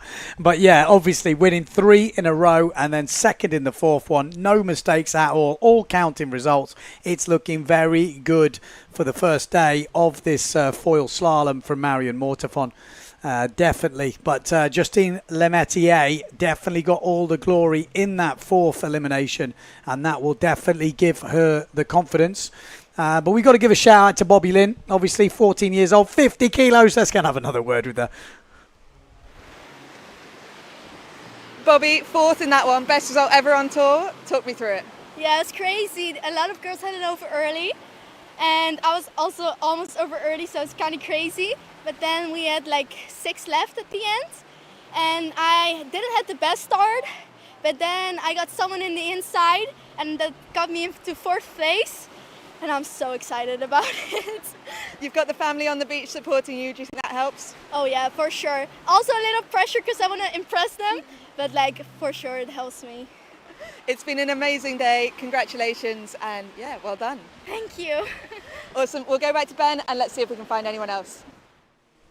Yeah, that's the sort of interview that makes you think, smile, isn't it? She is just so buzzing about being here, getting the results. This is the overall rankings after day 1 of this foil slalom. Marion Mortefon on the Patrick stuff, leading, dominant lead for her. Justine Lemaitre with that last win in the 4th elimination moves her up into second place. Obviously FMX and S2 Maui. Then we got Blanca Alabao, Starboard Severn. Maya Morris from Israel on the Future Fly and Severn with the Z foil. And then Bobby Lynn after day 1 is in 5th place. Interested. Neil Pride and Starboard. We've got Davico, Engelman. We've got Van der Veen, then Jenna Gibson. Bad day for Jenna, I'd say, on the water today.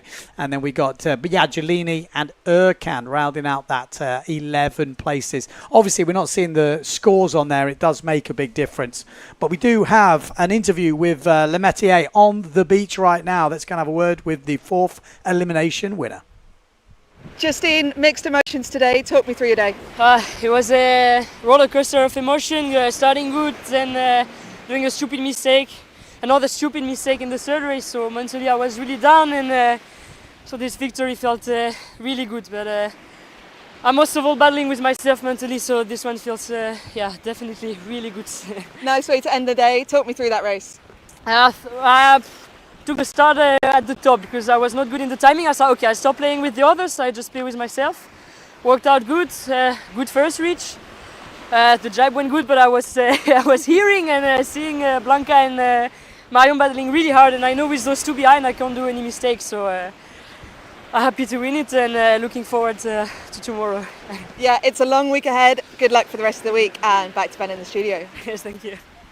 There we go. Cheers, Sarah. Good job, all the riders today. Some really interesting foil action, but that is it for day number 6 here in Fuerteventura. We're going to leave you with some highlights from the day.